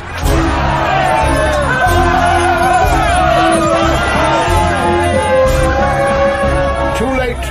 The prey has melted into gathering night. Zeus! I should have let the battle sooner. How could you? Man, you've got his bow, his shield, his insignia. Trappings! The whole world will know he fled from you. Yes, Feste, to fight again! Next time there must be no mistake. I want him on his knees in front of me. I want his crown and kingdom from his own hand. Oh, God, I stink of blood and sweat and my leg aches. I need a bath. Perhaps my absent Persian host will lend me his, Ptolemy? In fact, it's waiting for you. Come and see. Where? Come. Just here. Is this his tent? One of them. Take a look inside. High and mighty, Lord Sikander, mercy, forgiveness. Your lordship's bath is prepared, and your slaves await your pleasure. Oh, get up. Get up. Don't grovel at me. So, this is what it is to be a king. What's that? Lord, with permission? Speak, man. It is the royal mother, Sisigambis, the Queen Statira and her children. They must have heard you are returned without their lord, but with his weapons. They take him to be dead and themselves enslaved. I'll go to them. No, I look and smell like a butcher. Go for me, Ptolemy. Tell them Darius is alive and that they're my honoured guests, and that I'll call upon them in the morning.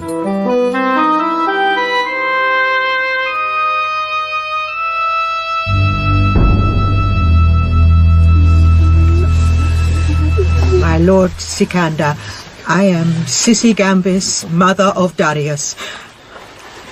I throw myself upon your mercy, begging you My to... lady... Madam, it is the other one. What? This is not Sikander. You mean the little one? Oh, Majesty, I have made an unforgivable mistake. No, my lady. No mistake. This is my dear friend Hephaistion. He, too, is Alexander. Now, please, all of you, rise. Ladies, my Lord Prince, you must wonder what fate has in store for you. Let me reassure you. As long as you are in my care, you are safe. You shall retain your titles and the honour due to you. You shall keep your private quarters and your servants. You are generous, sir. No, madam. Any man who has a mother ought to do what I do. I hope I may call on you again. With pleasure, my lord. And now forgive me, I must visit our wounded and bury our dead. And please, my lady, give your people what instructions are customary for the burial of your own. News of the great victory at Issus flies around Greece. In Pella, though, another piece of news is noted and elicits a swift response. I'm glad to learn, my dear, that you make no attempt to hide your latest mother from me. Oh, I can read between the lines. You and this Sissy Gambis, is it? I can see you're set upon a second mutual adoption. Well, I resign myself, which, incidentally, is more than I can ever do to Antipatros as regent. At least a great queen dowager is an improvement on a superannuated carrion, though younger and more fecund company apparently continues out of favour. Oh, Mother, even you, sorceress, can't find out everything.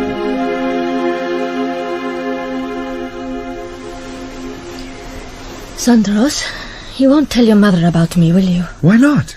It's bad enough, Hephaistion. I've spoken to Hephaistion. Yes, and at least today he tried to smile at me. But your mother always terrified me, and still does. She'll put a spell on me. We are in Marathos, city of Phoenicia, in a chamber of the palace. My kinsman and a woman lie naked on a bed. She, taken at Damascus, is the Lady Barsine, daughter of the noble Artabazus, wife till recently of Memnon. Barsine, who as a girl was exiled at the court of Pella with her father, and was appointed by Alexander as his honorary sister. Swear you will not tell your mother, please. Of course I'll tell her. She'll be delighted. And a little jealous, too, as mothers always are of their sons' women.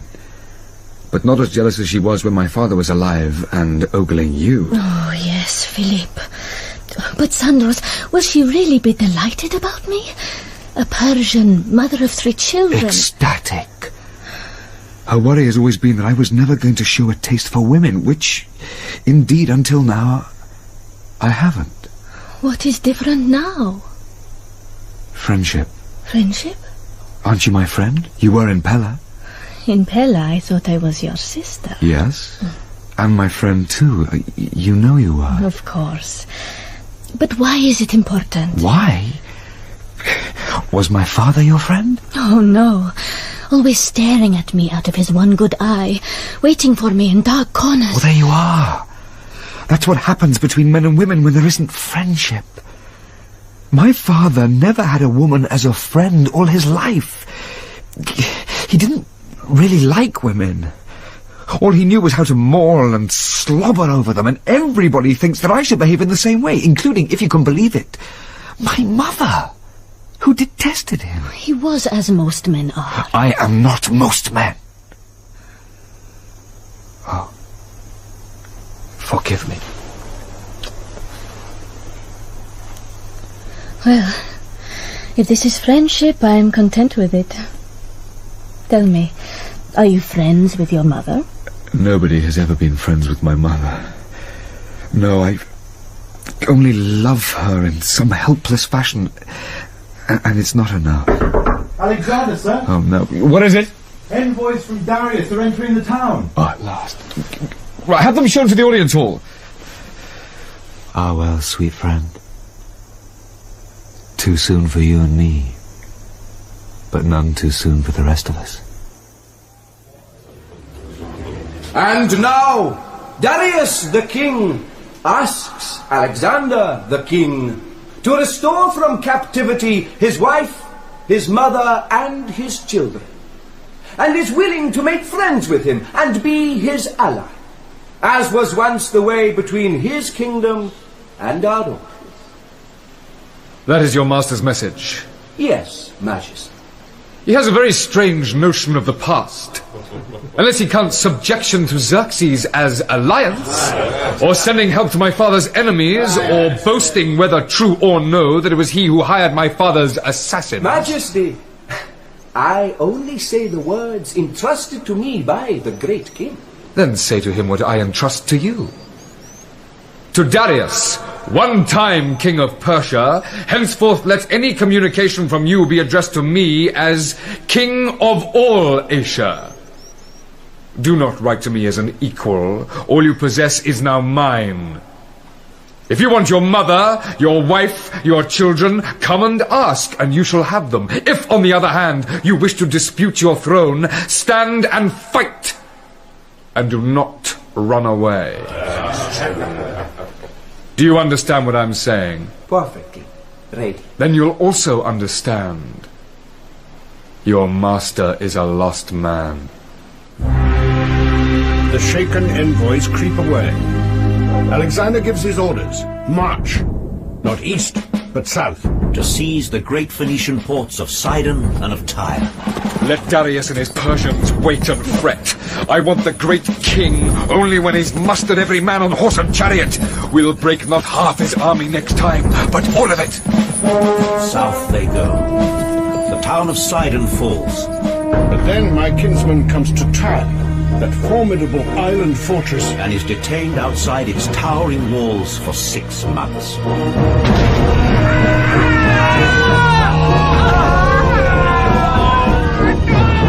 6 months of rocks that smash besiegers' bodies. Of tridents lashed to ropes that pull them off the siege towers like stricken fish. Of red-hot sand raining down that roasts them alive inside their armor. Sandros, how much longer? All the time it takes. Am I to have it said that Tyre held out against me?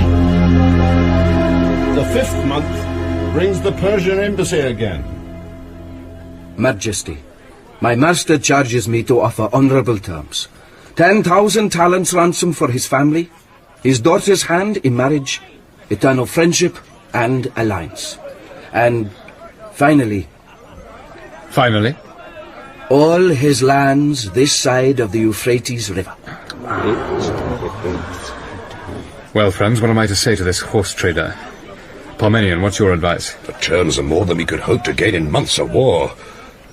If I were Alexander, I'd accept. And so would I, if I were Parmenion. My Lord Ambassador, ask your master this from me. Why should I accept from him a small chest of gold when his whole treasure house is mine? Say to him, when I have finished here, when I have occupied the throne of Egypt, I'll come and claim it. Say finally, Darius, one-time king, remember Issus and your fate.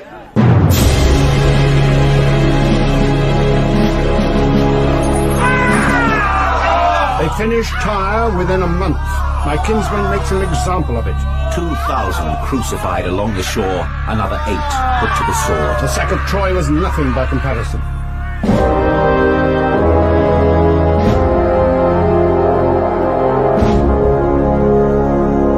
And after this, he heads south again to Gaza, whose governor is fool enough to assume that the last few months have blunted his opponent's appetite for siege. Not even when a heavy arrow pierces Alexander's shoulder is there a chance of that. What's one more wound? Gaza's ours. Nothing stands between me and Egypt. And almost nothing between you and death. For God's sake, Aristander warned you. The omens are against. No wonder you were hit. Sooner or later you'll kill yourself. And then what will become of me? The same as would become of me if you were dead. Desolation. Yes. Tell me, what is so attractive about Egypt? Wait and see.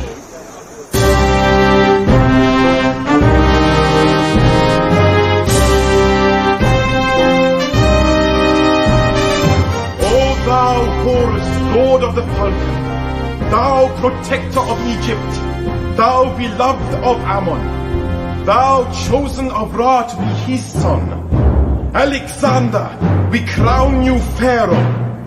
Hail Alexander! Hail Pharaoh! Hail Alexander! Hail Pharaoh!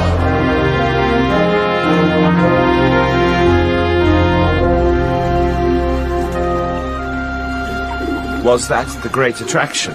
Memphis and Hail Pharaoh? Oh, wasn't it marvellous? But no, that wasn't the attraction, not entirely. No? What else? Excuse me, sir. Yes, Eumenes, what is it? Sir, your architect Dinocrates presents his compliments and the plans for the new Alexandria redrafted in accordance with your wishes. He particularly asked me to draw your attention to the projected temple of Isis. Ah, good. Has he now grasped why I insist on a barbarian temple in a Greek city? Have you? One must make gestures to a subject race. No, it's not that at all. My subjects are my subjects. Macedonians, Asians, Egyptians, all without distinction. And the gods are the gods. In different places they have different names. That's all. Right, thank you. Leave the sketches there. I'll look at them. Yes, sir. You understand my reasons for the temple festive. If I don't, it's not for want of being told. Unlike some, we both know whom I mean. Parmenion, Kleitos. Among others, my father's men. True Macedonians to whom anybody else is a mere foreigner. God, how am I to make them understand? You may not be able to. I must. How else am I to rule an empire? Well, we shall see. Meantime, you're avoiding my question. What question? What else was so attractive about Egypt? I'm not avoiding it. I have the answer here. It's in this letter from my mother. Dear one, whatever other reasons led you to Egypt, do not doubt the god has also summoned you. You know my question to Zeus. When will you acknowledge him? You know his answer. When he shall have crossed the sea of sand and the snows that melt not in the blaze of noon. Now, if I'm not mistaken, the answer I could not give is waiting for you. In Egypt, at a place called Siwa, is the oracle of Zeus Ammon, the most truthful known to man, which also has a mouth, as you recall, in my own home at Dodona. By the 12th, the priest at your coronation named you beloved of Ammon, son of Ra. Ammon-Ra. Zeus Ammon. Precisely. And I've since made inquiries.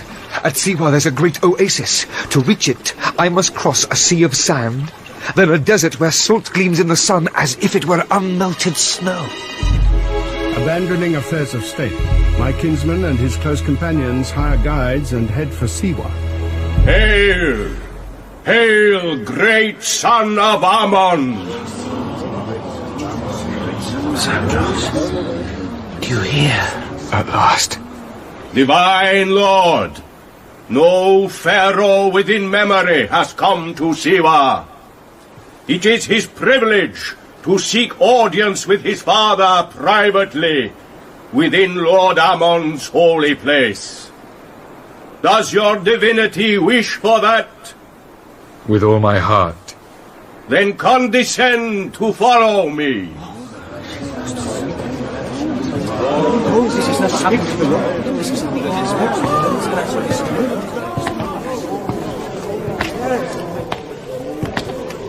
Divine Lord, this is the place.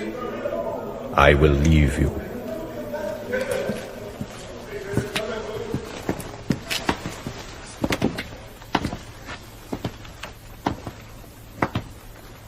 Father, I am here. Your acknowledged son. Speak to me. Speak.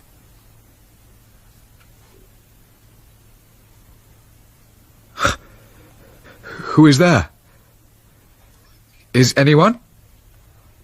I, if no other. Achilles. Why does he not speak? There is a saying, no answer is also an answer. Meaning what? That I've had my answer? So I have. His own priest has given it. Son of Ammon. Zeus Ammon. What more do I need?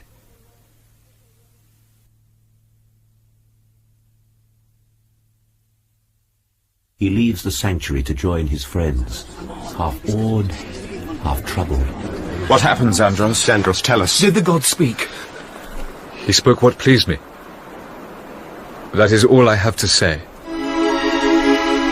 Oh, Patroclus, how often have we heard it? Men tell themselves the answer they wish to hear, not the one the silence signifies.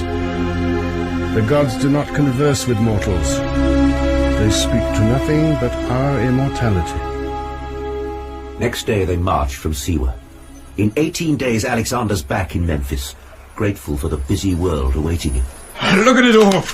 Dispatches, letters, half a dozen from assorted mothers, petitions, deputations. Ah, But there's a consolation.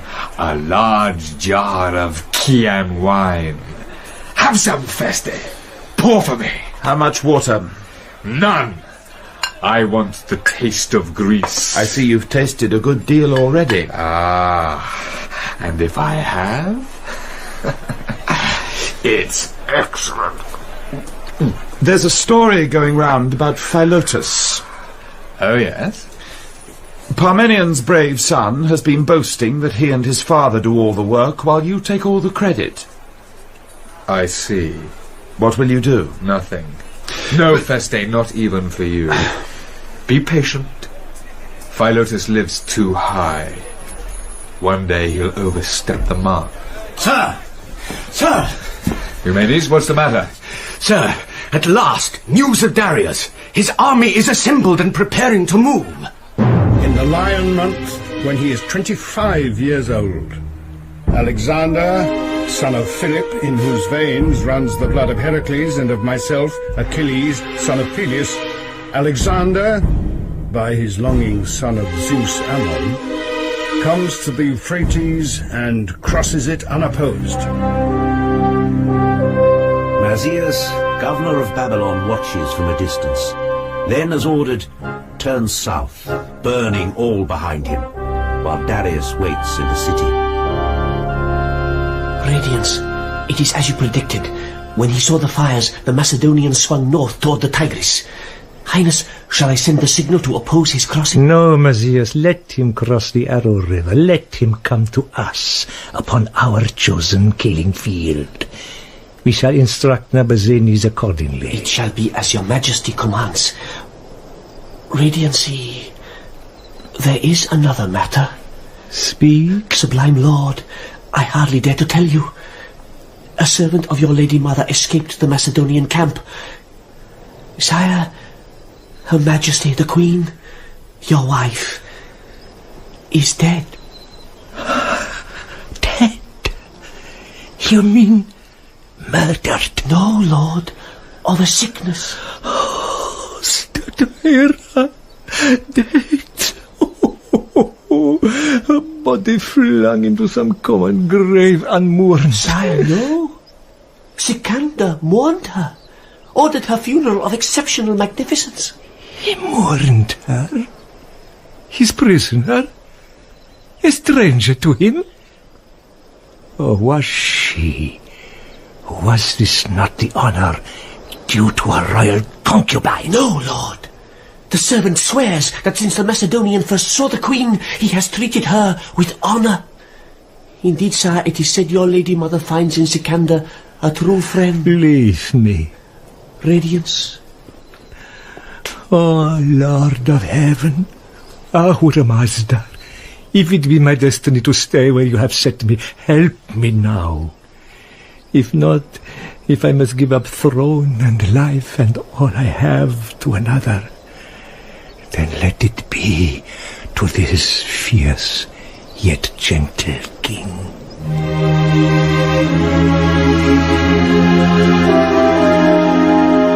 Toward the autumn equinox, the moon is eclipsed. The seer Aristander foretells darkness for the Persians. My kinsman sacrifices to earth, moon, and sun, then marches unhurriedly south until he looks down upon the huts of Gorgamila, and by it the small hill, the Camel's Hump, from which it takes its name. Across the plain, beyond the field that has been smoothed to take the great king's chariots, that has been snared and spiked against the Macedonian horse, the dusk reveals as many Persian fires as there are stars in the sky. That night, few sleep on either side.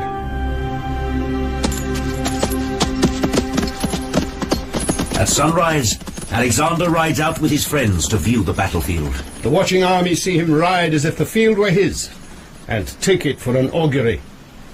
Returning, he spends all day among his men. When you see that throng across the plain, think what a favour this king who dared not meet my eye has done us, bringing all his strength together in one place, just as a shepherd brings his flock into the butcher's yard. He's given us everything we need for victory. and think that I know almost every one of you by name and family, while he can name at best one stranger in 1,000. Think, too, that I have never once abandoned you in battle, nor led you to anything but victory. While he has led his countless Persians to defeat by us, and in their hour of need, abandoned them. Think, last of all, how can the gods uphold this hollow king? Whereas, if I am son of Zeus, be sure the great Olympians will stand beside us as we fight. So now,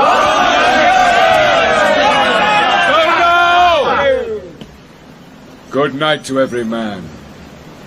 We meet at sunrise, and again at sunset in thanksgiving. He sacrifices and goes back to his tent, dismisses his friends, and sits alone till far into the night. I have fought tomorrow's battle every way that it can go. Now I must trust in the gods. Kinsman. Yes, Achilles. Beyond tomorrow's battle lies another world. I know. I'll live there when I'm born into it. Be with me in the morning. Good night. He sleeps till after sunrise, when his generals become alarmed and wake him. How can you sleep like this? Because, Parmenion, the battle is already fought and won. Sit, and I'll tell you. He speaks to them, then arms himself with care.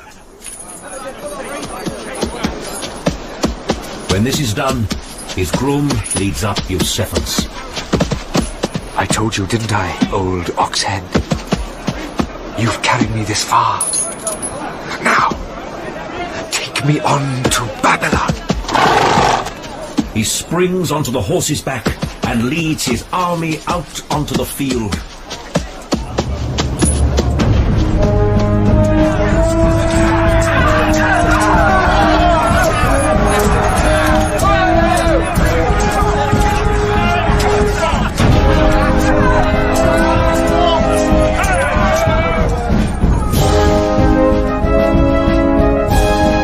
Babylon.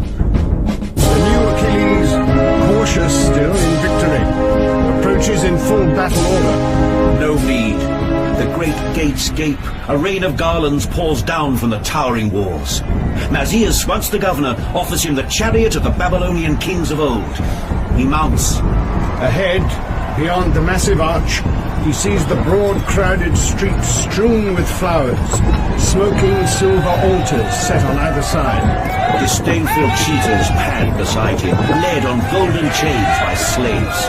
Behind him stride the haughty Magi, star-gazing Chaldeans.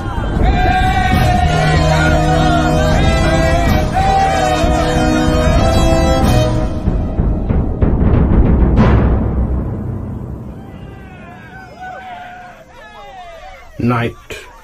The celebrations of the day are done. My kinsman sits alone within the private chambers of the heirs of Queen Semiramis, the fumes of wine still eddying. He stares unseeing out into the dark. A letter to his mother lies unfinished on the desk. He has written, and when he saw that we had split his force in two, Darius, as he did at Issus, fled into the dusk, where yet again I lost him. Is this man a ghost who vanishes when I stretch out my hand? Is all this an omen? Well, Achilles, is it? It has the smell of one. Am I ever going to take him? Is he ever going to kneel to me, surrender crown and kingdom? Does it matter? If you have them anyway. It matters! I'm his successor. The succession must be seen to be passed on. Making you great king. Cousin, how many of your Macedonians dream of this? A few. Well, truly only one, Hephaistion. Most think we'll loot the place and head for home. Achilles, you said to me, beyond the battle lies another world. Well, here it is. I'm born into it.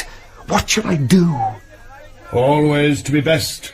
Eclipse all other men. Myself included. So how can I go backward? Even if it were possible. Yes? Eumenes? Why aren't you asleep?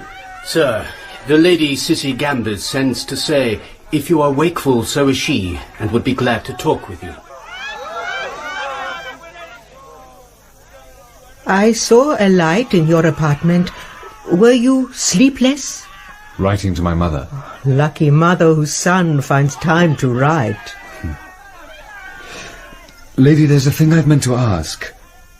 At Gorgamila, some Persians broke our line and reached our camp. You and your grandchildren could have gone with them. They begged you to. But you refused. Yes. Why? Because you are far more a son to me than the one I bore. Your men are finding out the joys of Babylon. Is it true that you've forbidden looting? On pain of death. Few conquerors do that. Does anybody loot what is his own? They say you sacrificed to Bel-Marduk and promised to restore his shrines. They also say Mazios will remain as governor in Babylon. Of course. Do Greeks know how to govern Babylonians? Oh, you sometimes seem to me a boy, at other times a man far older, wiser than his years. I'm both.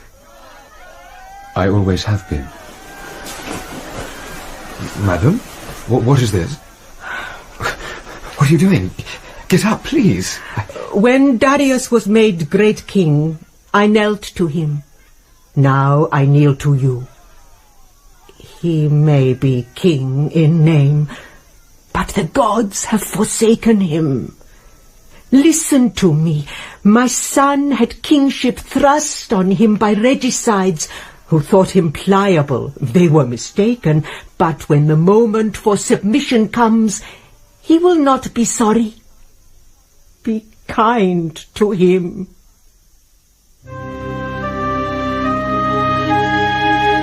Towards the year's end, Alexander leaves Babylon. The daughters of night have kept no appointment with him.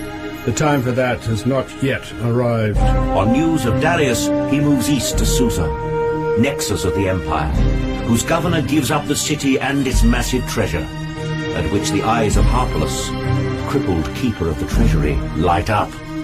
There, in Susa's throne room, old Demosthenes, he who gave the horse Bucephalus, now begs a favor, something every Greek would die to see. Alexander, a Macedonian but a Greek for all that, sitting on the Persian throne.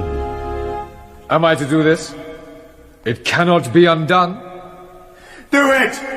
Do it! Do it! Do it! Do it! Do it! How can I refuse the giver of Bucephalus?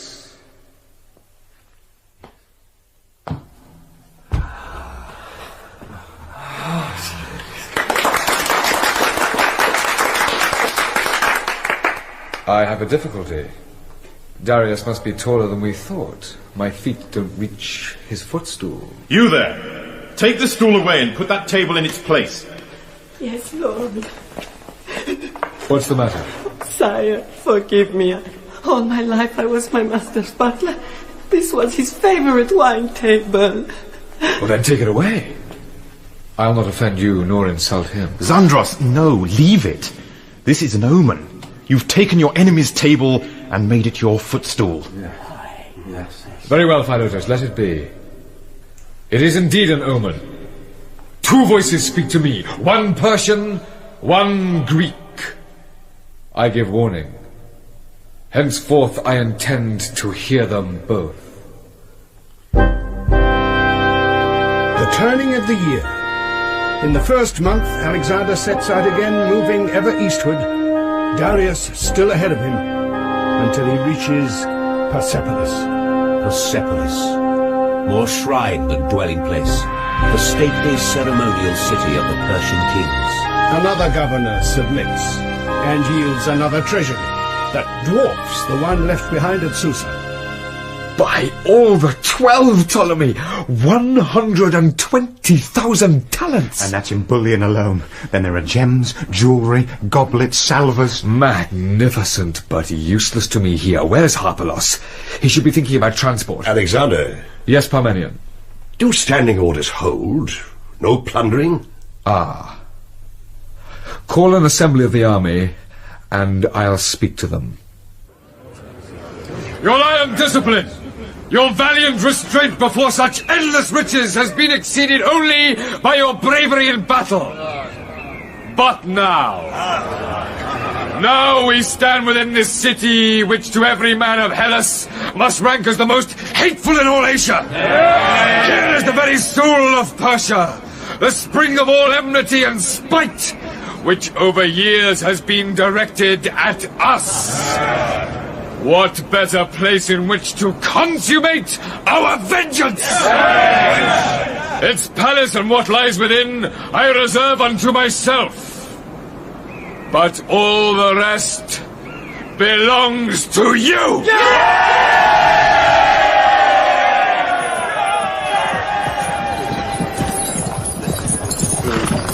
High summer. Affairs of state have filled the spring. But then comes news. Darius lies in Ecbatana, north towards the Caspian Sea. Spurred on by Nabonidus, Lord High Vizier, and Bessus, governor of Bactria, he stirs himself to raise a force and fight again. My cousin's army, weighted down with spoil and easy living, leaves Persepolis. What was Persepolis? Behind them, like a shadow in the sky, a pall of smoke commemorates its ruin. The emanations of that pall infect the men.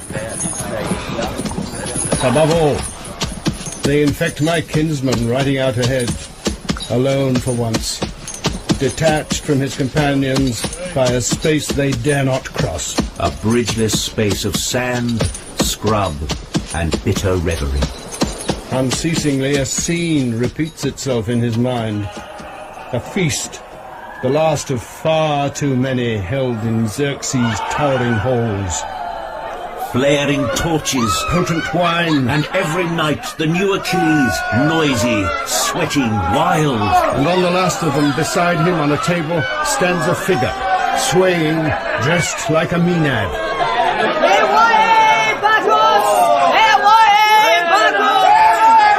Athenian Thais, heavy-breasted, bed-friend of Ptolemy, lifts her cup, her thyrsus and her voice. Men of Hellas, your iron discipline, your valiant restraint before the bounty of Dionysus has finally been rendered null and void in absolute defeat and swinish habit. But listen, men of Hellas. Is this what you call vengeance on the heirs of Xerxes? I don't.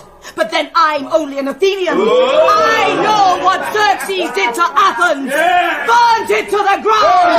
I demand real vengeance. All right then, if you won't, sisters of Hellas, we'll just have to do it further, won't we, girls? These big, brave men of ours, we'll go down in history, not them. Burn, burn.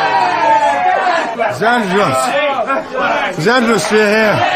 We can't let this charter man pull this on us. Right. You're right. Come on, come on. Iwoye, Bacchus. Iwoye! Burn! Put my wreath on! Have a flaming torch! Ete Baki! Ete Baki! Burn! Burn! Burn! Burn!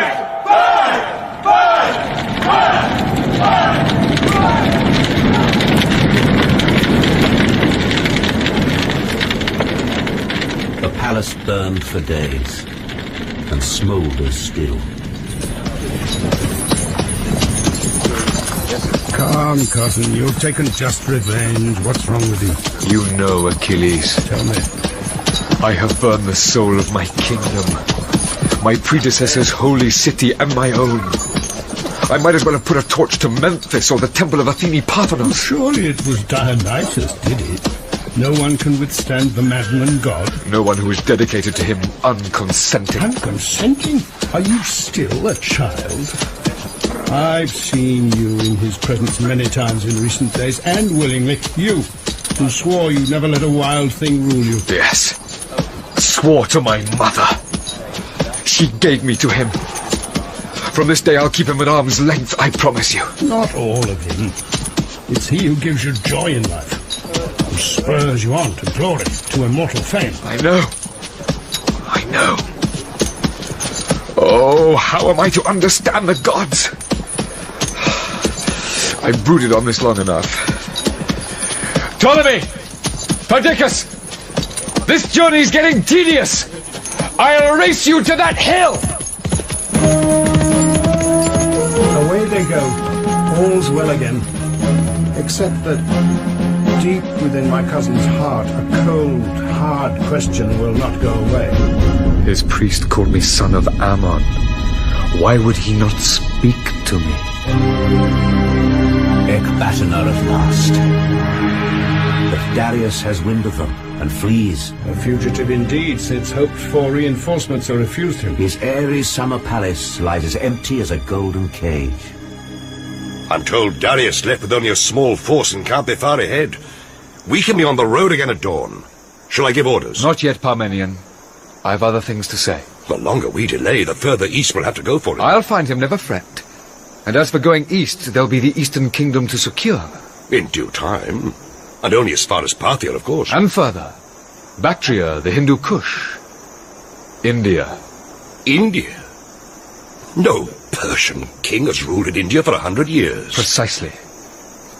Sandros, may I speak as an old friend? Of course, but I already know the arguments. The Greeks are freed, the power of Persia destroyed, vengeance taken, all the wealth of Asia belongs to us. Why don't we go home? Oh, quite. And now they're even stronger. Alexander, in honesty, I doubt the men will march much further. They're homesick, and they're tired. That depends on who talks to whom. I've thought this out. I'm sending the Greek allies home. They've served their turn. The rest may have a choice.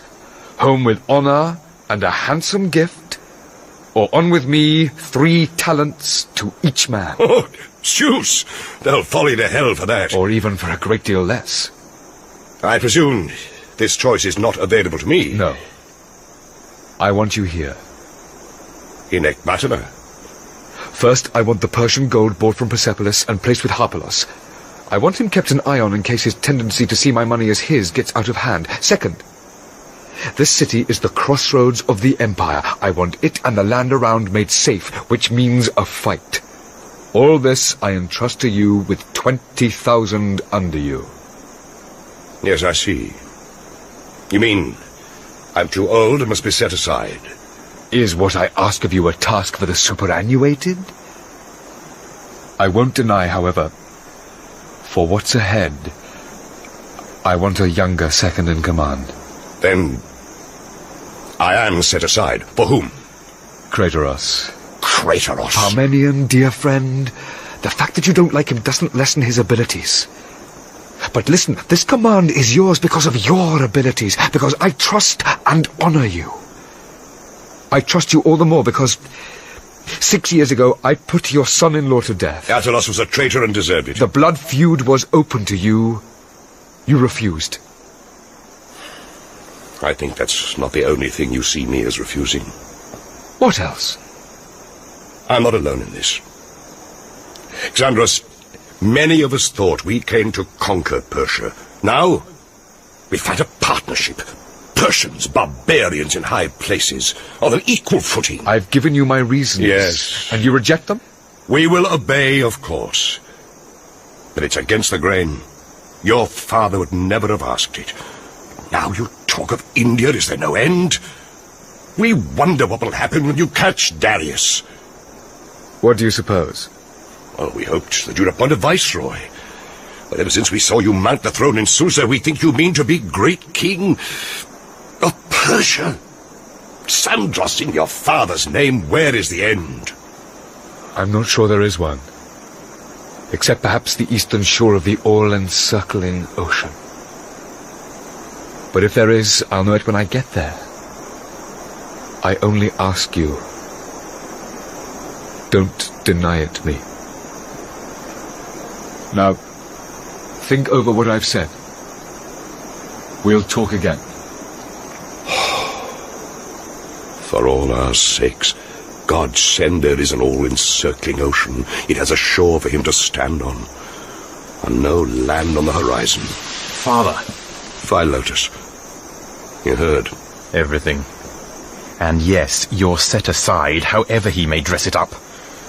Nor will you be the last. The only surprise is he didn't replace you with a Persian. Huh! Kleitos is bad enough. Better than Hephaistion. But even so, another who'd like to see me dead. What was it you once said to me? Be less noticeable.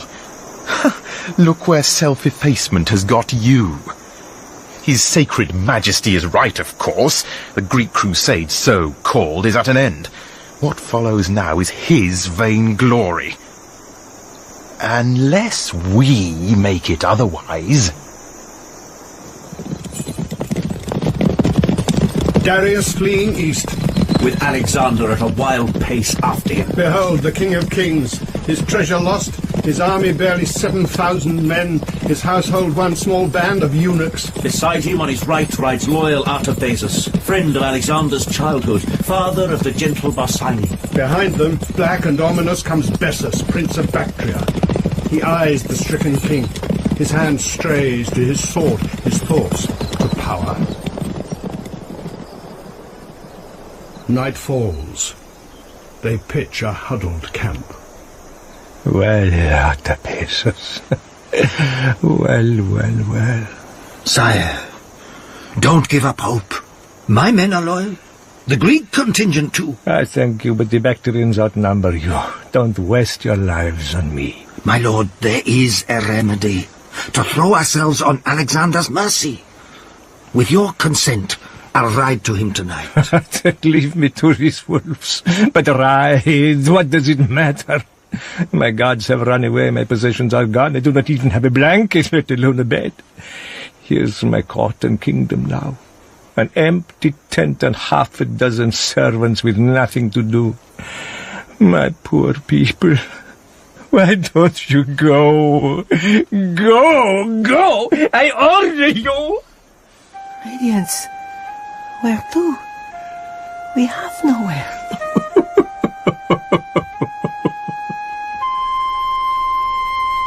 It is sunrise when my kinsman, spurred by Artabazus, arrives. What remained of Darius's followers have gone. Inside the tent, the great king's eunuchs sit alone, wide-eyed and speechless. It is a thirsty Macedonian looking for a water cart who finds the Persian king. He lies in chains inside a covered cart, still warm and bloody from a wound. The chains that bind him are of gold. My kinsman stands alone and stares a while, then takes off his cloak and lays it over the body. So, here it is, Achilles. My kingdom which I looked for at its ruler's hands, delivered to me by a dead man in a cart. Alexander, son of Philip, pharaoh of all Egypt, great king now of Persia. This, too, is what it is to be a king.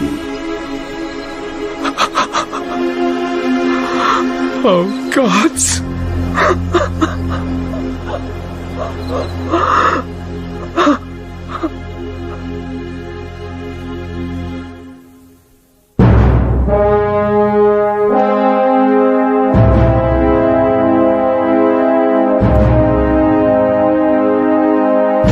In The Hunt of the God King, the fifth of 6 episodes of Alexander by David Wade, Michael Maloney played Alexander, Alex Jennings, Hephaistion, Barry Foster, the spirit of Achilles, Simon Ward, the spirit of Patroclus, Geraldine James, Olympias, and Charles K. Darius.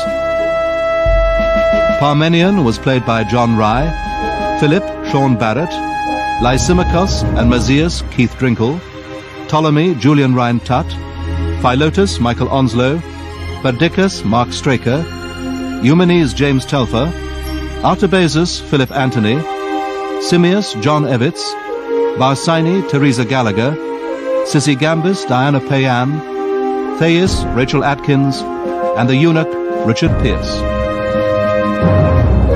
The music was composed and played by Wilfredo Acosta. Alexander is directed by Glyn Dearman.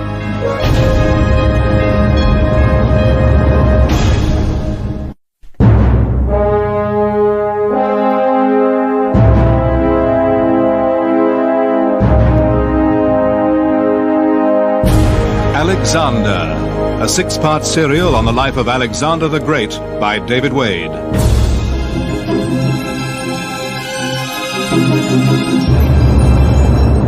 With Michael Maloney as Alexander, Alex Jennings as Hephaistion, Barry Foster as the spirit of Achilles, and Simon Ward as the spirit of Patroclus.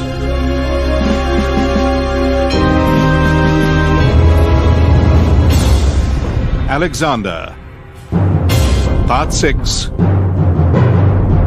Great Son of Ammon. Summer of the year 330 BC. The pursuit of Darius has brought the Macedonians just south of the Caspian Sea. The royal hunt is up. Darius, once great king of Persia, run to earth. My kingdom, which I looked for at its ruler's hand, is delivered to me by a dead man in a cart. But now comes news. Bessus, lord of Bactria, proclaims himself great king. Bessus! Killer of his master! No traitor to me! Am I to stomach that?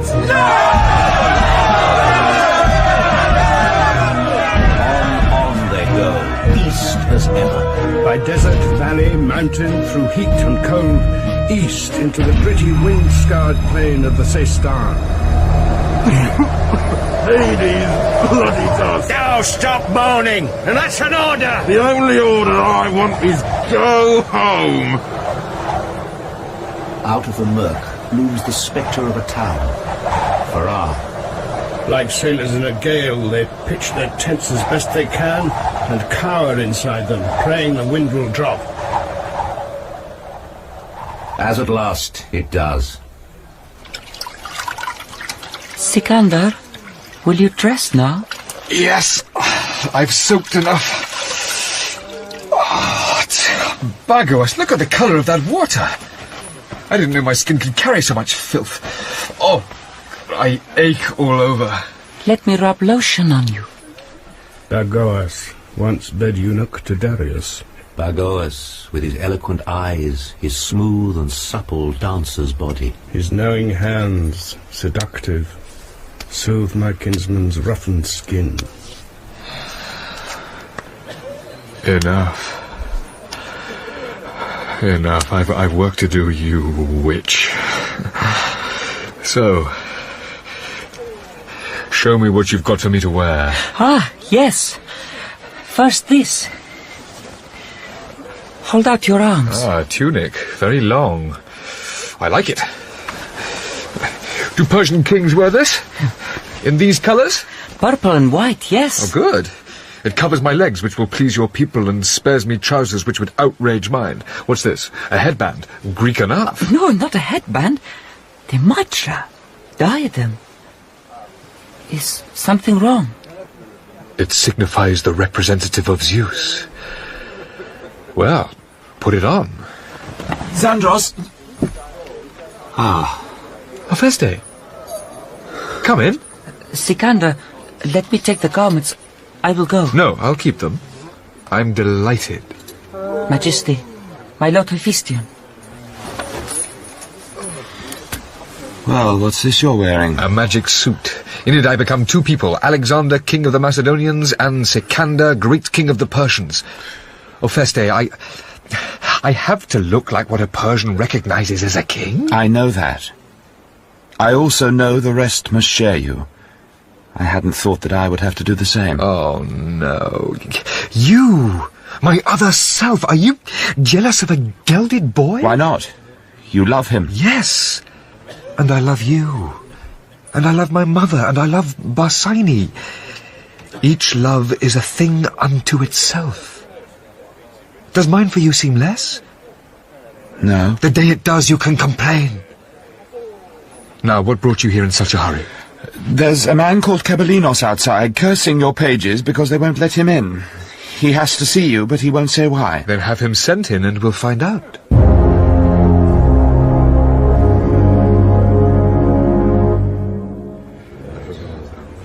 The Macedonian command in conclave. My kinsman at the centre. On his left, Hephaestion and Perdiccas. On his right, Praetoros. his new appointed second-in-command.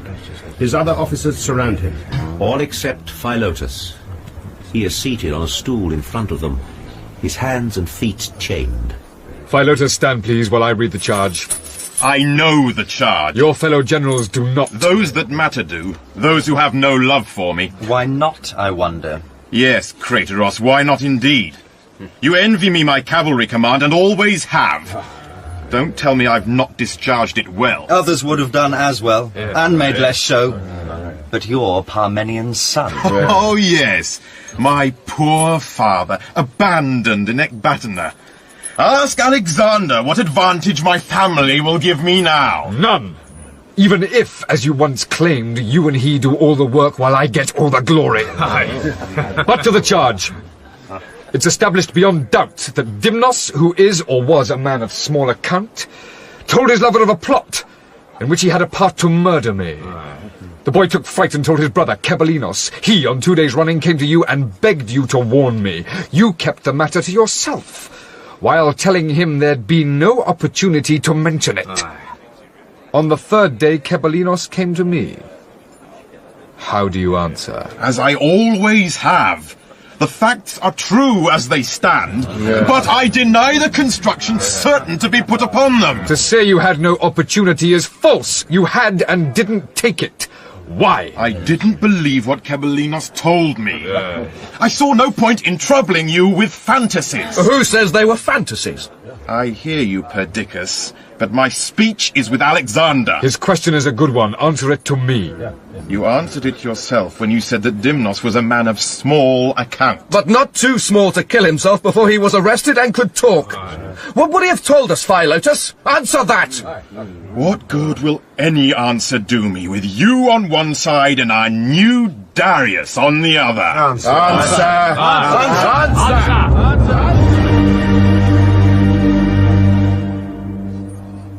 Was that a cry? No. He won't give his executioners that satisfaction. Philotas was a brave man. And an innocent one? That isn't what I said. It's what you think. No. I think we hated him too much to find him anything but guilty. I also think he wished you dead and saw a way to let it happen. Yes. And who else wishes it? How many other honest Macedonians? Don't be ridiculous. My fawning chronicler is no help. According to my mother, Callisthenes, while praising me to my face, sends tales of my barbarian behaviour home to Aristotle. Ah. Kleitos, it's done, I take it. It's done. Good. Well, sit down, help yourself to wine, and give me some. Now listen to me. Philotas may be dead, but that's not the end of the affair. Meaning? Meaning Parmenion. Well, think. The father of the man I've executed is in Ecbatana with all the treasure and 20,000 men. If there was a plot, he was quite possibly involved in it. Have I a choice?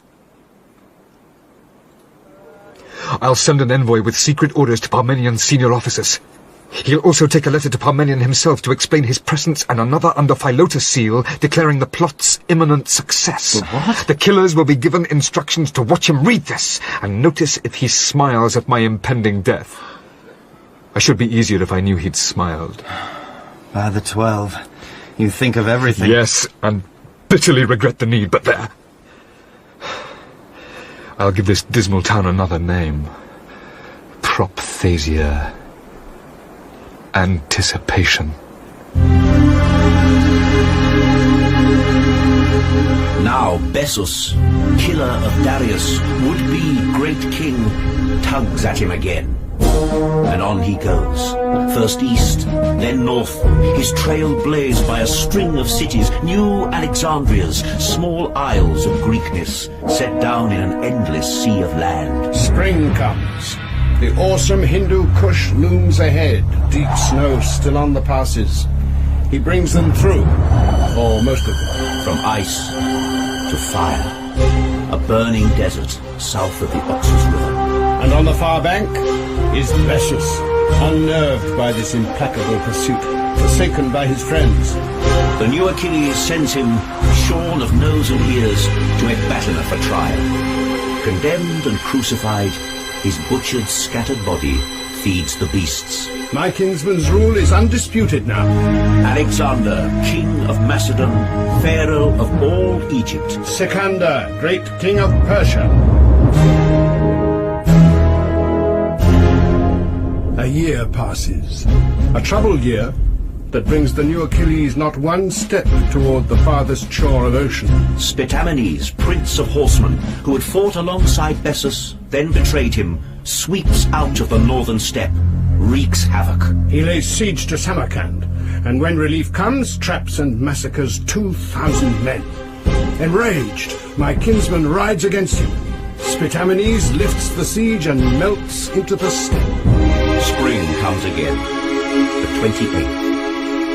The army, rested, reinforced, made flexible to wage this unfamiliar war of hit and run, moves purposefully out of winter quarters.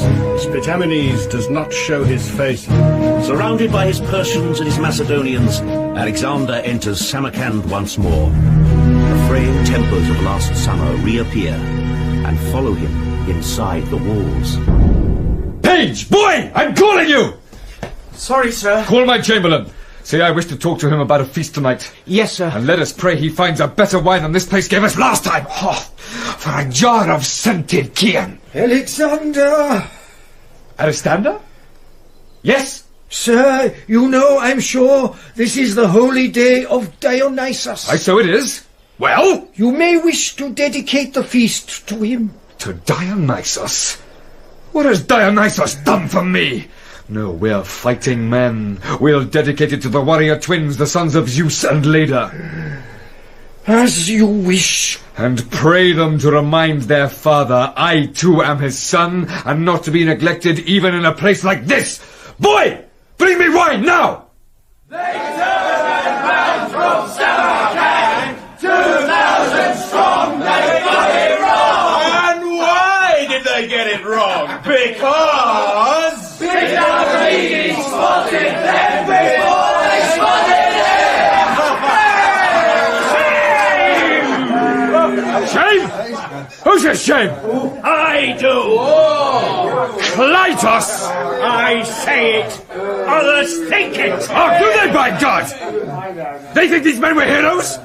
Did they save Samarkand? No, I did! They let themselves be fooled, they betrayed me! To hell with them, sing again! No!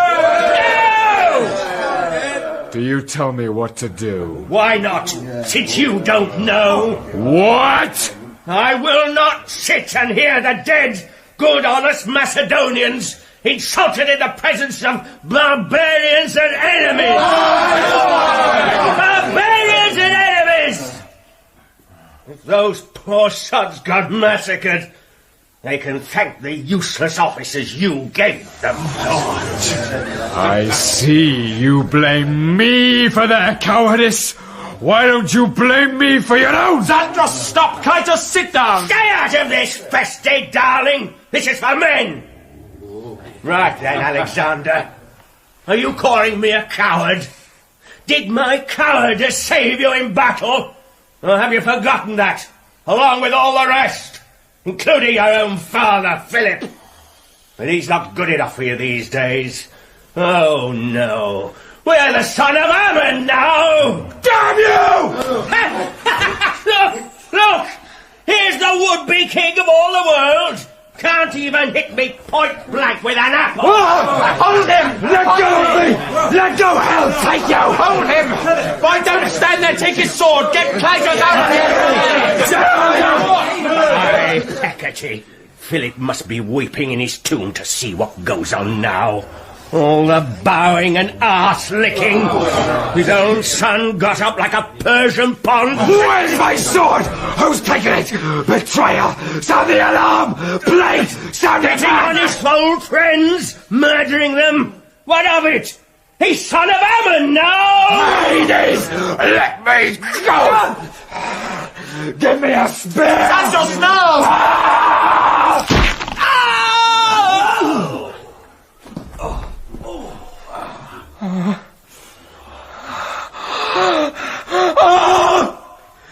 Dionysus! He tries to turn the spear upon himself, but his friends catch hold of him and lead him to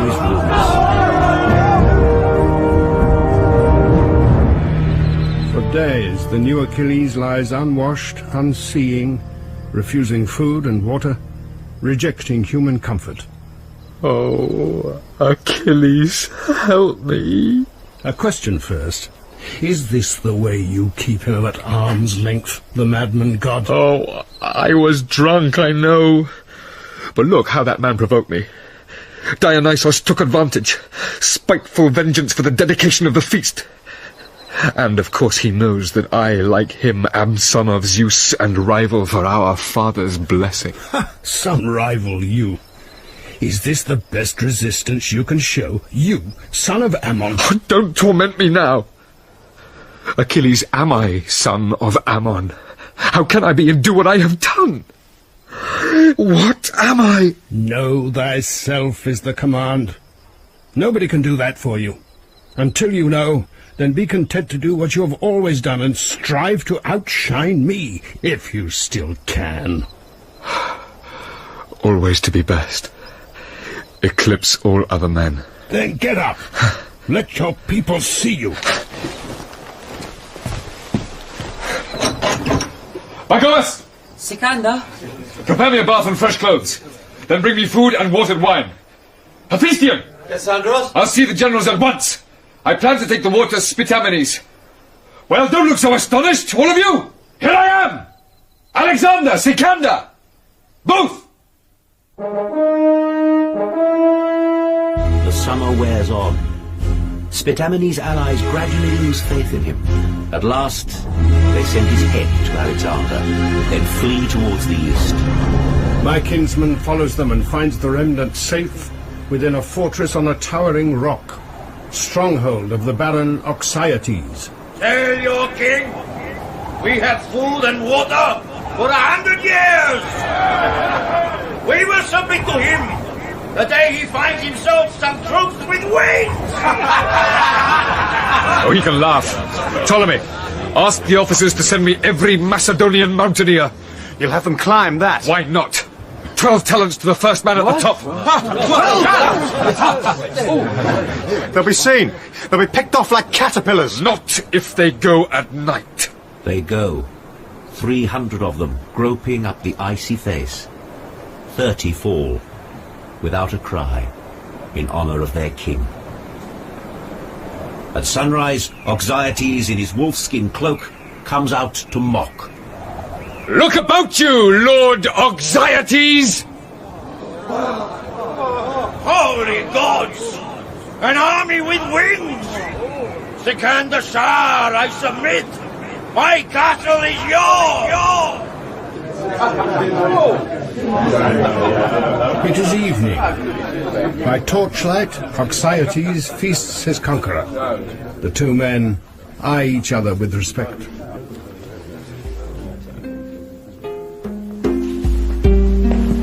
The eating done, his lordship's womenfolk perform a stately ancient dance in honor of their guest. Sound and movement, food, fatigue, and highland air combine into a slow enchantment which enfolds my kinsman even when the dance is done.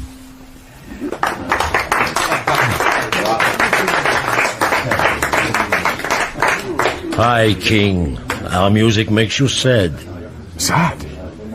No, the opposite, my lord. The girl who led the dance, what is her name? Majesty, she is my daughter. My most precious Roshanak. Roshanak. Has the name a meaning? Yes, indeed. Shining splendor.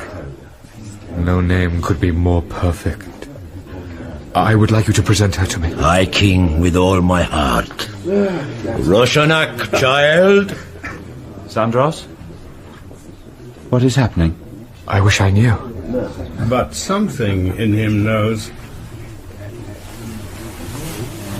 He stands as she comes near, so straight and slight and fierce, with radiant green eyes and hair the colour of wild chestnut. After she has granted him obeisance, he holds out his hand.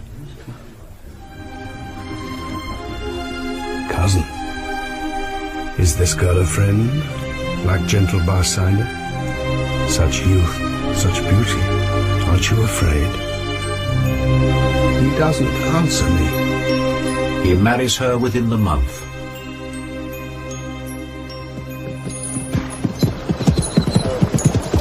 Feste, why aren't you jealous?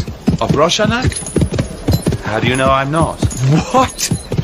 After Bassini? After Bagoas? Huh. Or do you see this as a marriage of political convenience? Well, isn't it? Callisthenes has it recorded as a masterstroke uniting West and East. So he tells me. But that's not why you married her. No. Why then? Irresistible attraction. Love. That's what I thought. Then why are you not jealous? She's savagely jealous of you. I know. I taste my food with care. I know one other woman who's jealous of you. Your mother. There is a physical resemblance. It goes beyond the physical. Feste, I want your advice on something. The obeisance. My Persians bow to me, my Macedonians remain stiff-necked. My Persians are offended. It can't continue. What's to do? Zeus. Well, while waiting for his answer, let me tell you mine. When we reach Balkh, I'll give a dinner for the most distinguished Macedonians, Greeks, and Persians. At the end, I'll pass a loving cup. Each man will drink, then make me the obeisance. Not the full prostration of a slave, as people seem to fear. I mean, a courtly bow. And after that, we kiss, which makes us equals. Thursday, I want you to explain this to them in advance, and get each guest's agreement. Especially my two-faced chronicler Callisthenes. Will you? Of course. They'll do it for your sake, I'm sure, if not for mine.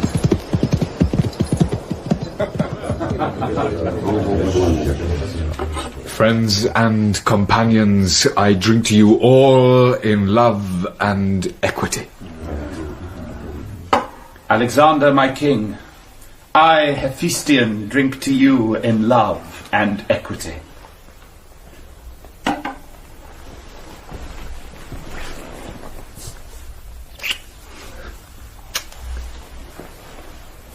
The cup goes round. Each man, Macedonian, Greek and Persian, drinks, bows, approaches, gives and receives a kiss. At last it is the turn of the chronicler, Callisthenes, whose censure of my cousin's flagrant Persian ways is now the talk of all Greece. Alexander, my king, I, Callisthenes, drink to you in love and equity. Hell, take him. Feste, he has omitted the obeisance. Alexander, I'm here to offer and receive a kiss. Indeed. Then you will know as a philosopher that when there has been no first step, the second is impossible. Oh, well, I go away the poorer by a kiss. You told me he agreed. He did. He said no Greek could bow down to a man, but he would bow to you as son of Ammon. And when the moment comes, refuses? Is it a sign? Gentlemen, my thanks. The ceremony is over. Good night to you all. Callisthenes? You've ruined everything. What in Hades were you doing? My dear man, let me explain. Truly I was about to bow to him as son of Ammon. But then it came to me, who will know my reason? What if they should say in Athens that I bowed down to a man? I have my reputation. Soon after this, 6 of my kinsman's pages who have suffered from his fraying temper, or whose fathers have been passed over for promotion, make a plot to kill him. It fails, and one of them takes fright. He talks and implicates the chronicler. Callisthenes did what? He lectured them on tyrants and the virtues of tyrannicide. 5 boys are to die because of him. Order his arrest. Tyrannicide. Oh, Zeus. Is this what the longing of my heart has brought me to? Callisthenes is held in chains until such time as he can be returned to Greece for public trial. He dies of misery and sickness on the march to India.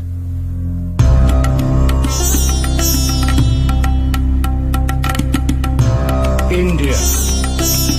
The new great king has spent a hard-fought winter in the high hills of the Koh-i-Noor.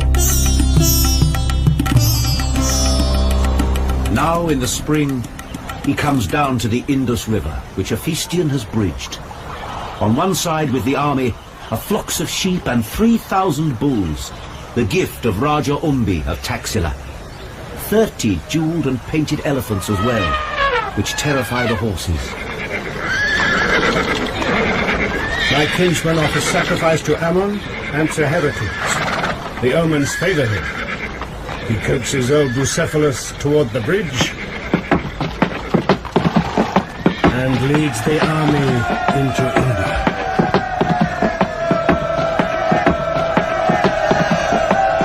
Umbi waits amid a brightly coloured throng, and then alone the Raja gallops forward and yields his sceptre, troops and town. The army moves forward to Taxila, eyes agape for wonders. I thought their feet were back to front. Old Kleitos was saying they have these ants the size of dogs at Drinkel. Oh, go for one of them. I heard they don't believe in killing. Wouldn't that be a fine thing? They reach Taxila. There my cousin lets the army rest. There it starts to rain. This rain, Raja Sahib, will it last long? Your Majesty, no time at all, a mere shower. Then I can set out for the Jhelum River. Without hesitation, sire, of course. And Raja Poros. Oh, my neighbour is a poltroon and a scoundrel. He'll instantly submit, and I shall rule his kingdom on your Majesty's behalf. You can have every confidence. In undiminished wet, my kinsman sets out for the Jhelum River, where Raja Poros, with his massive elephants, most notably does not submit, but fights a battle long to be remembered. The new Achilles rests his army long enough to bury old Bucephalus, wounded in the fight, and found a city to him. When that is done, he hears in his mind, as never in his life before, the sound of water lapping on the eastern shore of ocean. Fellow soldiers, think of all we have accomplished. Now the last, the greatest challenge faces us. Before us stands a single kingdom, broad and rich, but sinking fast into decrepitude. Oh, yes, we've heard about it too. And it's 200,000 infantry. And its cavalry as much again. 4,000 elephants, 2,000 chariots. Call that decrepitude. Friends, stand firm! For well you know that hardship and danger are the price of glory. Aye, and well we know that we've marched 12,000 miles and lost them in never-ending rain. And here we are, sodden, tattered, mildewed, plagued by snakes and insects in that never-ending rain. Oh, great Demeter, no more water, please. Send flasks of Chian wine, of Macedonian olive oil. Above all, send us home. And when we reach the shore of the all-encircling ocean, our journey home will be much easier, since, as you know, it flows into the Caspian Sea. We'll die for him tomorrow, but we'll not march one more step toward the east. Not one. Well, friends, have I to lead you? I see. When you have thought the better of this petulance, you'll find me in my tent. We are going home. We are going home to Macedon, land of the vine. Well, on the march again. Your Macedonians sing your praises. You will have noticed, son of Peleus, we are marching west. Quite so. You sulked in your tent, they sulked outside it. They sulked longer. Aristander took the omens. And they were conveniently unfavourable. I think I saw the Indian holy man addressing me, the one they call Kleitos. Yes? And he said... He said there is no eastern shore of ocean. No end. He said the land goes on and maybe even round again.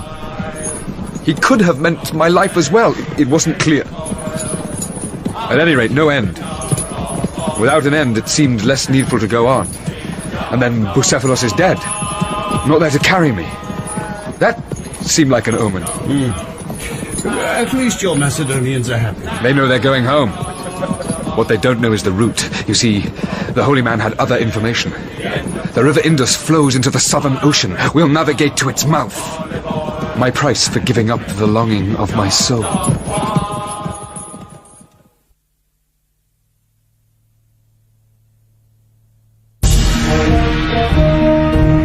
And thus it is, a mighty fleet puts out onto the Indus.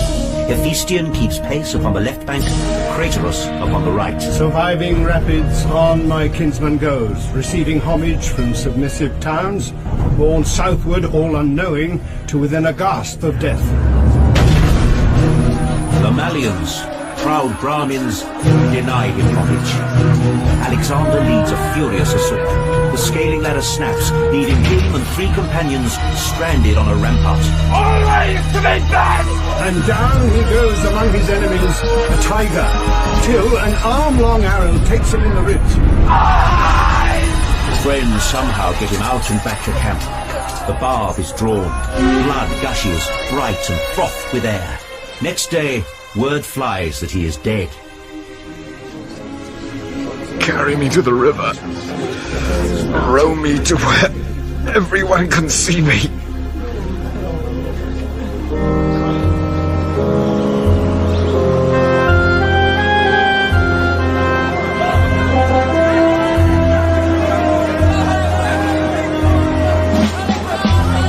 Now take me ashore. Find me a horse. Santos, no! Philip, forbid him! I order you.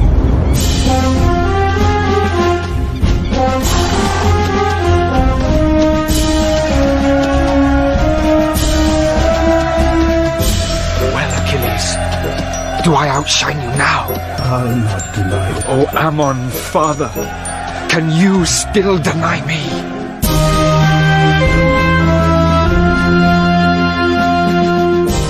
He mends, or seems to, living ever after with a secret, dragging pain. Now Kleitos and the main army turn west and take the shortest route to Persia. Alexander finds the southern ocean, sacrifices, is astonished by the tides. Does he know a tide is running out for him? He's 31. And so, cousin, where now? Where now? Why, sea and sand.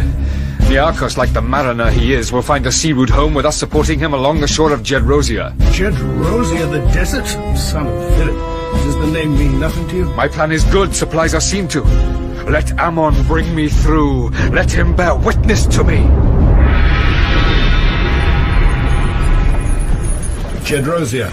No place for plans to go awry, but this one does. Gedrosia, all sand and stones. All thorns and snakes, both venomous. The sun afire. The desert trackless, all but waterless. Supplies fail.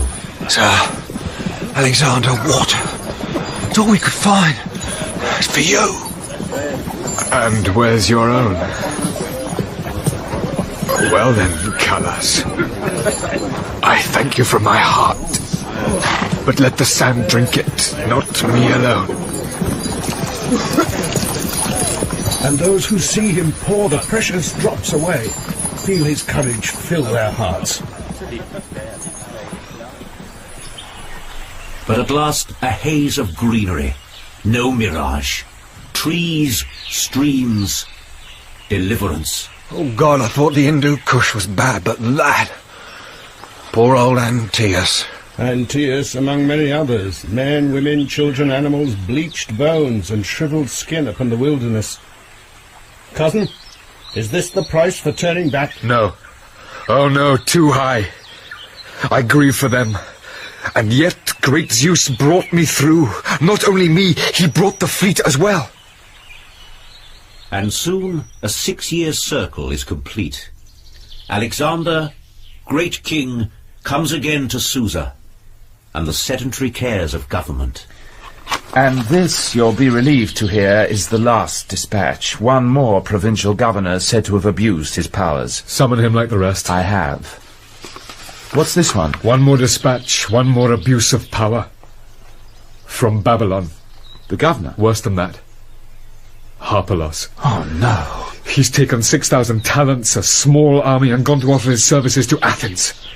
I knew he thought my treasury his own. It's what made him a good treasurer. I never thought he'd act on it. I loved him. Who else will betray me? Oh, Xandros. Oh, it's done. It's finished. There's an order out for his arrest. Let's talk about the future. I want all generals, myself included, to take Persian wives. By Apollo! Oh, come! It could even be agreeable.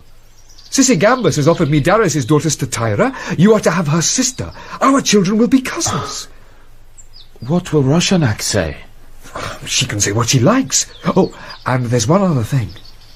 I'm appointing you Grand Vizier, Kiliak to us benighted Greeks. I'm honoured. But... Xandros, listen. Live a little slower. Slower? To make time for what? I hunt, I train, I read, I see plays, I hear music, I lead an army, run an empire. Tell me anything I might do that I don't and ought. That's not the point. I often see you in the morning, catch your side and gasp. Well, that's nothing. It'll pass. I see you sometimes. Brooding. Dark. All the more reason to be occupied. Oh, Feste, you know me. I love my life. I love it all. The splendour, the friendship. More than anything, I love what's still ahead of me. This kingdom, great new journeys, Arabia, the West. Yet now we sense the daughters of night, the Fates, begin to gather up their ragged skirts for Babylon, and as they do so, scraps of portent fall into my kinsman's path. Old Kleitos, the holy man who's followed him from India, making light of all the rigours of the desert march, now takes a mortal sickness, elects to end his life by fire, and cannot be dissuaded. My cousin orders him a splendid pyre, and joins the old man's friends and followers to say farewell. Kleitos, I honor you for your courage. Courage, High King. Are you afraid of death? No. Why not? I'm a soldier. I see death almost every day. That needs courage, certainly. But to make a journey by a well-used road, to be sure of safe lodging at the other end. What courage do I need for that? Is that how death is? How it's meant to be. I wish we could have had more time for talk. Farewell. You do not say farewell to me. No. You and I are soon to meet again in Babylon. My kinsman shuts these words into a closet of his mind, yet cannot stop their whispering. But then they're forgotten in the glory of the Persian marriages. 90 noble Macedonians taking Persian wives. And when the gaiety is done, Alexander's mind turns to another scheme. From Alexander, king of the Macedonians, etc., etc., to his Greek allies of the League in Corinth. It is my wish that in the cities of the League, I from this time on be granted divine honours. Oh, well, Feste, have you some objection? What I'm asking is that my authority in Greece be formalised. Oh, really? There's something you aren't telling me. Nothing. Except the letter has already gone, so this is all a little academic. I don't understand the haste. But we do, cousin, don't we? The little Indian's words won't leave you. Can time be running out? If so, then grasp divinity from men while yet you may. Wipe out the everlasting silence of the Siwa shrine. If only I could ask my mother about that. Xandros! Forgive me, I was dreaming. The haste is that I want to leave this broiling place and travel to Ecbatana. I have a longing to explore the Tigris River on the way. Will you take the army overland? We'll meet at Opis, where I have a plan. Now listen carefully. At Opis, I intend to pension off my veterans and send them home rich men.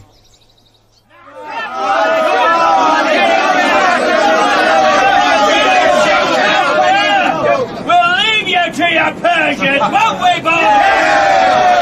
Let old Father Ammon get you out of that! Gods and demons! Gods! Arrest the ringleaders! Him! Yes, Simeus! It's you I'm looking at! and they're not there! You may well be silent! Look at them now, your gallant leaders in this shameful act! Patroclus, Ptolemy, see these men executed instantly! As for the rest of you, if you're homesick, go! Go, every one of you, and never let me see you again! But first, let me remind you what I've done for you, and in what coin you've repaid me! His words burn into them like fire. They fight again their battles.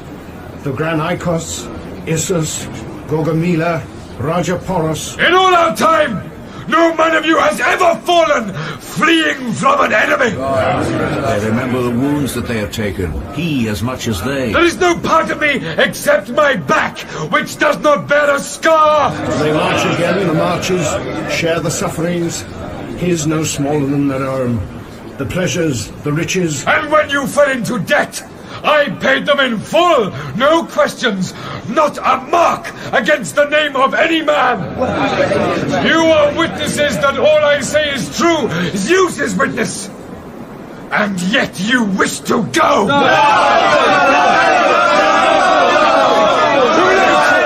Go, I say. And when you reach your homes, tell them how you deserted Alexander, your king, who did all this for you. Out of my sight! He leaves them and shuts himself away. Kinsman? Achilles, leave me alone. Presently. I note that you have rendered an account of your stewardship. To them, they needed it. To Zeus Ammon. Oh, come now. You called him to witness.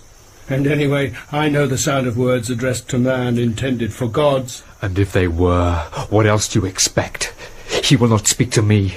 What can I do but cry to him? You, Zeus, hold Olympus. I, Alexander, hold the earth. Is my dominion nothing in your eyes? 3 days he stays shut up, and rumour flourishes. All Macedonians dismissed, the Persians replacing them. At last, like children in disgrace, his Macedonians run to him, throw down their arms like suppliants, and will not go till he comes out to them. I make you all my kinsmen from now on! Come! Let us kiss as is our privilege! And after that, the veterans go home without demur. My cousin celebrates his birthday, 32. The last. Unknowing, he completes the journey to Ecbatana, cool summer city of the King of Kings, and holiday. Wine flows, musicians play, actors perform, athletes strive. Well done! Well thrown! What a night magnificent! Thirsty? What's up? You're shivering. Touch of fever, nothing much. I think I'll go back to my rooms. Don't worry. These things pass. All things pass. And we are in Ecbatana, and here Parmenion met death. Does his ghost, crying vengeance, walk the halls and terraces? Oh, we have seen him. And yet as days pass, the new Patroclus seems to mend. Without a thought, his dear Achilles leaves him to attend the games. Now there's a runner for you, eh, Patroclus? Sir, I only wish I'd bet on him! Sir, Alexander! Yes, boy, what is it? Sir, Hephaistion, come quickly!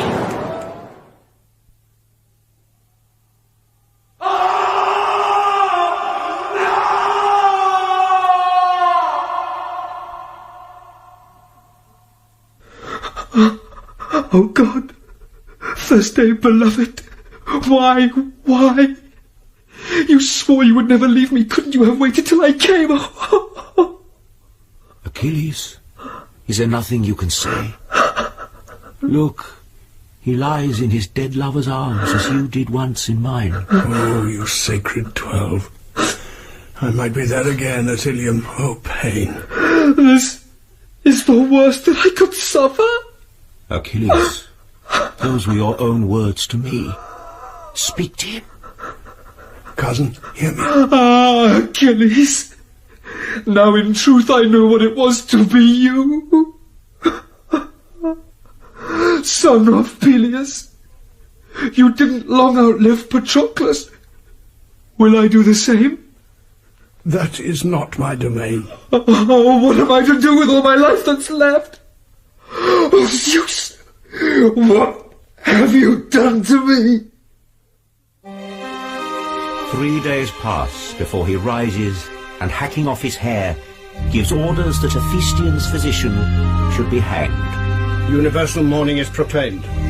All music forbidden. An embassy sent to Siwa begging, "May it please the Lord Ammon to grant Hephaistion, son of Amintor, divine honours." May it please him if I am his son. The body is embalmed, and Perdiccas, soon to be Grand Vizier himself, commanded to escort it where a towering monument has been decreed. To Babylon. My cousin rouses himself and follows. Since you, Achilles, set me the example, like you I'll buckle on my armour and drown my loss and agony in war. He fights a swift and furious campaign against marauding tribesmen, then resumes his march to Babylon. Along the route, ambassadors await him from Libya and Ethiopia and Carthage, all suing for his friendship. At last, he sights Babylon and makes towards the western gate. And as he enters, so 3 shrouded figures, dark, invisible, come after him. The Fates, the daughters of night. But now, as if a fire were driving him, as if his time were just begun, my cousin hurls himself into activity. The Caspian, for instance. Is it part of ocean? Does it give a northern route to India? I've ordered longboats. We'll find out. And then, look west. Carthage, Iberia, both have sworn friendship. What's to stop me marching to the Pillars of Heracles? And then again, I have a longing for Arabia, rich in spices. And I hear they worship only 2 gods, Uranus and Dionysus. So, if I were to conquer them and let them keep their institutions, it would be no more than I deserve if they should worship me as their 3rd god. My exploits now by far exceed those of Dionysus. Majesty. Yes, boy? Embassies have come from Greece. Religious embassies? One, Majesty, the Athenians. They carry crowns and wish to offer you divine honours. I'll see them first. Embassies bearing honours are always to be given precedence, unless one comes from Siwa with news about Hephaistion. That takes precedence over all else. My friends, I must leave you. But we'll meet later to discuss a fleet for the Arabian adventure. I've plans to dig a harbour here in Babylon. When spring comes, we'll inspect the river for a site. In spring, out on the Euphrates, omens. A gust of wind takes off my kinsman's hat, encircled with the royal diadem. A sailor plunges in, retrieves it, and to keep it dry while swimming, puts it on his head. He earns a talent for his service and a flogging for usurping royalty. Omens. Envoys back from Siwa. Ammon grants Hephaistion a hero's honours, not a god's. The long-awaited funeral festivities begin. In search of wine, Sikander, king of kings, and his companions leave the throne room. At once, a ragged, wild-eyed stranger wanders in through an unguarded way, and before the startled guards can stop him, ascends the throne. Tortured, he would only say that it had come into his head. Omens.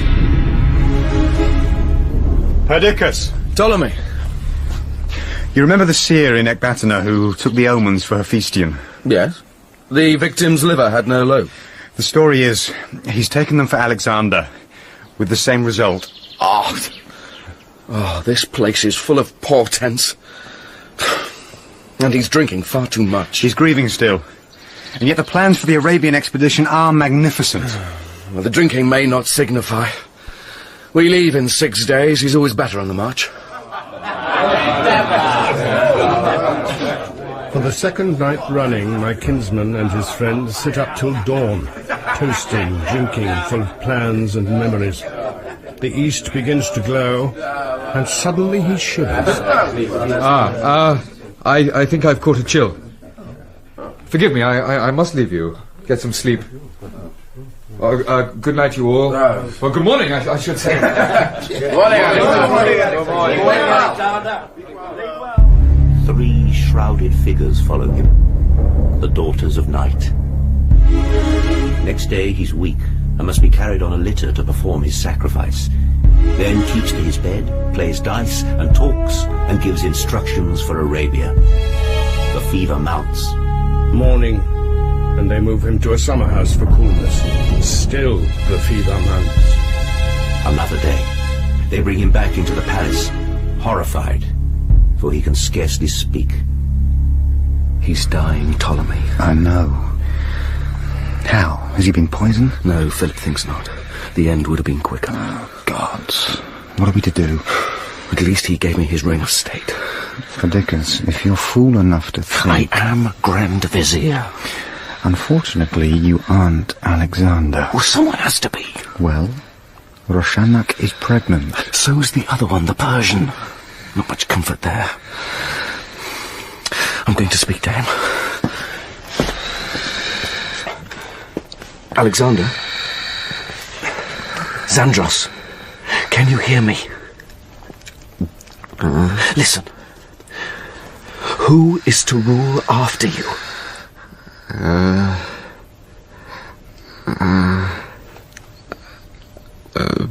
Best. What was that? The best, I think. Such contests at my funeral games.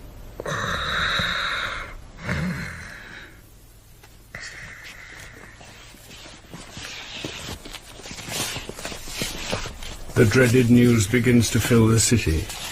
The fearful army riots in the streets till their commanders let them in. Hour after hour they file before the bed. Speechless, he barely moves his head to each of them. I know you all, true friends of my life. Callas, old soldier, farewell. Alexander. First day, are you there? Achilles, cousin. Patroclus too. Hephaistion is waiting in another place. Be easy. I see my body lying on its bed, all scars in front. I see 3 hooded figures at the foot, the Fates. Huh. Ladies, is it time? Time. Oh, Achilles, it has gone so fast, my time. Short life, everlasting fame. I should have lived a meaner life without you, son of Peleus. Son of Philip, my honor has been burnished by your rivalry. Always to be best. No regret for what's behind, no fear of what's to come. No need to ask my mother now. Ask what? Who is the father of my yearning soul? Oh, what's Arabia and the West when all the kingdom of the living dead is waiting for me? He dies at evening. Even in death, he smells of thyme and roses, and his flesh does not corrupt. The boy Bagoas lies beside his bed and weeps. Sikander! Oh, Sikander! Alexander, son of Philip, king of the Macedonians, leader of the Greeks, pharaoh of all Egypt, lord of Persia, king of kings.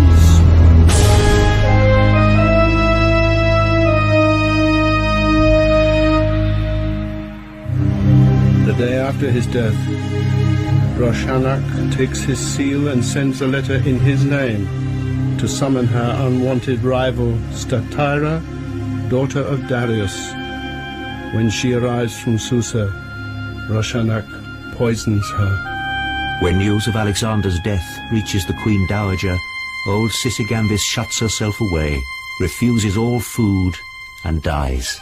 Olympias, who bore him, lives for 10 embattled years before Cassandros, son of her old enemy Antipatros, delivers her to those whose kin she murdered. She meets her death with resolution. His generals are quicker to try their strength, and the world, which he had held together by a potent spell, begins to come apart. Who will rule after you, cousin? The best. There is none. Such contests my funeral games. But kinsman, who of them will match our everlasting fame?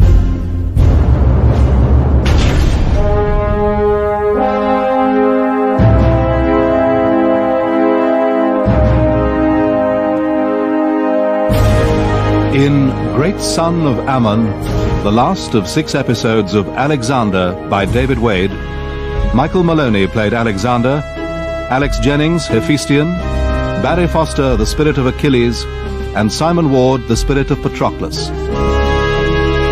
Ptolemy was played by Julian Rhind-Tutt, Philotas, Michael Onslow, Perdiccas, Mark Straker, Bagoas, Matthew Sim, Aristander, Philip Anthony, Kleitos, David Thorpe, Simmias and Kleitos, John Evitts, Callus, Malcolm Sinclair, Callisthenes, Jonathan Adams, Oxyates, John Hollis, Calenus and Umbi, Renu Setner, Page, James Telfer, and The Fates by Rachel Atkins, Jill Graham, and Diana Payan.